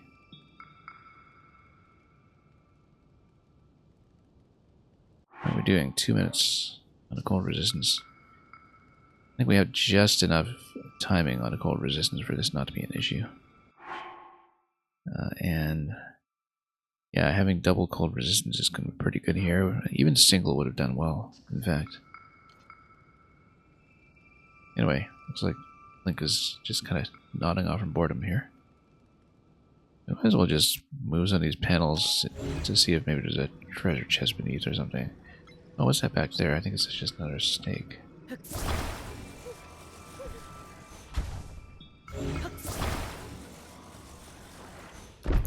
So I wonder if you're supposed to use that to climb something. You certainly could. Must be exhausted too? No, not really. We just ate some food. That's all it was. Wouldn't have been able to do this without, unless, of course, we just started a fire. Which I bet is absolutely feasible.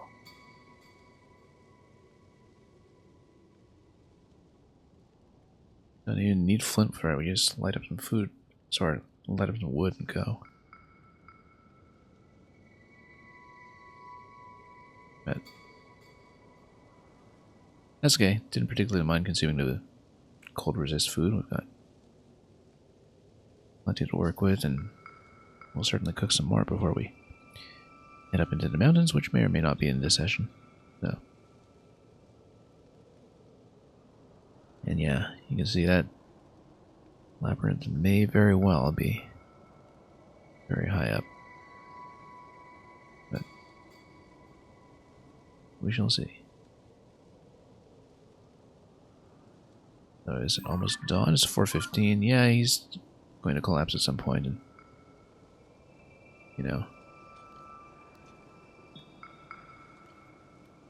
this guy thinks he can beat Link at homelessness.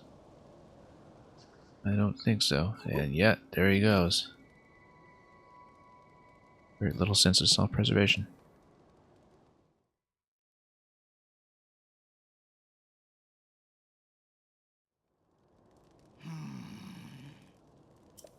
What do we get? That's it. Okay. So, a very minor bet.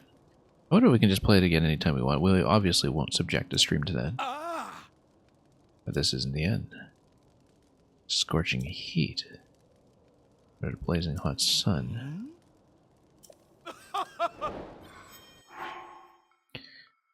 So that was perfect timing on the resistance food, in fact.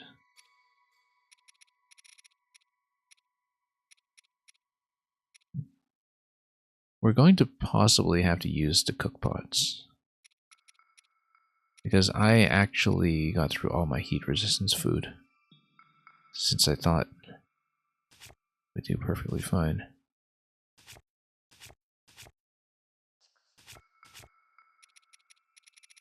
But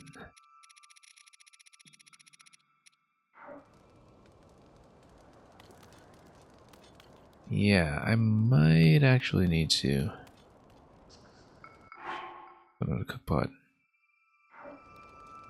I haven't used those single use pots at all, actually, but just put some clothes for just a moment here. I'll have to take them off again, but in the scorching heat, actually, no, this is how you do it. This is what the pegs are for. In the scorching heat, you just put up some shade. That's all it is. You. Ah. Oh, tomorrow at 150 rupees, yeah. Well, tell me about it. And we'll earn 300. Or just a profit of 150, I guess. We'll return to the top of those pillars and remain there from morning till night.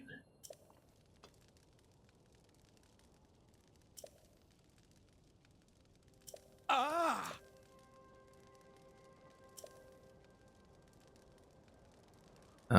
We're going to construct something ahead of time. Ah. And we'll probably just use the pegs to, well, peg it in afterwards, so.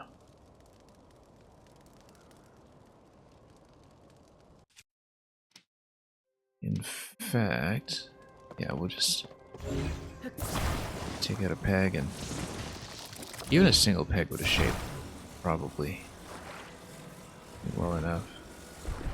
And the pegs kind of work as automatic stabilizers as well, so just put up a huge shade. Hang on, maybe align this properly.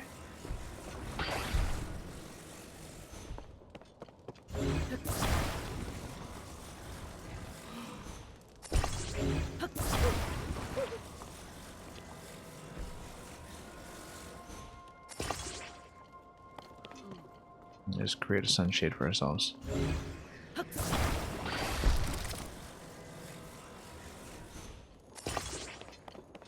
This would work a little better.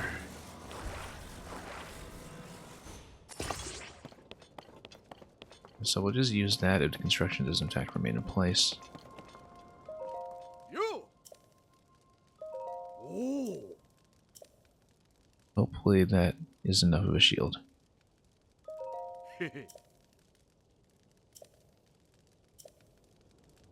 Unfortunately, this will mean more dead time on the stream, where we have to just sit around and wait, but we'll see.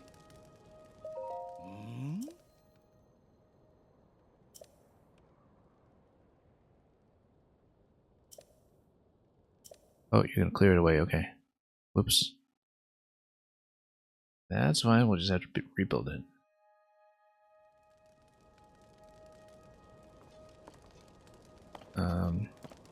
Okay, it's because that one was in the way. That's fine. We can just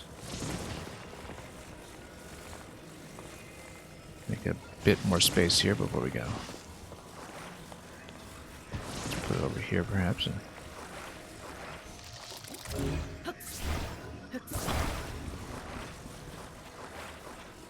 we don't need to spend time building this. But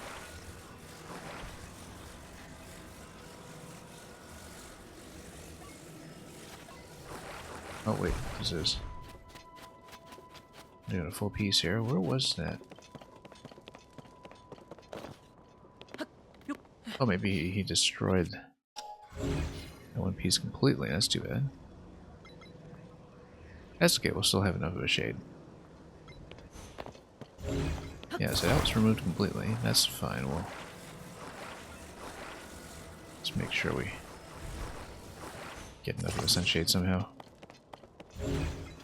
Then we'll be able to pull that in and out. So, not a complete umbrella anymore, but it'll do. Oh.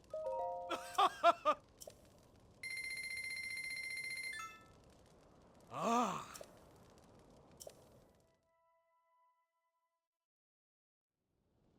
Oh. Ah. Okay, so this guy's gonna lose again. Oh, unfortunately, Our positioning is going to be a little bit rough here. However, we'll pull in just a little bit, as I don't fall down. Okay, I guess we do need to pull it in that way. How are we doing for temperature? We're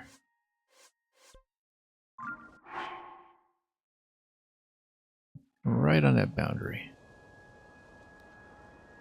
And so perhaps we need to move this as the sun's position changes throughout the day. Alternatively, we could grab this platform. No.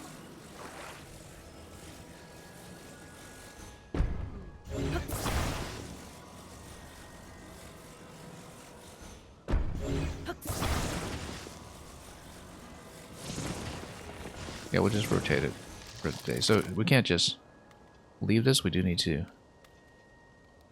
babysit it a little bit as the sun's position changes. Currently, where is it? We're kind of blocking it, but probably do a little bit better as well. No, hang on.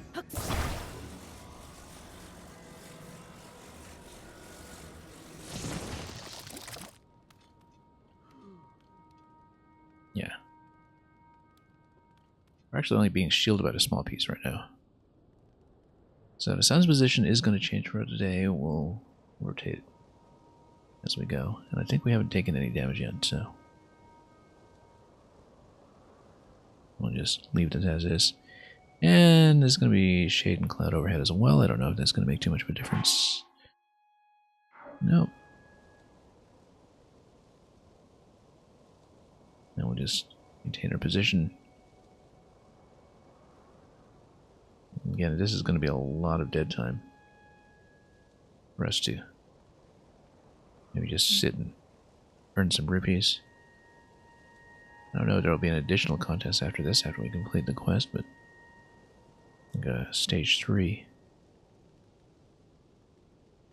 We do still have cold resistance food if it is going to be, say, an all-day round where you need to do both. He says I'm impressive. Well, I mean, when I've got this kind of covering over me, yeah, pretty much. Absolutely no issues.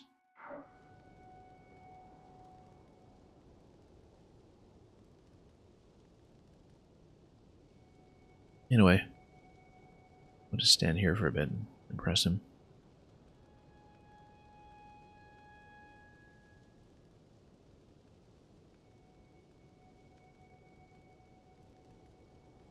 I'm tempted to just pull out some topical Shakespeare or something while we wait, but I can't really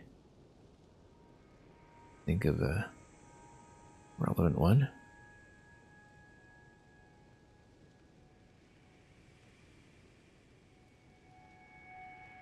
Now it's getting toasty. Yes, it is. What time are we at? Level 5, okay. I'm gonna sit through a couple more game hours.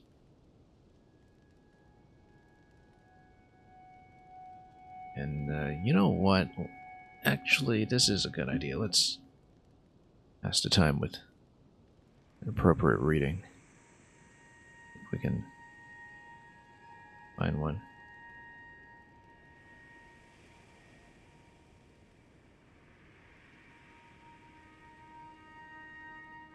William Shakespeare, sonnet number 18. So this will be a bit of a bonus for the stream without any kind of point redemption. Shall I compare thee to a summer's day? Thou art more lovely and more temperate. Rough winds do shake the darling buds of May, and summer's lease hath all too short a date.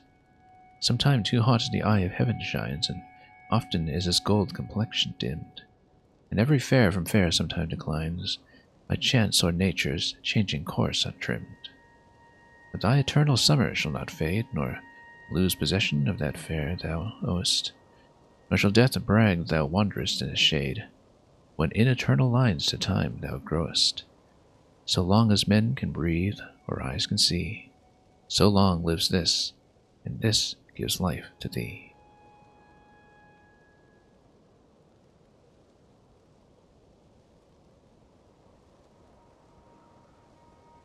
Surprisingly topical, in fact. And look at that, they're still going.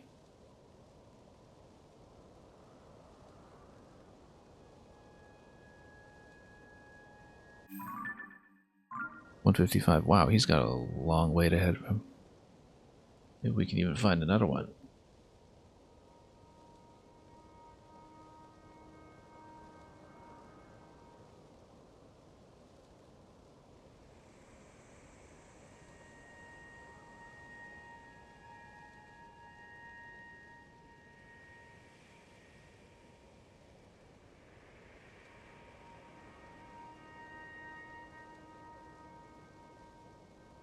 It's going to be difficult to beat that one for topicality, though.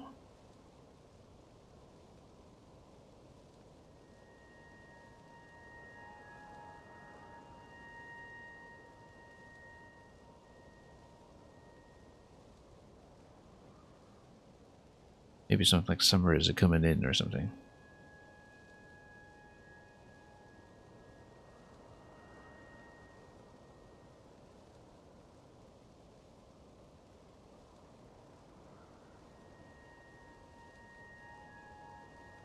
Anyway, we're just going to totally not swelter in the heat because we took appropriate defensive measures. Biff Fuzz, welcome. And yeah, I know you've been here before. It's been quite some time, though, I think. And yeah, we're currently just, taking a moment here to sit here because this is what this side quest is all about. You literally just stand here all day until the other guy collapses. We managed to squeeze in some poetry reading and all that, but what do I think of Tears of the Kingdom? I'm loving it.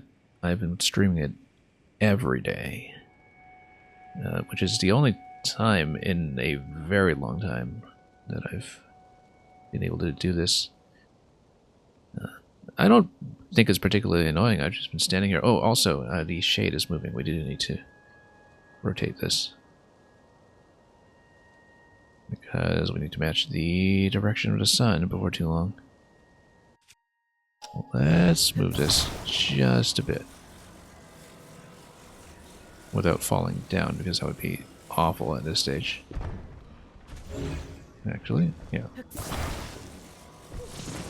Here we go. Okay, no. We lasted.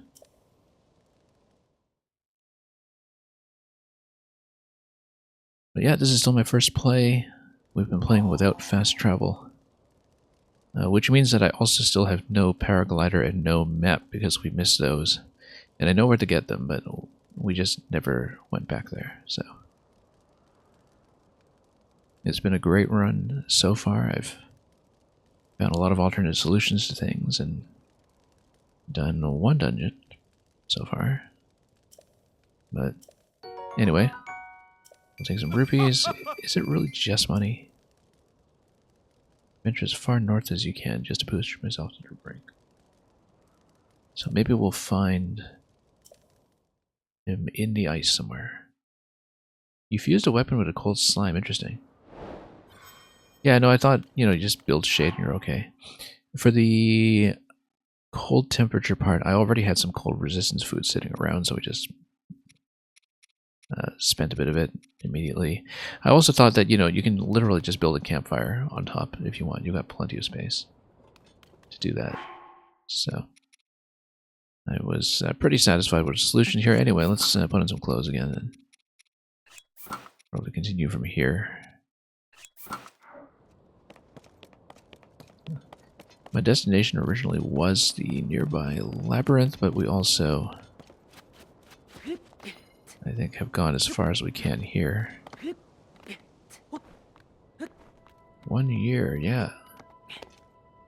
Not bad, just slightly over 1 year, in fact.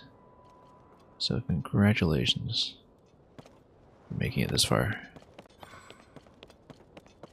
Campfire down there. That looks mildly interesting. It's a little further down, though. That's okay. We're kind of moving towards the labyrinth zone eventually. No, labyrinth is that way, though. We probably want to do that first, since we're losing elevation anyhow. Also, that looks like a Korok. Or something similar.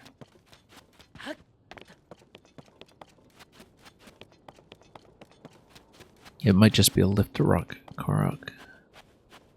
Unless there's something else to it.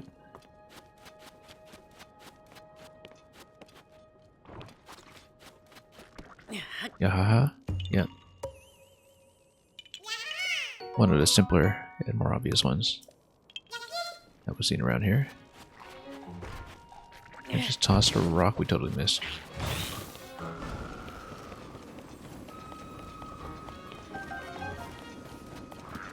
That's fine. Is she just gonna poke him? Yeah, she is. Oh, totally miss. There we go. Oh, we don't want to knock him back completely. Yeah, I do want to loot him eventually. What are we even holding? Spiky's spear. Okay. Yeah, we'll just let him make some toast and then... Yeah. Whoa, okay. That was a little vicious. We'll heal up from that before we die to cold or something.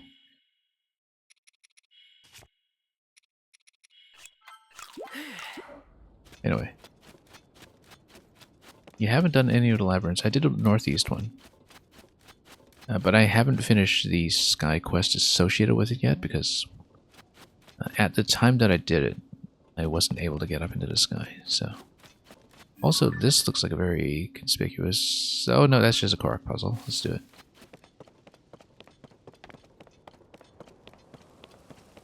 It seems like a fairly straightforward one too, so...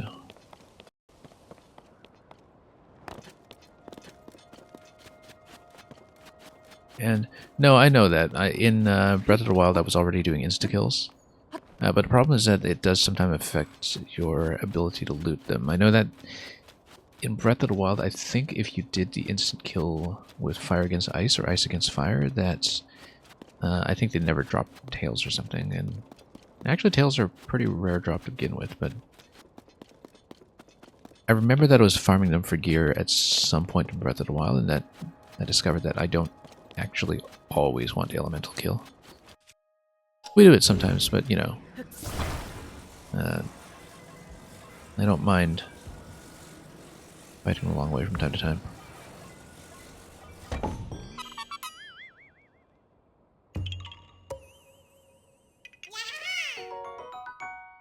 But yeah, we did that a lot in Breath of the Wild, but here I do have to limit numbers sometimes, but... Oh, here they drop their things anyways? Okay. We've been getting the horns and such, we rarely get tails, regardless. Lots of Koroks all bunched up in one place here, wow. Lots of fairly obvious ones, too.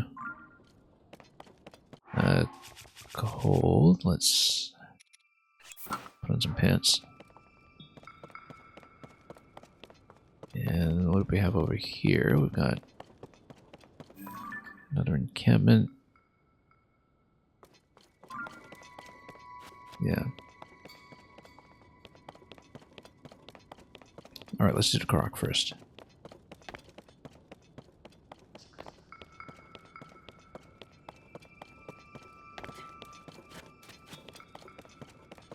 No, it's not that I don't want the paraglider, it's just that we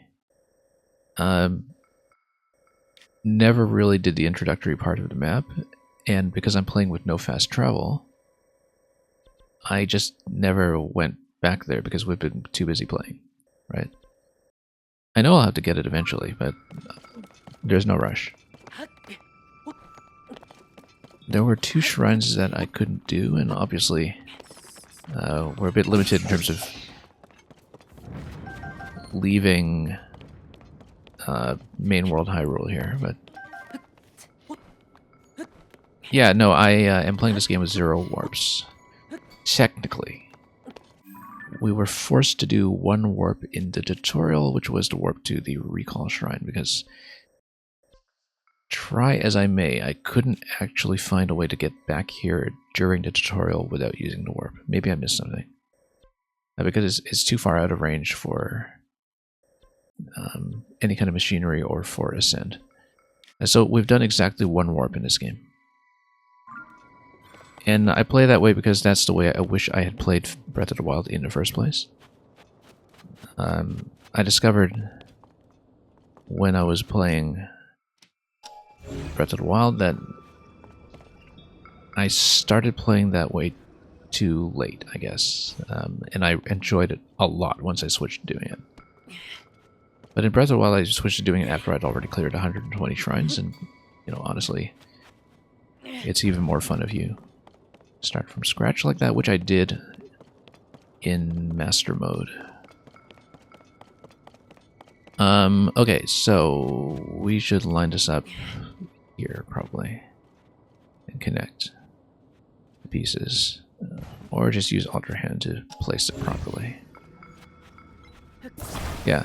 I don't particularly care about taking the paraglider eventually. I know we'll have to. But I really would like to play without fast travel, so that's not the pattern.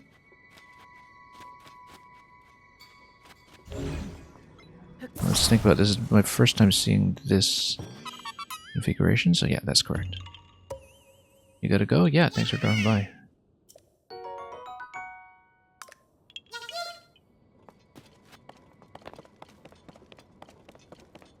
Always nice to have people stop by and say hello, so.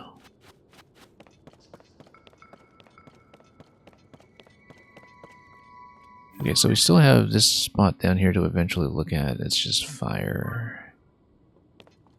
Now, in terms of elevation, can I still head over to the labyrinth easily afterwards? Yeah, maybe so.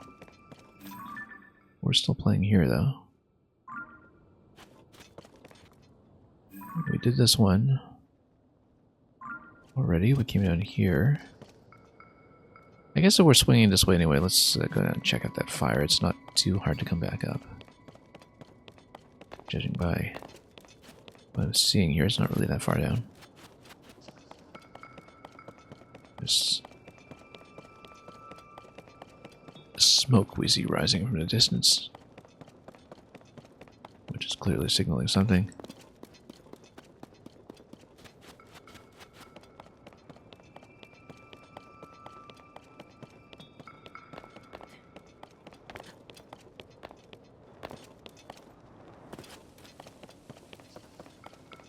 And we see even more of those further off, but that's way, way out. Not that relevant in the moment. Okay, maybe this is pretty far down. Actually, that's very far down. We might have some trouble coming back up afterwards. I may just mark it for now. Unless we see a clear path. Yeah, it's actually kind of in its own little pod here. Let's just mark it for now as a point of interest.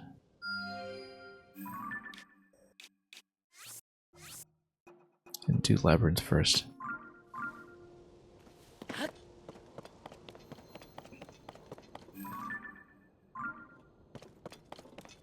Yeah, we'll come back eventually.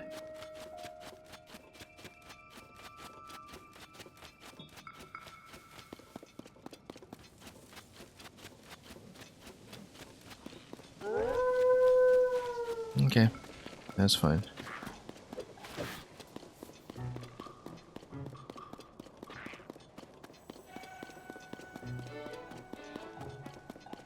Well then, let's just nuke him.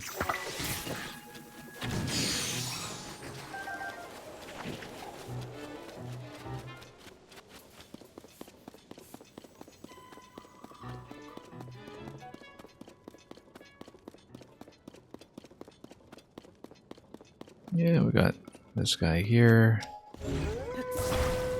Just drop a boulder on him. Or miss. Yeah, so we don't want to use the lightning attack because we don't want to cook the meat yet.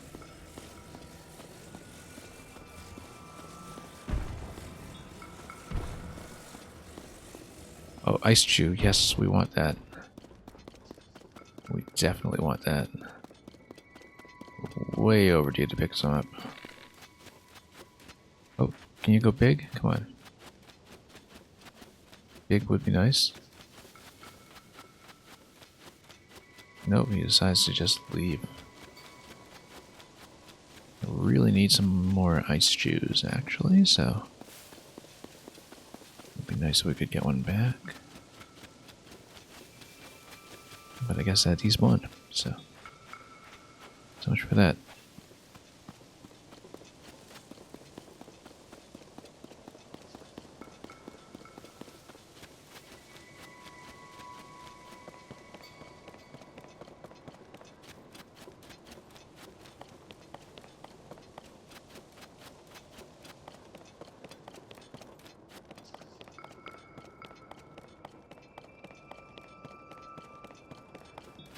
Yeah, fairly lengthy passage over here that we'll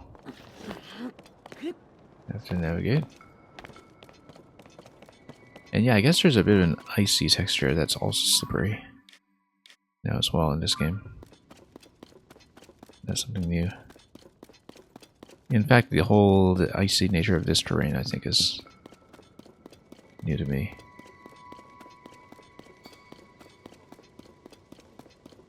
And I bet one single fire chew shot will probably do it here. Okay, almost. There was a time when it could have caught all three. So they do drop tails after one shot. Okay, that's good to know. We should have just done that. And also this guy's just gonna die at a campfire. That works for me. Alright, so maybe we should just get back to one-shotting them instead of worrying about materials.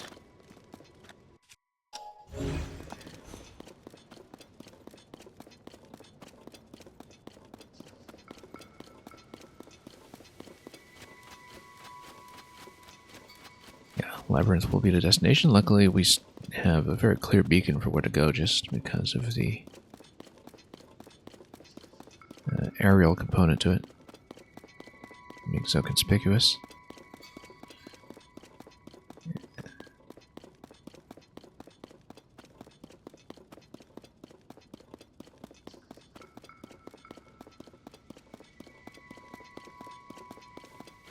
And yeah, a lot of shatter points here on the way up. Just to really throw off any kind of balloon flight.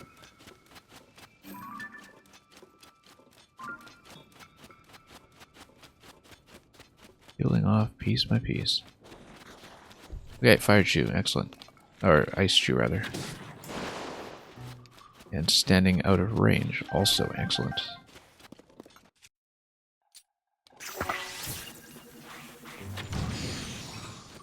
Okay.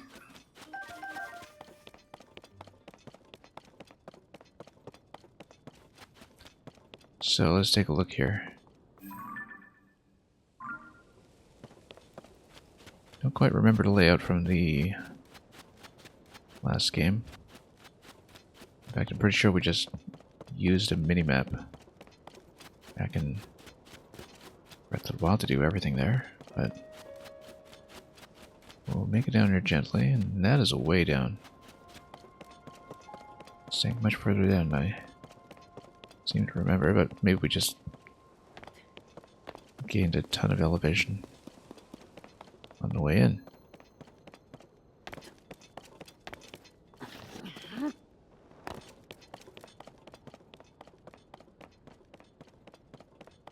And yeah, we can make it down slowly. See how navigable this is without a glider to drop in from above.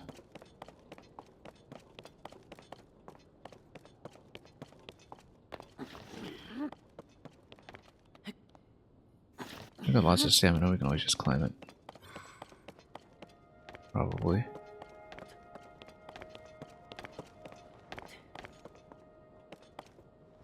Okay, so there's ground below, it's just very foggy.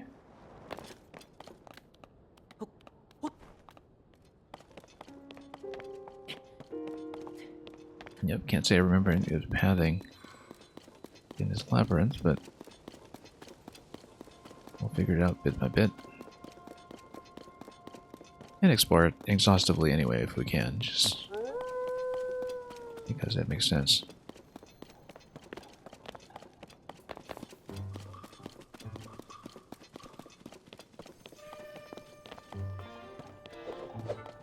This is destructible, it doesn't look like it. We'll climb.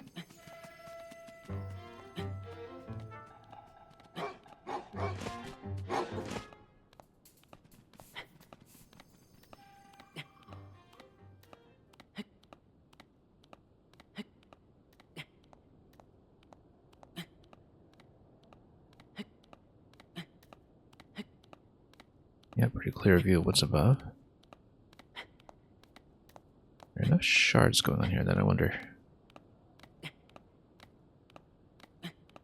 how many alternatives we have for scaling way upwards. I think it looks like it probably still requires a balloon flight, possibly two, in fact.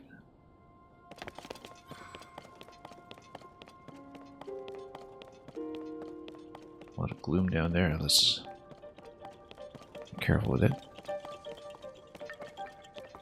Also, card point.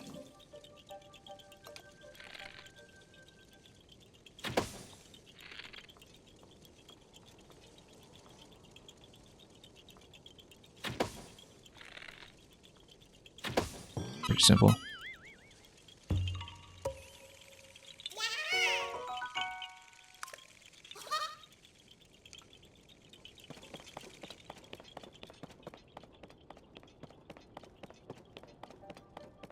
Yeah, very gloomy down below. We can actually construct some platforms that we keep nice and close, but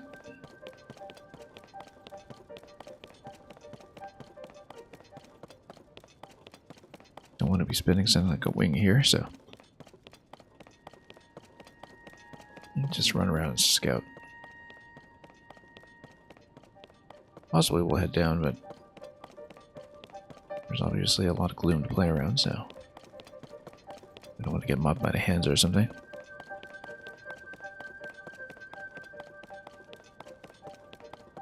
And this is just a front entrance.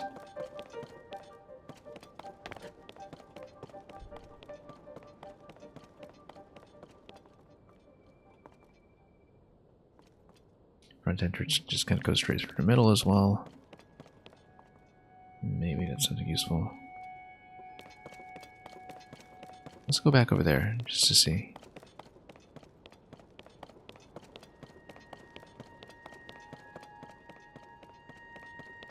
Don't know if we can quite jump wall to wall here. Given the correct ledge, maybe so. But on the outside wall, we're a little bit distant from what we would need in order to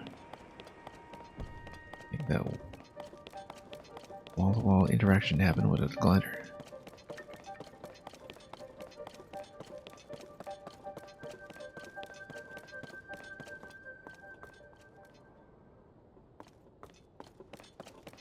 Maybe we use something like this as a jumping off point. No, too far.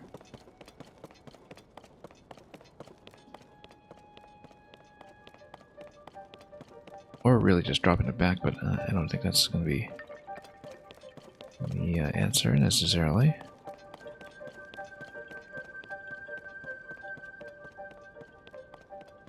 See something that might look like pressure or something else back there than that. Who knows?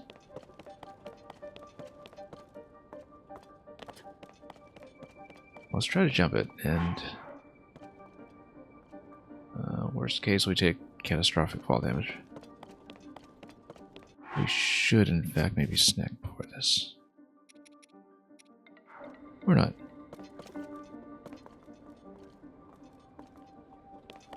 Okay. Whoa, look at that. Very close to the gloom there. Landed right at the bottom actually before smacking into anything. So that was extremely fortunate in so many ways. Yeah, but it does mean we're committed to this now, and that's okay. We'll walk it.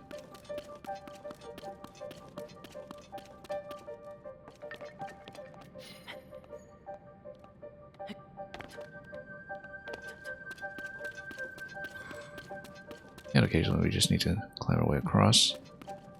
I do see something that can be blown away by the Korok front further along. Or for that matter with a fan. And so if we can do that, that would be great. I don't know what my weapon loadout is going to say about that, but we can just replace one of these spikes with the Korok leaf and call it a day. Not on a spear, but perhaps on a sword. We've got plenty of stamina to work with here, so.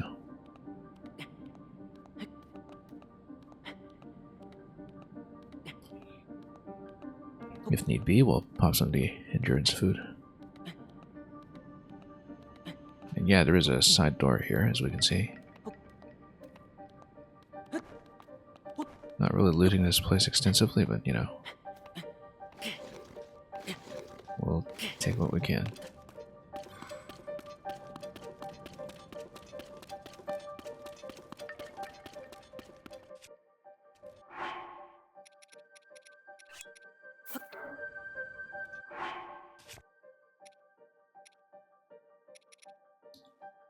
Hammer, raw broadsword.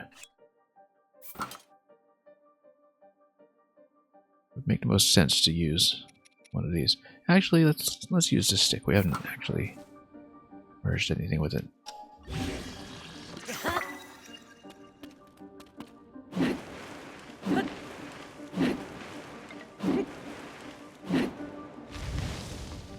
Anything? Nothing.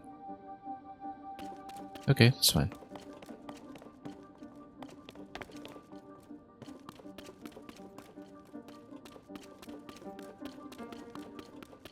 As usual, the trick to these is to look for entry points with ceilings that are concealed. Like right here. Except this does not look traversable. Unless we had some kind of absolute gloom immunity. Which we currently don't.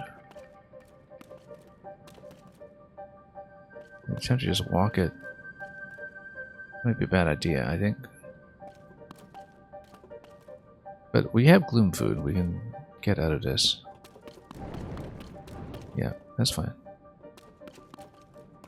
We do have gloom food to mitigate that effect. Because it's clearly a passage that will get us something, right? Since it's not going to be visible from above, which is the condition we're looking for. But this is visible from above, so perhaps this is just a whole lot of nothing. And we've needlessly spent our bank here. Actually, going inwards this way might be good. And it's okay if we lose hearts here, because the gloom meal is something that we have. So why don't we just run it? Oh.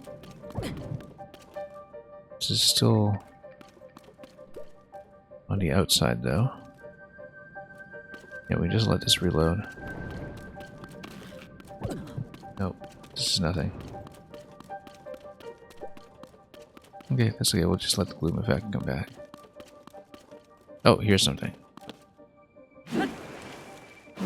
Might just be treasure, but it is just treasure. Great. And we can even ascend through this. If we're careful. Big battery, wonderful.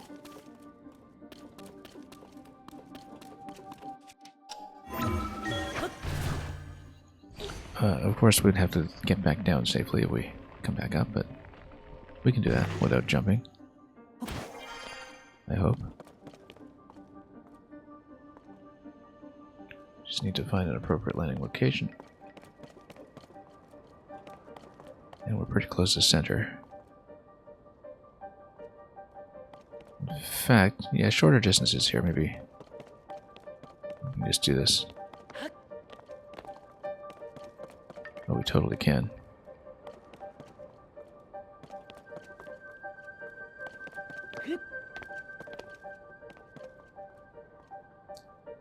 And here's the central section. That's where we'll eventually be going. We might as well go down to discover the chasm or something. We can always climb back up. Particularly if we find a good ascend point.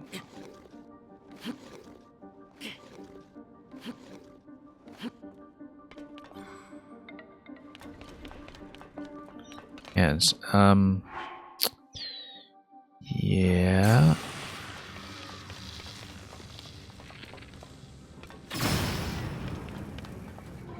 Okay.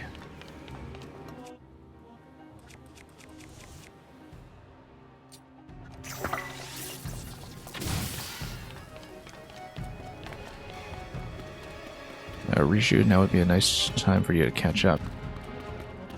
Rishu? Rishu? Come on now. Maybe I'll just outrange them.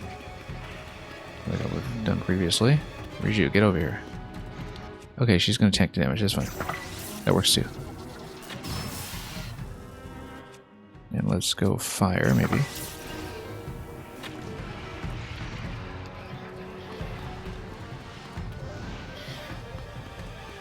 Okay, so she's not going to be totally unhelpful.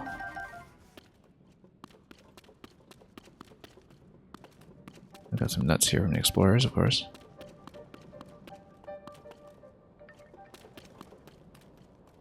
Yeah, we do have a cork front, which is useful here.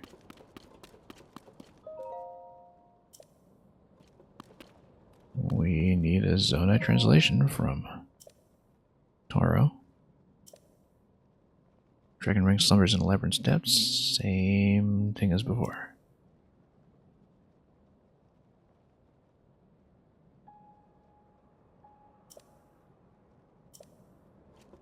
Okay, we'll follow the trail, roughly.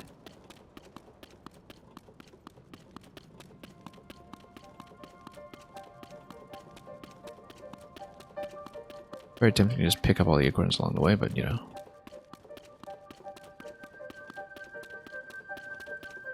We'll cover this properly instead.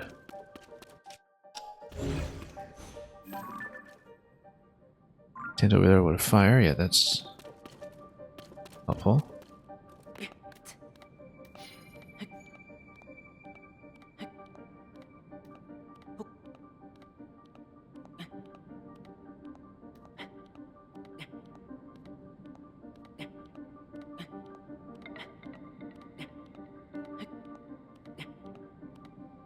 Okay, let's move over.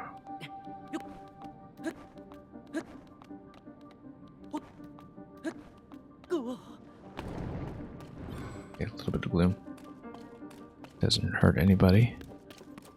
And actually, this does look like the passage in.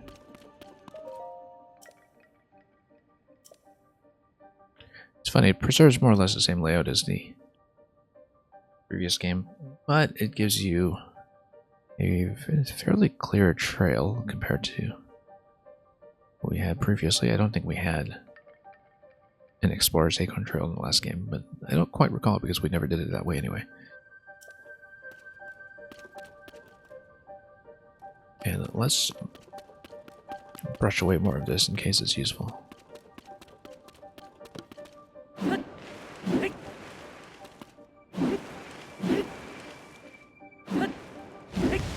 I'm sure we can get even more out of this if we explore, but, you know, maybe do that when we are in a somewhat better state. Also, this corner is redundant, so we'll take it as is. Not blow too many nuts away with what we're doing here. Just checking. This is not the marked path, but I do want to see it. Just in case we get anything interesting. Like this.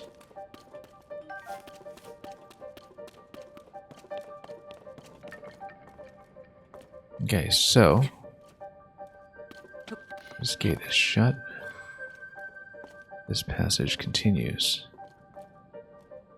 But let's blow this way too.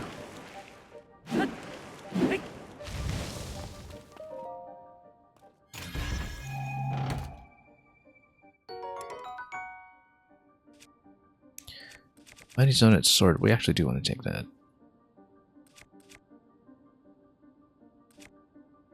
Yeah, maybe replace one of these.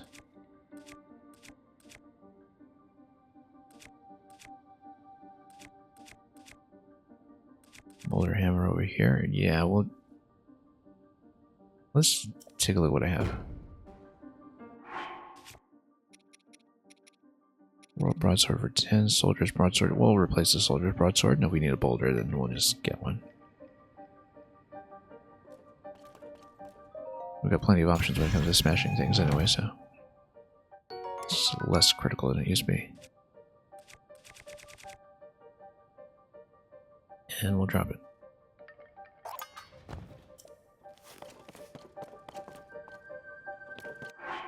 Mighty swords, 2-handers or 1-handers? Excellent. Even better.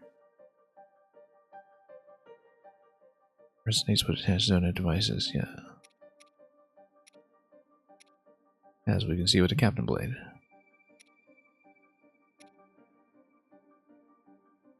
Oh, we're merging with something later on.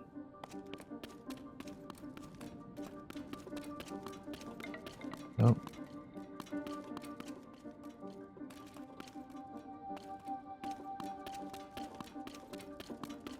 A passage over here, which is kind of important.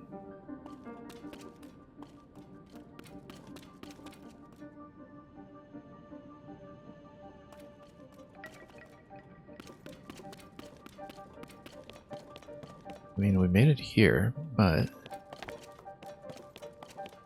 then if we stand here, where do we go ascend? How far does it go? Over the top? Yeah, and maybe if we drop back in to the middle, you get something, but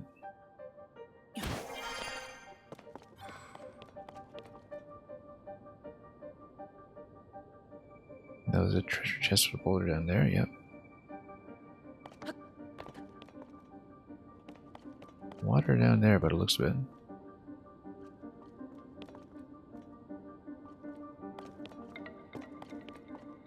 Or maybe just glue. No, not water, just mist.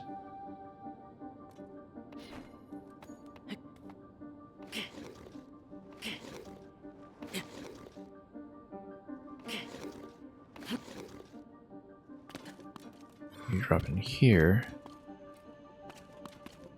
No, it's all familiar.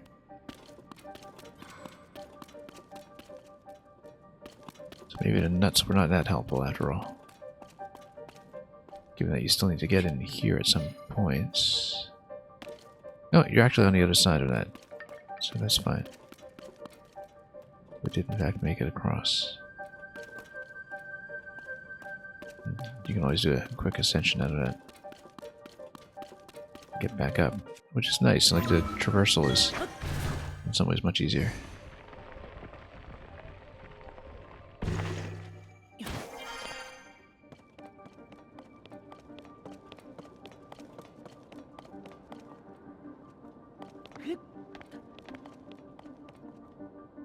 As for this, no, that's where we came from.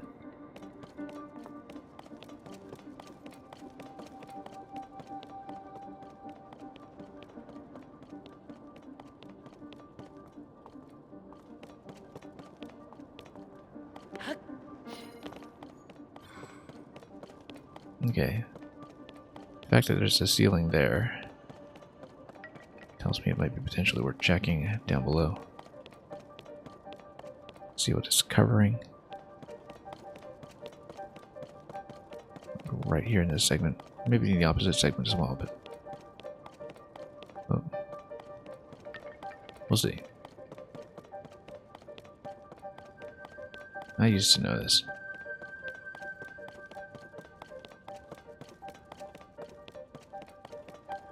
Yeah, because this was where we did the big jump. It's going to be too helpful now, but the way I did it previously was... Yes, actually. I was about to say it's because we would look for lights.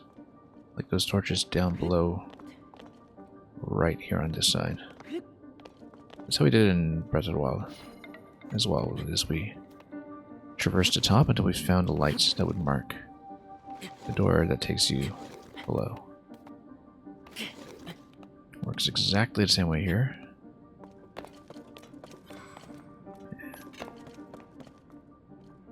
Where are my leaves? Hang on.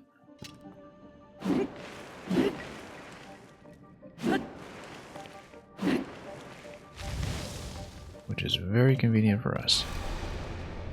Ooh, what's going on now? Blood moon. Okay, that's fine. The glow of the blood-stained moon shines upon the land.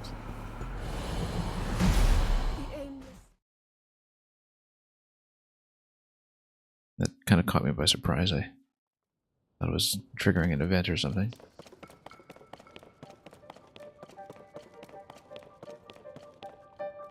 Anyway, day 3. You hope you have enough acorns. Yeah, that's fine. We'll come back here.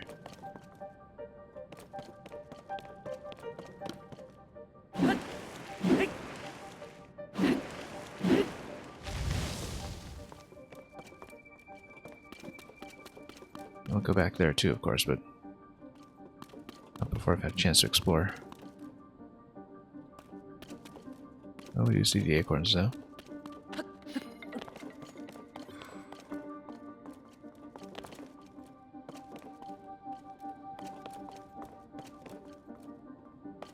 It's just side passages that tend to be the important ones, but anyway, we know at this stage roughly what we're doing.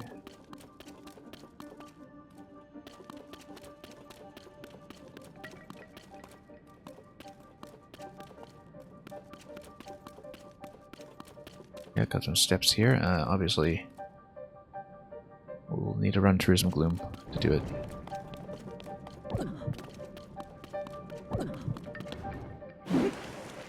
And that's okay. What is over there? Oh no, that's just Riju.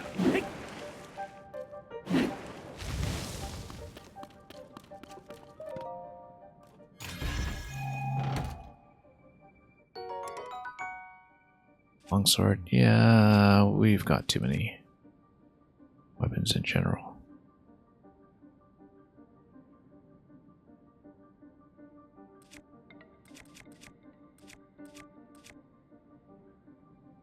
I think we might actually drop it, but let's see what do I have here.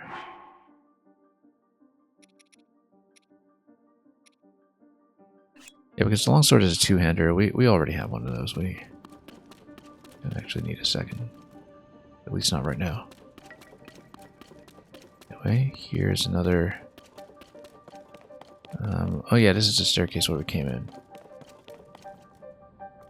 We found this and we dropped in.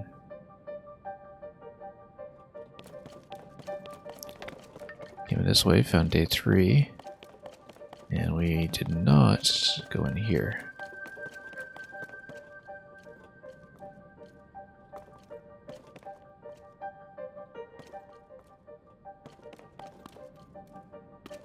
Some passages are just blocked off.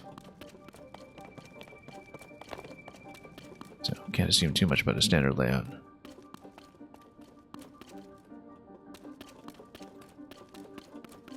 Always looking for some way up though.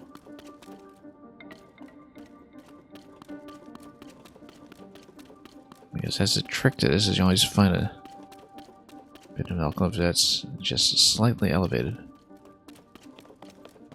Which takes you forward.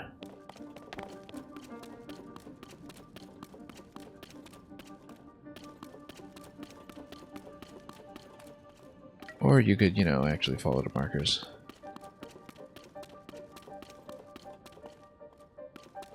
As suggested by the game, yet this is the kind of layout we're looking for. Or is it?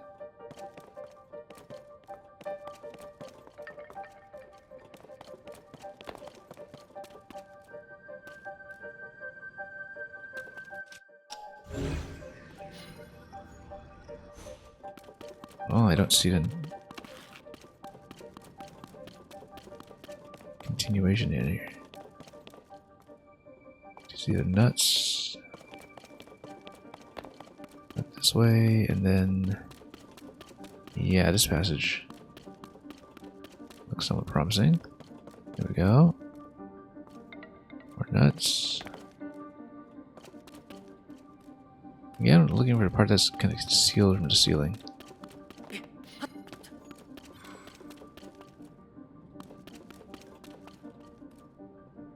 Not this ledge.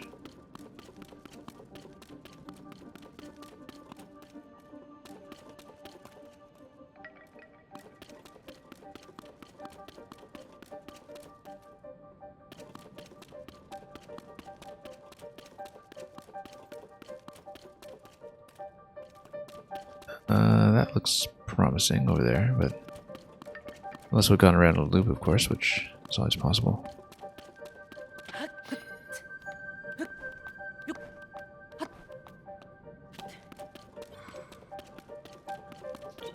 This takes you around. Yeah, there we go. No.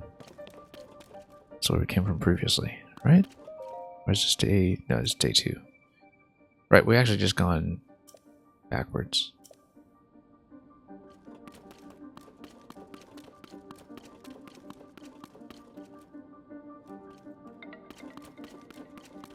I think we'll need to think a little unconventionally here. We found... Anyway, one of those 2 passages. Yeah, let's actually go back up. For a moment here. Reorient ourselves.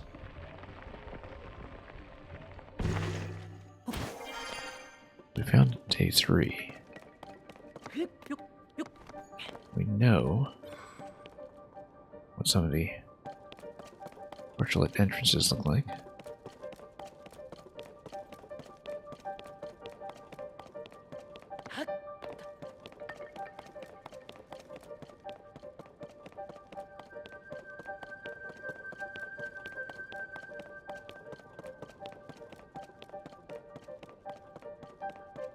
Yeah, specifically, we can see the lights down there. I think on the opposite side it might be true as well.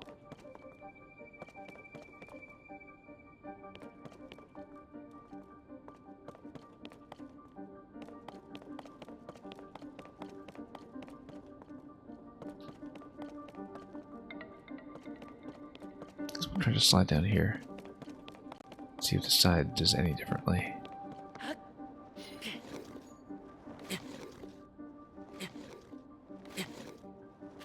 As we always know, these passages exist, but they are kind of symmetrical.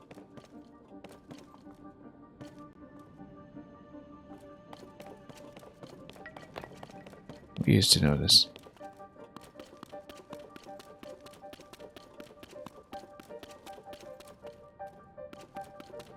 Treasure chest, I think. Yeah, we can cover this one.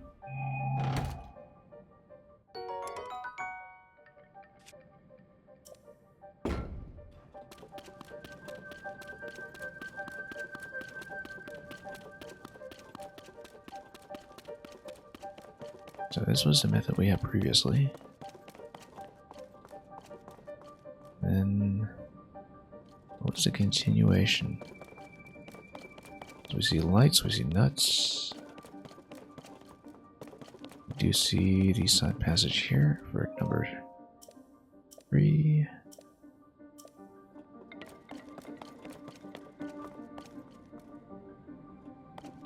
Didn't really pick up acorns.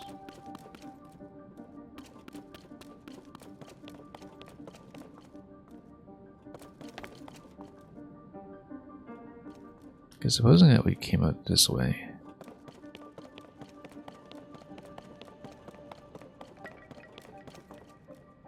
That's your bow. I don't remember leaving this here. I think it was possibly provided.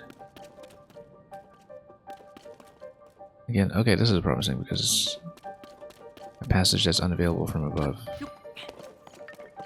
Which is, again, exactly what we would like to look for, except here we are again.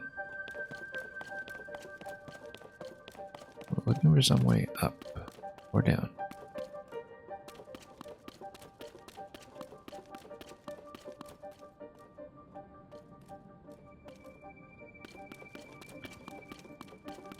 Yeah, because I think reasoning our way to this, we knew this was the backwards path. So we come out here.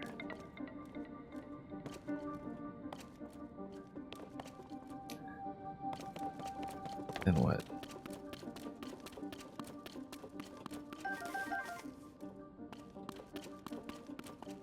Need to look for some kind of slightly elevated side entrance.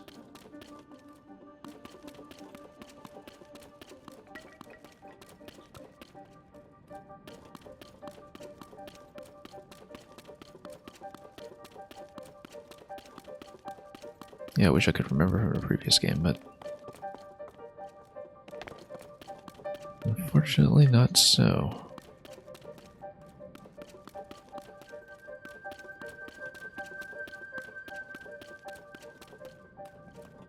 And there's this passage here, which is just pure gloom.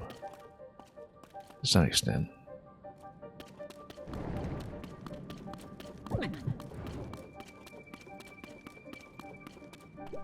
That was the chest, okay. But there is this passage here that allows you to go up. Yeah, actually, this is really promising.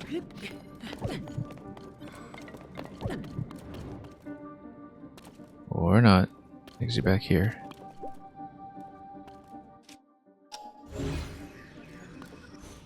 Unless we've missed something in there, because it's so hard to see in the gloom.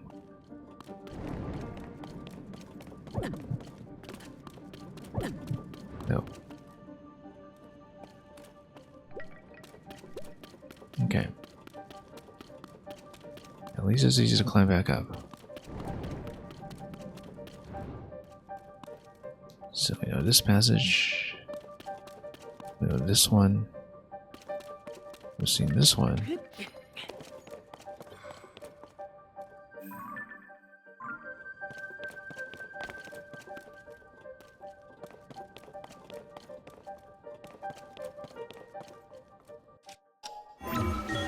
Let's just take a peek quickly.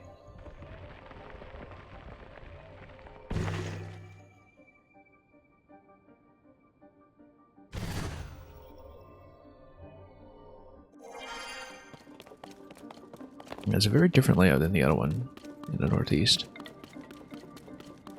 So, your memory just does not serve.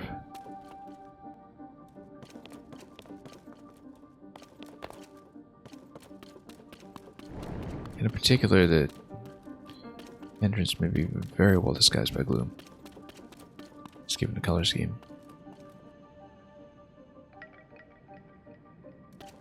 If it's slightly elevated, for instance, and there's a passage you can walk through.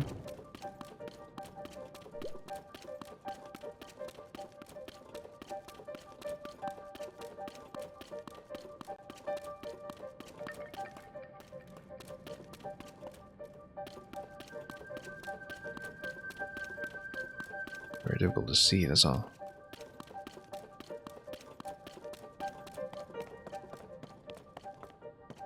This is the most promising that we've seen so far. Probably is just dropping through one of the single column slots that can't be accessible anywhere else. I think it's actually quite likely.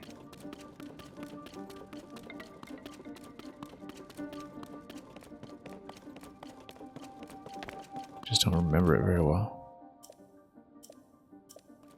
Yeah, this is in the outer perimeter. That's not going to be helpful. But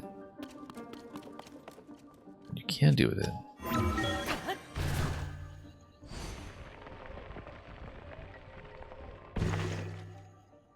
Let's maybe check some other individual passages.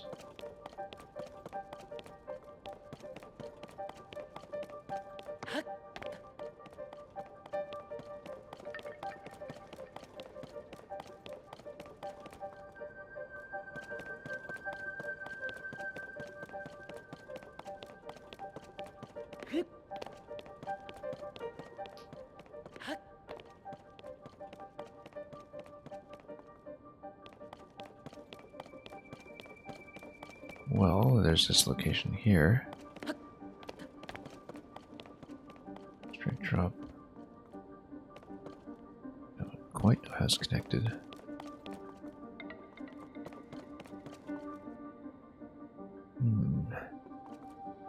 There's gotta be something similar.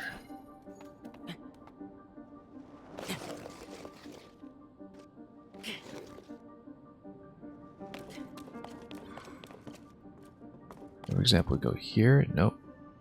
Yeah, there's some ceiling, but it doesn't last. It's gotta be through some kind of gloom curtain. That's what I'm thinking.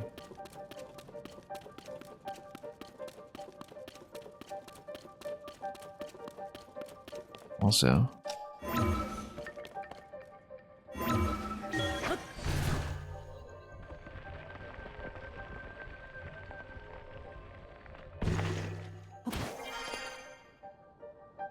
yeah, possible to go up somewhat, but we know from previous experience from the Northeast Labyrinth that whatever's up there, we kind of need to unlock it down here first.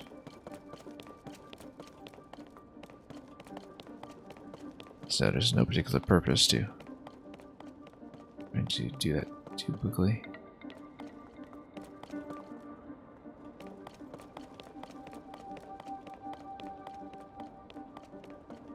We've been through that side passage.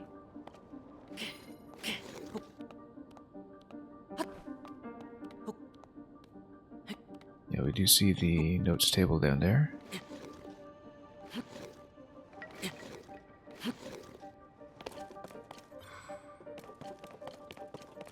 We see this passage.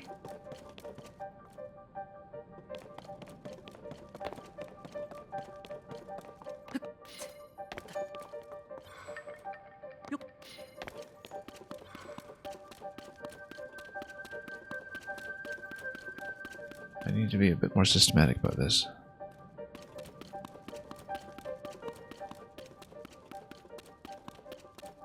Because let's see, you follow these breadcrumbs and or acorns, I guess. Get over here. Okay, there's something new. We haven't rushed this way yet. This is new content.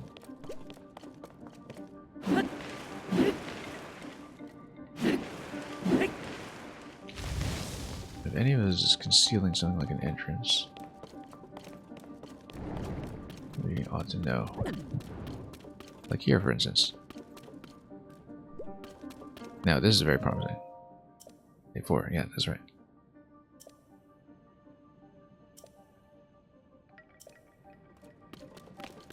Great, found it. We'll open up the central passage. There's the shrine. And there... Cephalomic chasm. No, why? Oh yeah, examine here would probably open things up. And also give you the quest. Let's try it. I, the ruler of boars, have unlocked a door.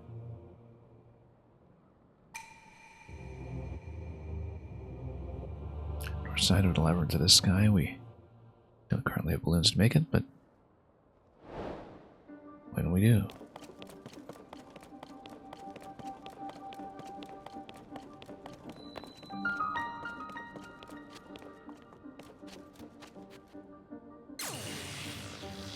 Oops.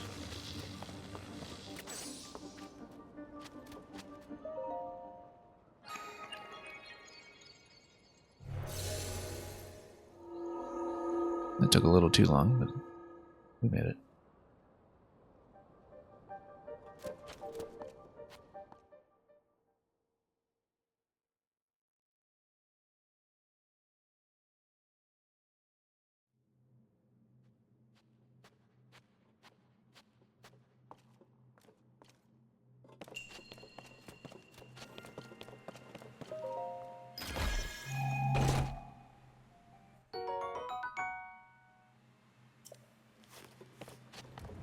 Zonite charges are going to be very useful, of course. We're heading up into the heavens. We probably need something like a big battery to do these, but we'll worry about that later.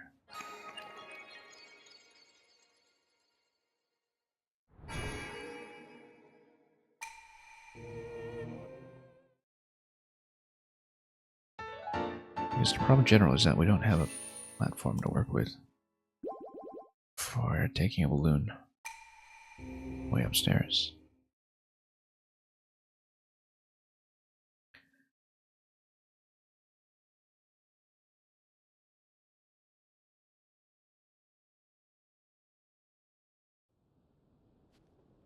Anyway, that should open up.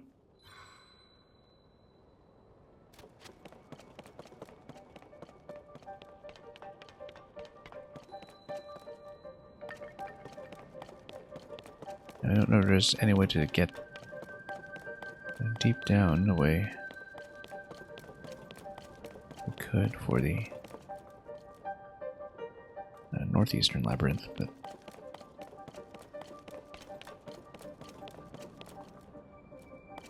because the thing about that one was that there were some depths to begin with. I wonder if there is something like that's unlockable, like a massive wind current from below in the depths that would take you upstairs. With the glider, presumably. Because we can try ballooning it, but we just don't have a platform to use that with. Let's try to... Oops. Climb up somehow. Or across the wall, even.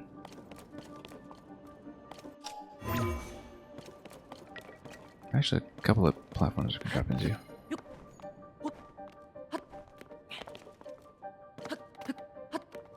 They're all quite plausible.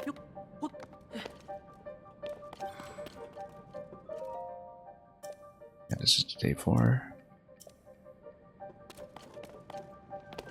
Dropped in. We climbed. We can move up a level.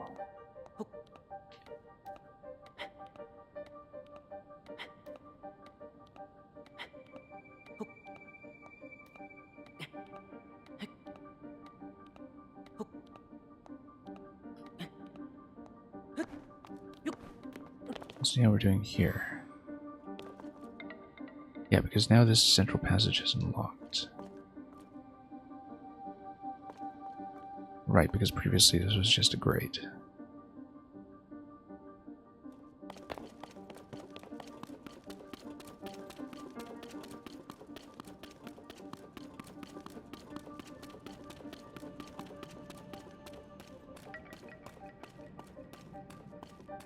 Well, if we can do the flight up to the sky, that'd be great, but again,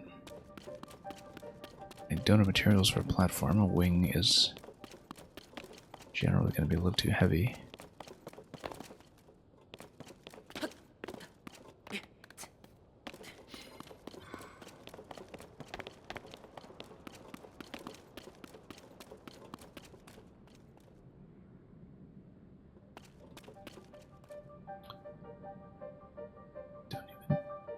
Don't even know if a single balloon would last long enough, in fact.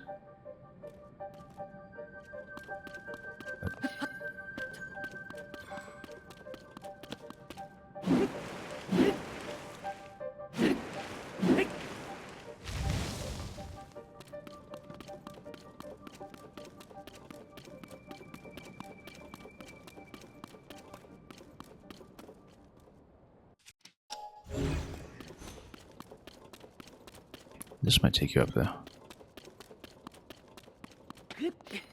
Let's try it.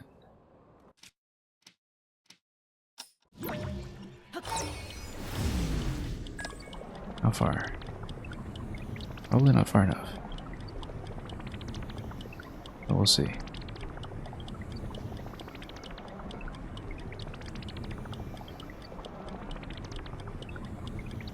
Decently far, in fact, if we load a balloon on top of one of these and then go.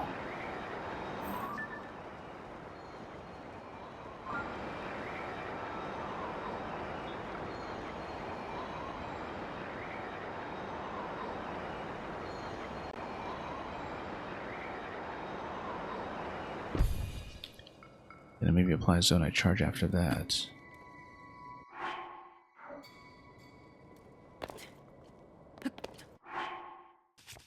Problem again is that wing plus balloon isn't great, but the thing is we're starting at ground level.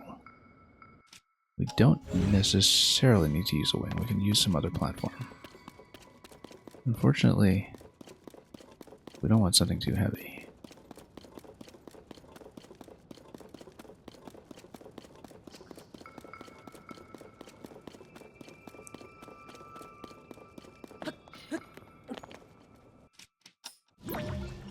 We do want something. Oh, this isn't going to go very far. Is it? It's way off anyway. But there's not a piece that is falling down below. Be helpful. Yeah, this would be too far off.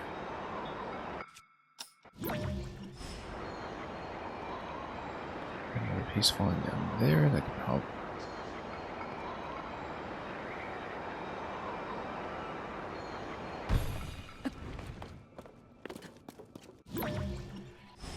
Yeah, that one was quick.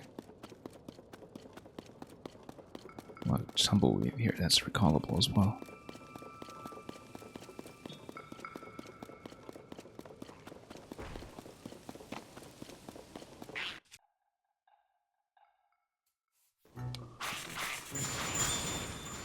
Oops. You know what?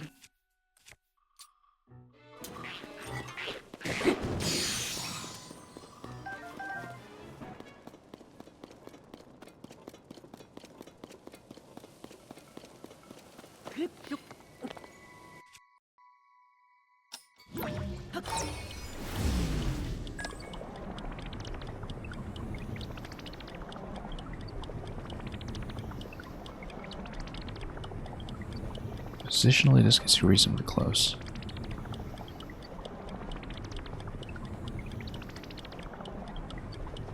In fact, very close.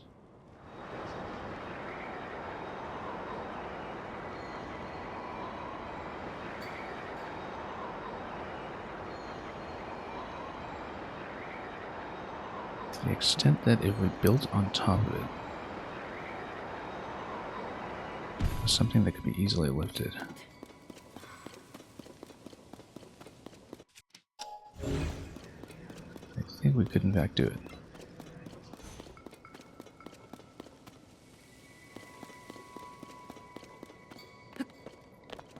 Yeah, we could go balloon plus wing.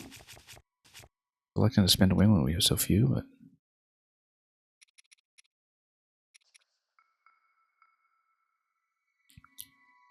unless we have some other thing that could be used as a platform. Everything else is too small.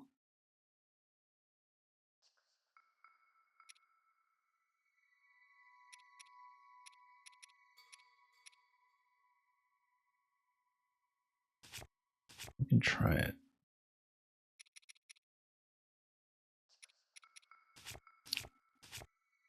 We don't necessarily need to use a big battery when we do have some zonite charges. So let's see if we do it.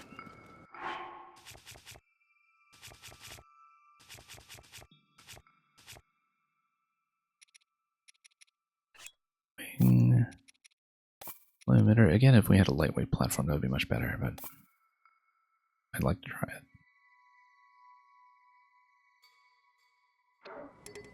Oops. Part of the problem is to balance the wing, though.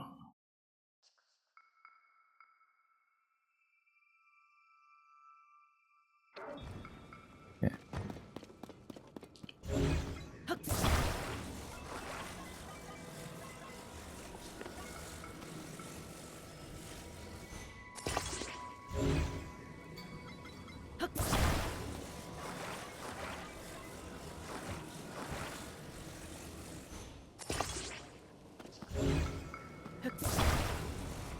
Kind of face inward with it.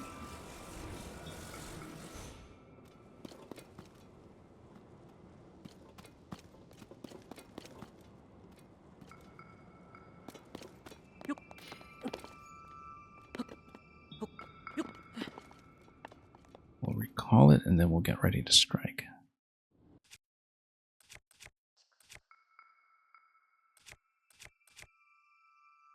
Doesn't matter which weapon.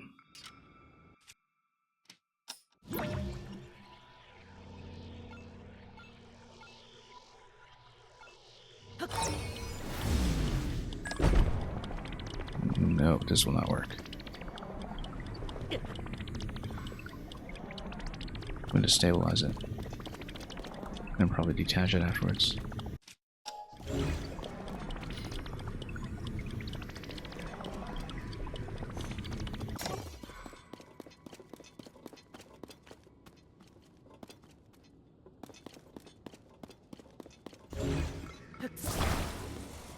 Yeah.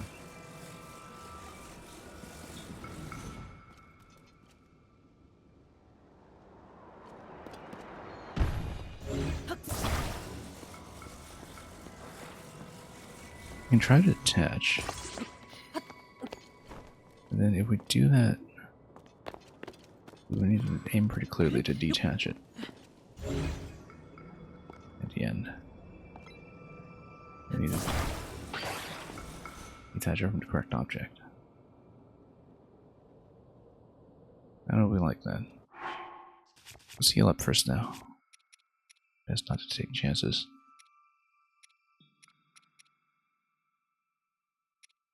Good time for this thing.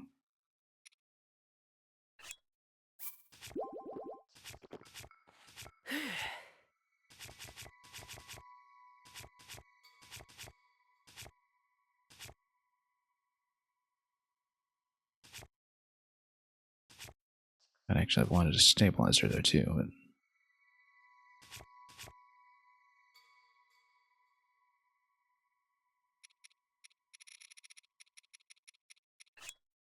it's okay, we didn't start burning any batteries or anything. Maybe we also take the stabilizer and then we just tap this if we needed to stand up. But we'll keep that idea in mind.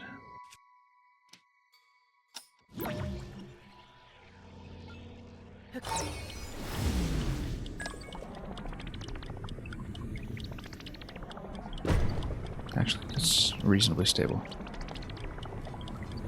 Let's just be careful as it goes up.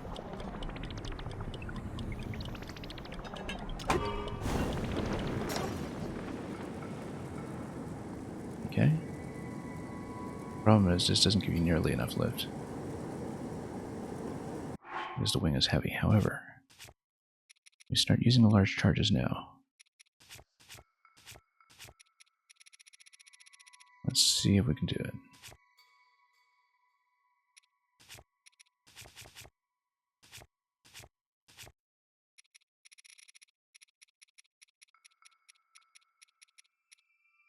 There's my large charge. We'll wait until we have a little bit more battery depletion to use it. I have 4 large charges, okay.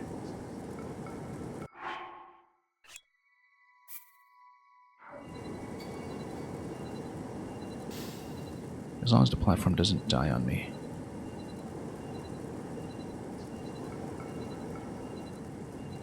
Which is an absolute risk here.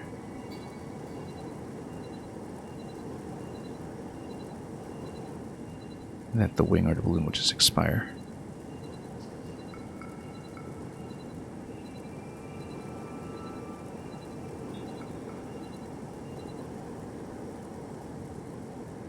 Well, we're committed to this, might as well use a second one.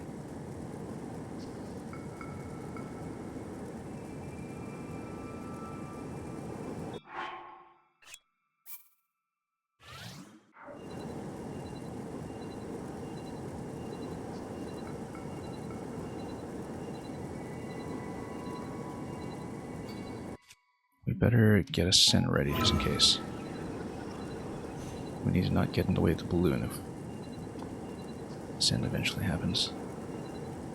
Because that was something that we ran into as a problem previously.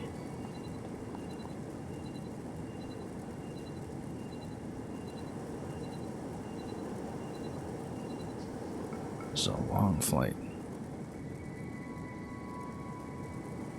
I spent all our charges. We are. I'm really kind of concerned about the balloon expiring at this point. But if that's the case, we'll fly down to another point and... Yeah, I wonder if there was something that we can do to extend our recall timing. And that would allow us to head up one of those falling objects further up. Because right now it's not going all the way, and it's entirely because the recall timing is expiring. So... let's do it.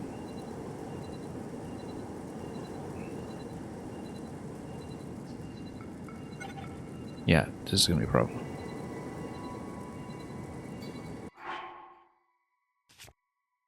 Unfortunately, I don't think I can get a second balloon out here quickly enough.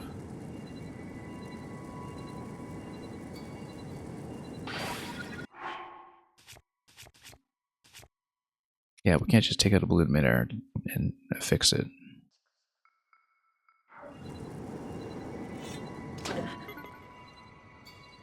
However, yeah, we can do a soft landing somewhere in this middle section. Let me just build another one. That's the way to do it, actually. Just keep building. But the problem is, at the moment, we're going to lose this.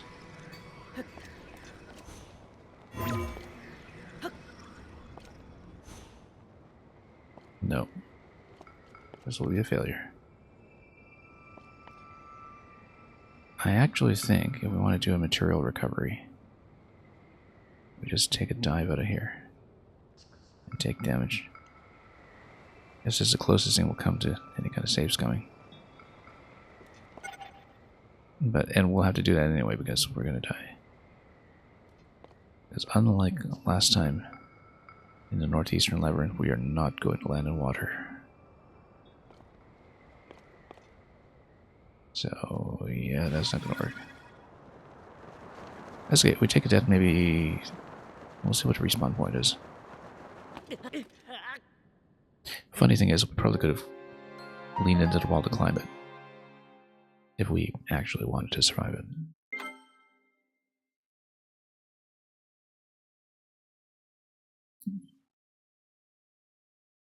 Yeah, so we know the balloon from the top of the recall point is not going to be enough. The balloon simply doesn't last long enough. And so yeah, I think we reset to before we spent the wing or the devices, so that's fine.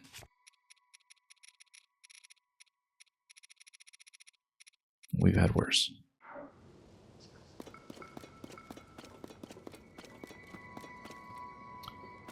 So,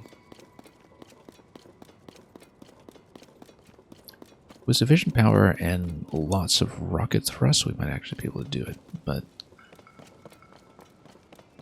and with a lighter platform than a wing, because that's one of the issues.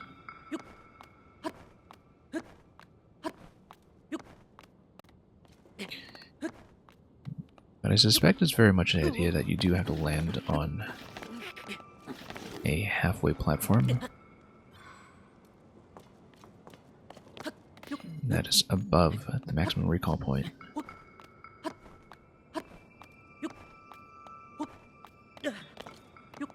And you maybe grab another falling piece. This is icy, no wonder we're slipping. Yeah, grab another falling piece and recall it again, or alternatively, you just build a second balloon and take it up.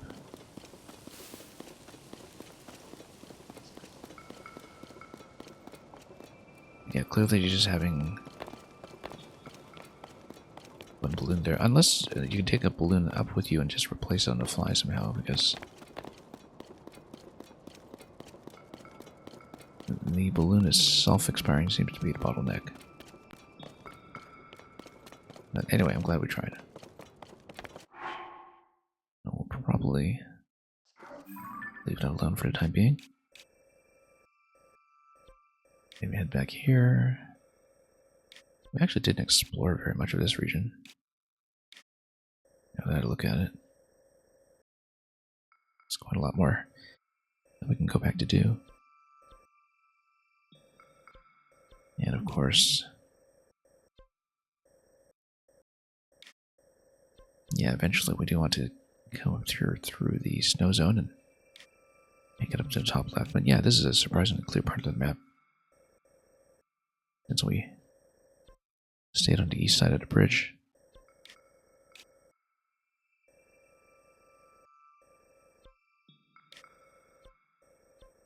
So I think what we'll do, possibly we'll come back here to that point of interest. We're also overdue to plug in a couple shrines, so that's something we can consider. And yeah, this cave we found, so we'll stamp it. This is the Yiga point. We want to leave it. That's one of our priorities, is to eventually go to the ruins west of the Lost Woods for the remaining Yiga piece. So we can take it back here and see what we can do with it.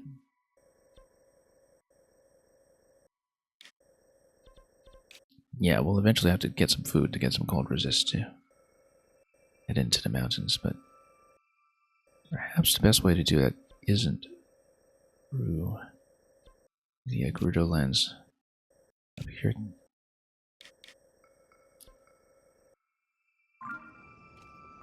At least not yet.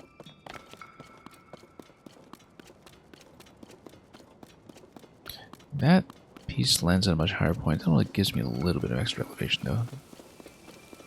Not quite enough to work with. No.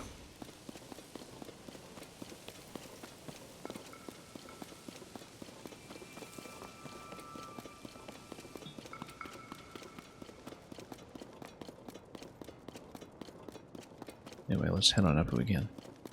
Bit of an icy day, though.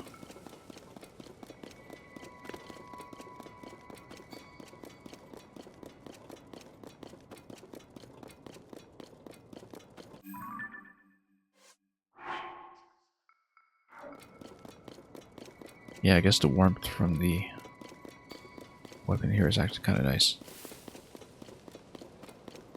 under these conditions.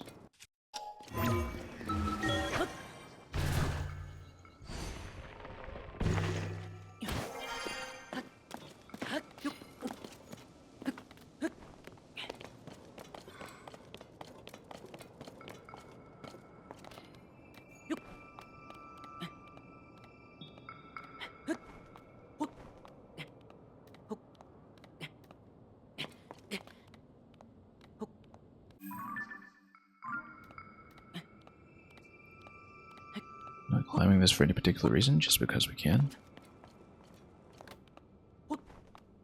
Best rationale to do anything here.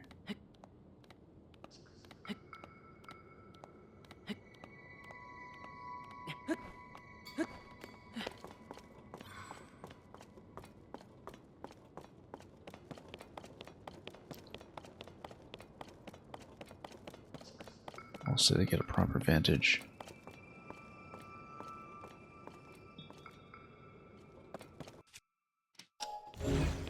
I would just see that stone would drop, but then positionally it seems pretty far off from what I would need. So I think the idea is to eventually get some kind of extension on a recall. Also, that point of interest is way over there on the other side of the labyrinth.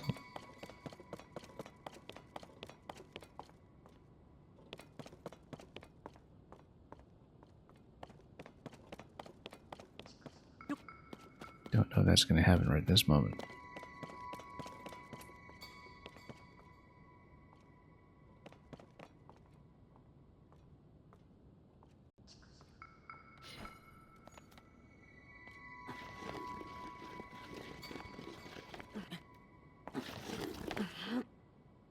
Gentle slide down and then I'm pretty accustomed to that by now. Let's make our way back over. Uh-huh. Nope.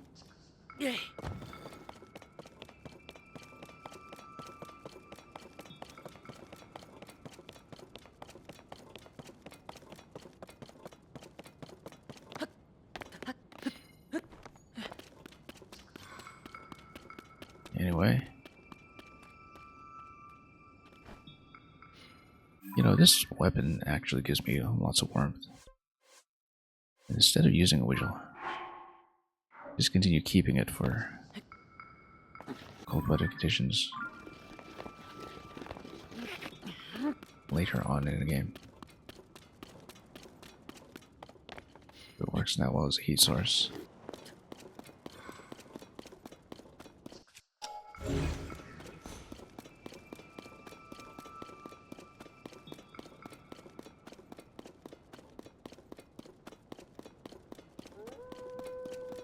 Pretty clear opportunity to head back upstairs, so we'll just take it.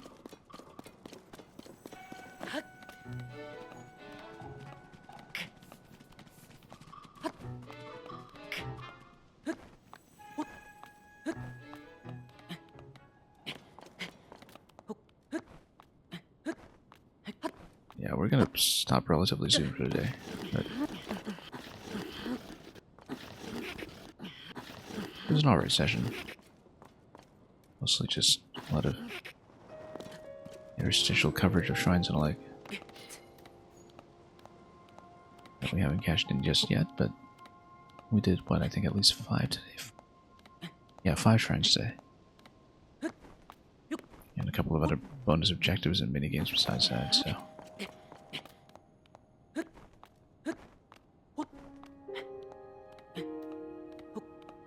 Got a pretty decent chunk of this region taken care of. I'd like to restore some stamina here if we can. How much health do I have? You know what, let's just... Very tempting to just... pop one of my endurance materials right now. Let's just... wait for it to refresh here. On the wheel. Eventually.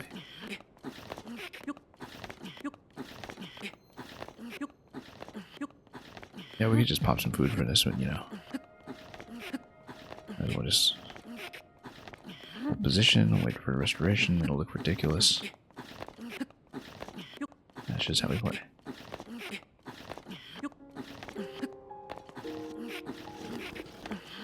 Yeah, we lost all the progress anyway, so yeah, there we go. Let's just walk patiently. Instead of trying to scramble up everything.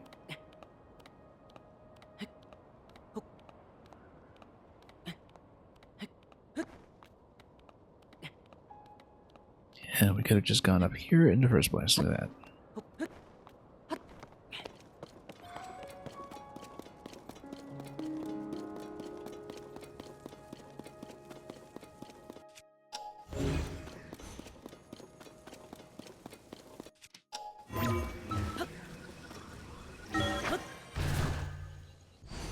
Luckily, climbing is easier than ever.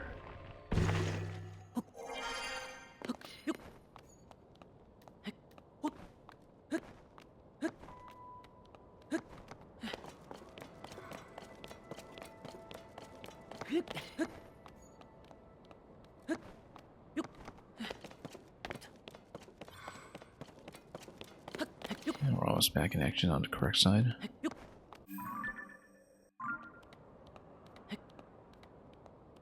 Head up and probably just back down to get the point of interest we saw much earlier.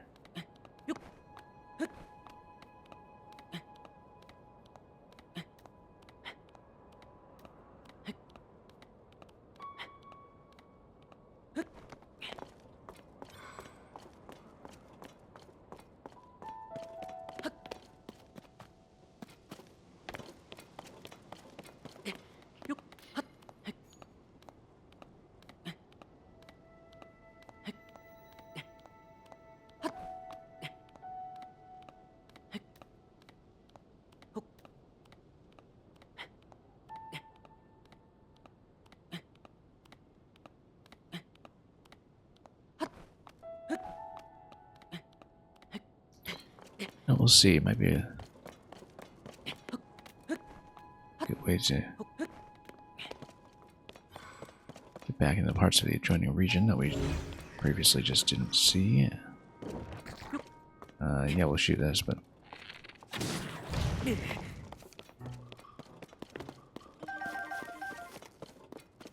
kind of wonder how this does in terms of height. I'll check it. Because we have gained significant elevation at this point.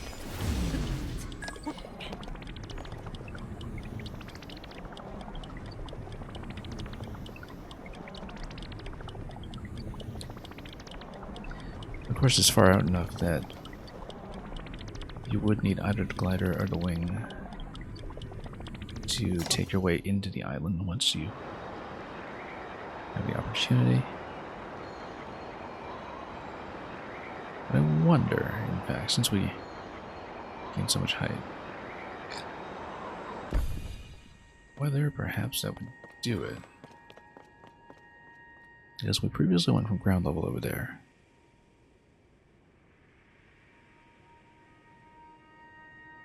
I bet we can, in fact, and we can just take to death again if it's not going to work. We might even be able to go higher, but the only issue, of course, is just that you would, by the end, have to go up above the labyrinth so the wing can take you towards it. I want to try it. Of course, previously we burnt tons of batteries as well.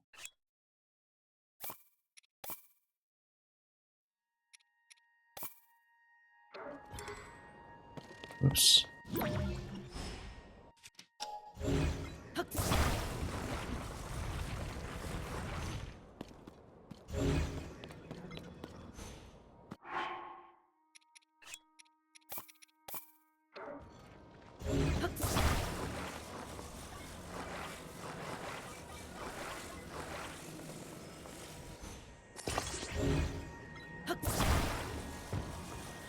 I have to balance it pretty well so it doesn't just topple over.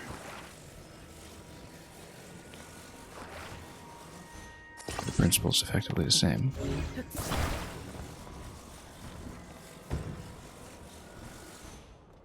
This is a bit precarious.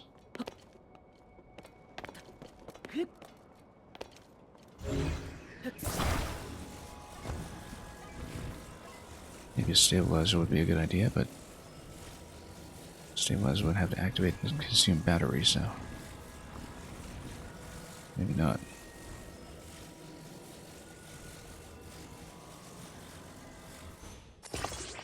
Yeah, because basically you would have to drop this at some point.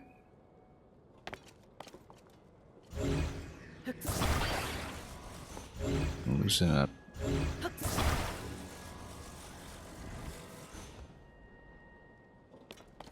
It would be very precarious.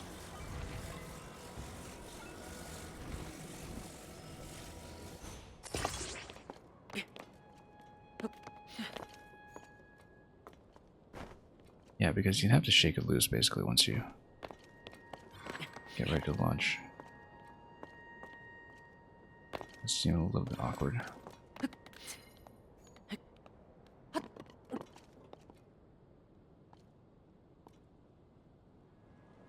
Once you fire up the balloon, then you can drop.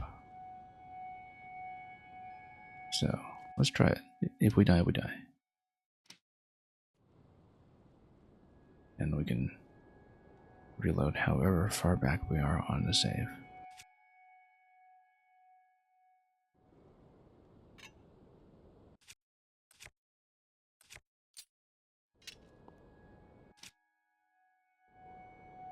I don't know, I think we can afford to detach it, we should, just to avoid issues. Because otherwise you'll have stuff like that where you just fall off.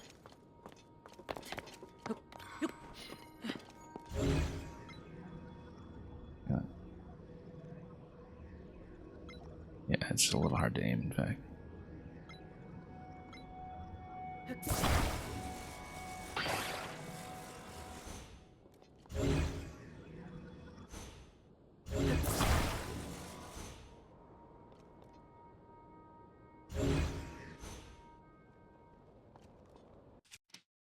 let's see if this works, or if everything will fall over.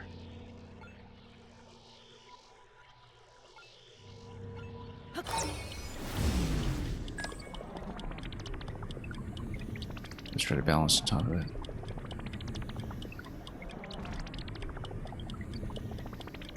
Well, that's the thing, it fell quite some time ago, and it's been moving about a little bit since. I recall no longer functions. That's too bad.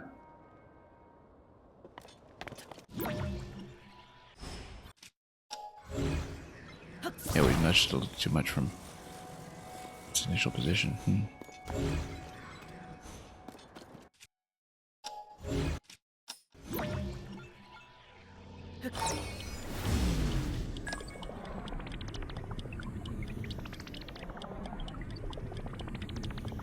Well, maybe we rewinded enough. That's too bad. Yeah, we can find another drop location out here then, so we don't completely let this thing go to waste.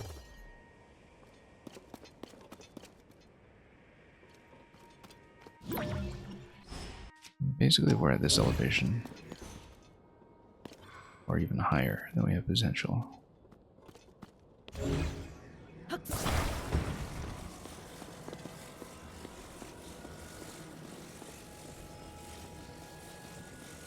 Otherwise, we just spend a wing on not much.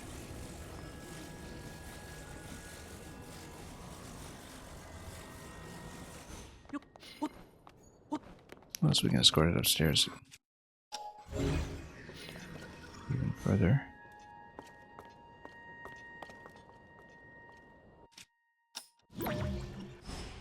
Yeah, because it's really just height we need. We're already accepting that positionally we need to fly in with the wing. Before too long.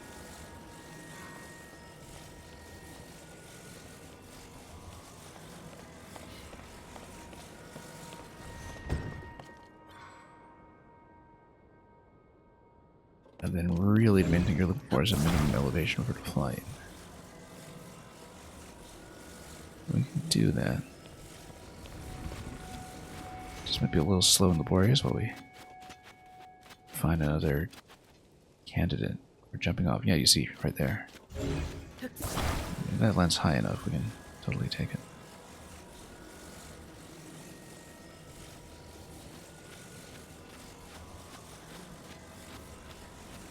That will not. Okay. But we'll keep our eye on the sky here and see. So we just have to move up. Whether another opportunity will present itself.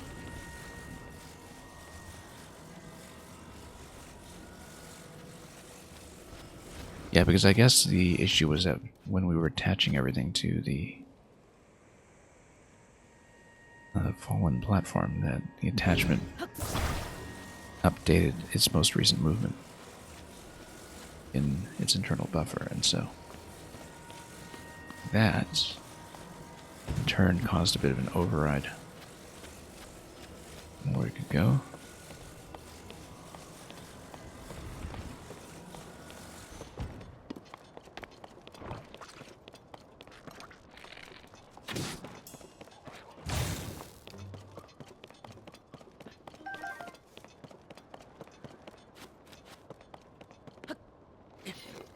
We will, of course, try not to lose all this we just constructed. It would be very nice if this gave me something a little further out.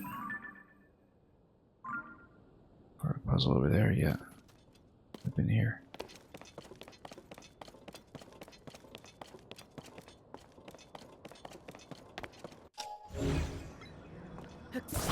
But I really think this was the most promising location to date, and so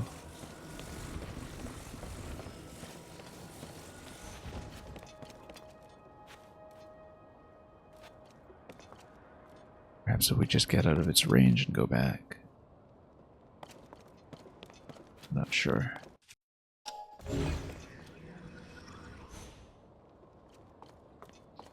I'll try to load everything upstairs. easier to go down and up, and so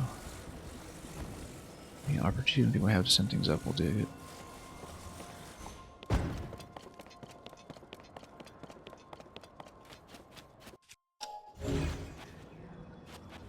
Oh, this is one. This is promising. Okay, this time we'll have to be careful not to attach, because any kind of manipulation of its movement is going to run us into trouble. And again, if it fails, we just take to death, and this time the building materials won't reset, but anything like batteries would.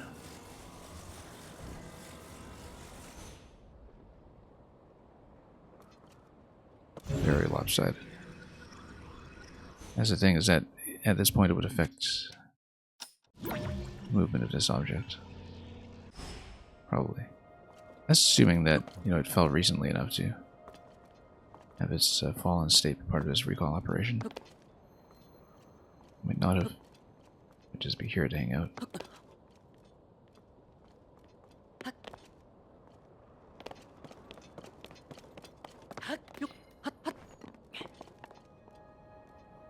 It's totally gonna topple.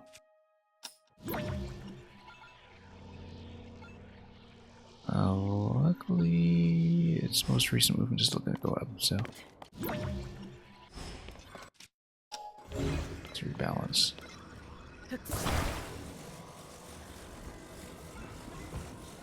Wings are too heavy, that's all.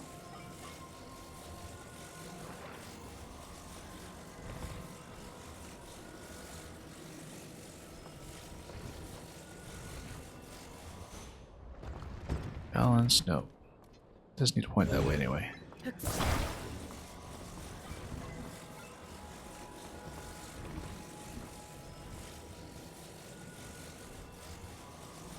Too bad we only have one rocket booster. We really could have used two. Ugh. Ugly. Ugly. Not gonna work at all. Again, we might be manipulating the object's movement enough that recall will become an issue.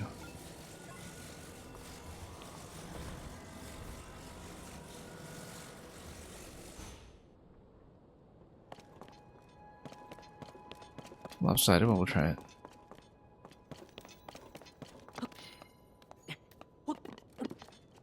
Don't really like my chances given. That just looks currently, I think everything's gonna fall. But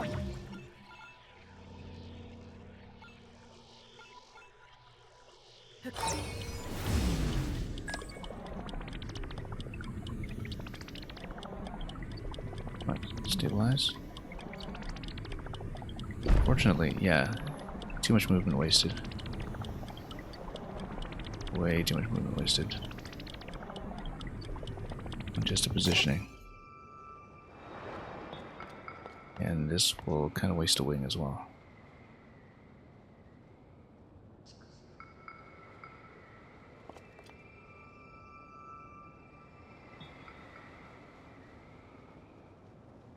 We could have tried it, but elevation's not terrible. I think the wing will lose too much ground and expire at this point. Notably, just a single wing on top of those actually will get you quite far if you are playing with a glider. So that's something to keep in mind for the future. We're not loaded up with a balloon. And if we have a platform that actually does give you enough elevation.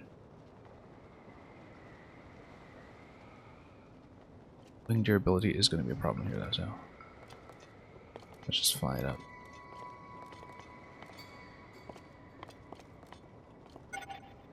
Yeah, exactly as I said. Might even be worth it to take fall damage at this point. Oh, that's not even enough fall damage. So we just lost everything. Okay. Fine.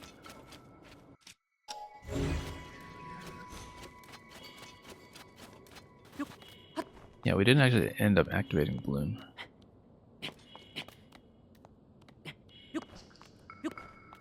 No idea where everything went.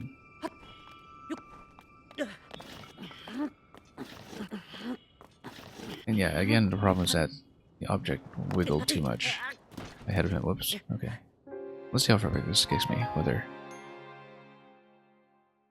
it is post-flight or not. It was pre-flight, that's best.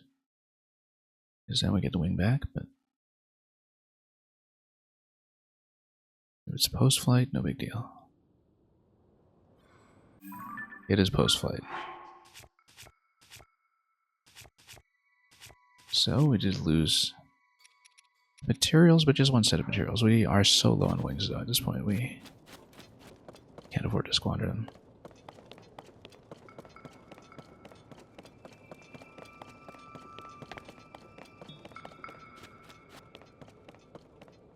This almost looks suspicious.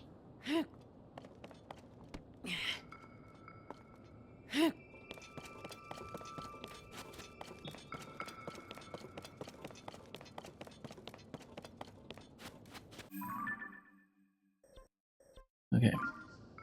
But we'd managed to do it. Like, we had a clean recall off any of those blocks, really. I feel like we have enough elevation at this point that we could totally glide up to that without running into the balloon expiry first.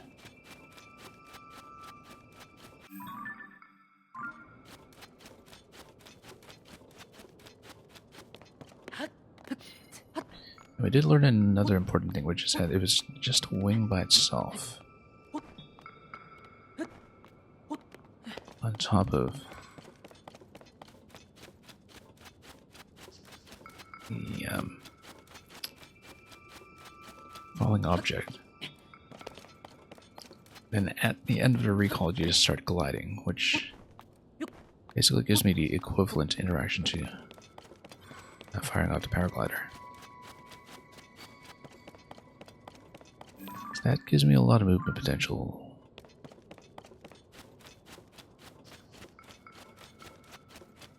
We continue as we're doing now with no glider. Anyway, we're gonna head down. We've been here roughly. We need to go down to the smoke. Probably log off around there. Call it.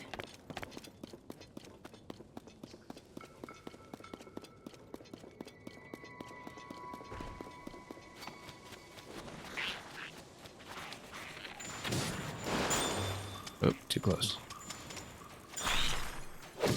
Nope. And I was frozen, so of course that happens. Should have popped some food at last moment, but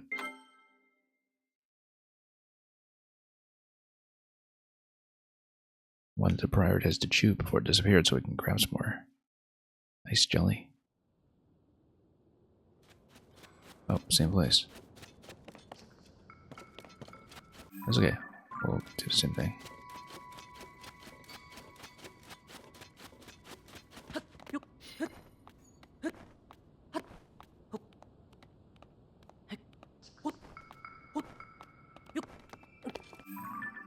Weather-wise,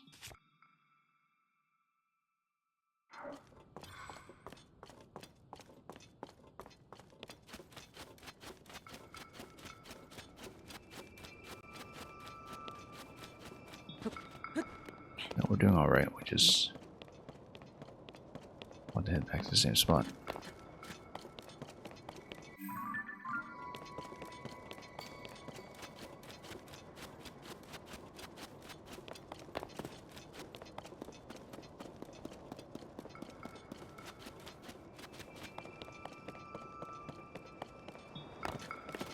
And we will get there.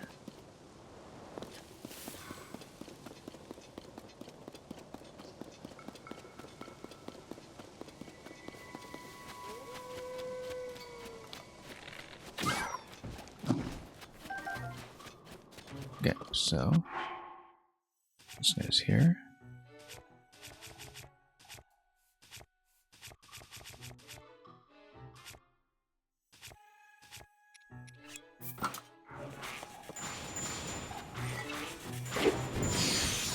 Okay.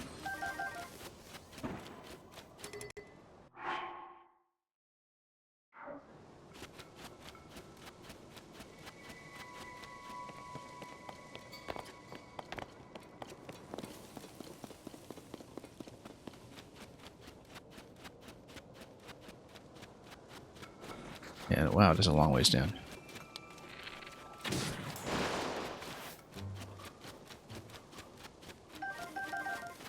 I think I had observed that previously, but it is longer than I remembered.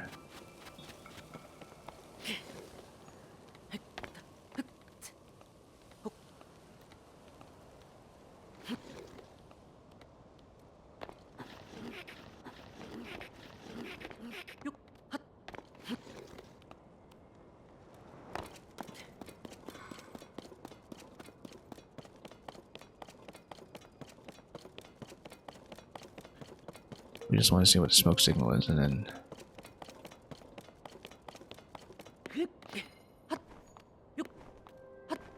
we shall see. Okay, let's take those out briefly.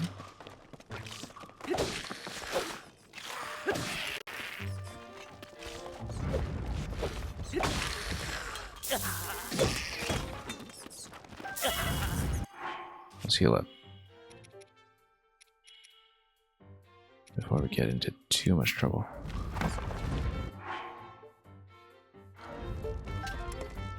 Shielding out of that stuff, imagine that.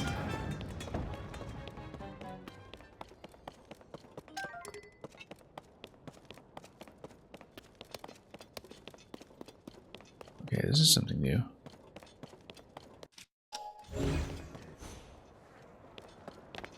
This is all tumbleweed. And somebody's sweeping. I guess we should just burn it all. Ah. Oh.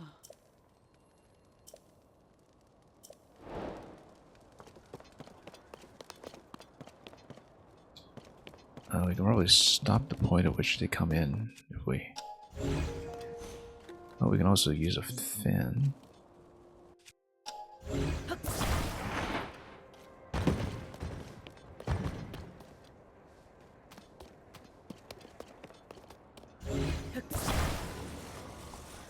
Set up a couple of fins. You know what? I think this will be a good place to start the next stream, because then we can take our time to really do a nice functional setup for it. And so we're gonna call it for the time being, and we'll sort out the trouble with triples here when we begin the next session. So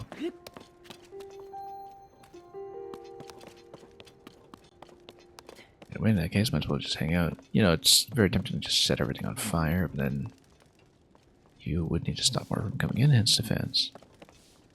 But we'll do something like that.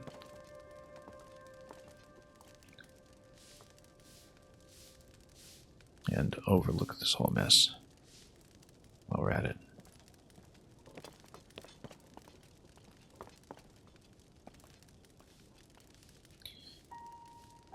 Anyway, we'll leave off here. Big session today. Got a lot done. Pretty happy with it. And we will have even more to come when we begin the next stream. So, thank you so much for watching.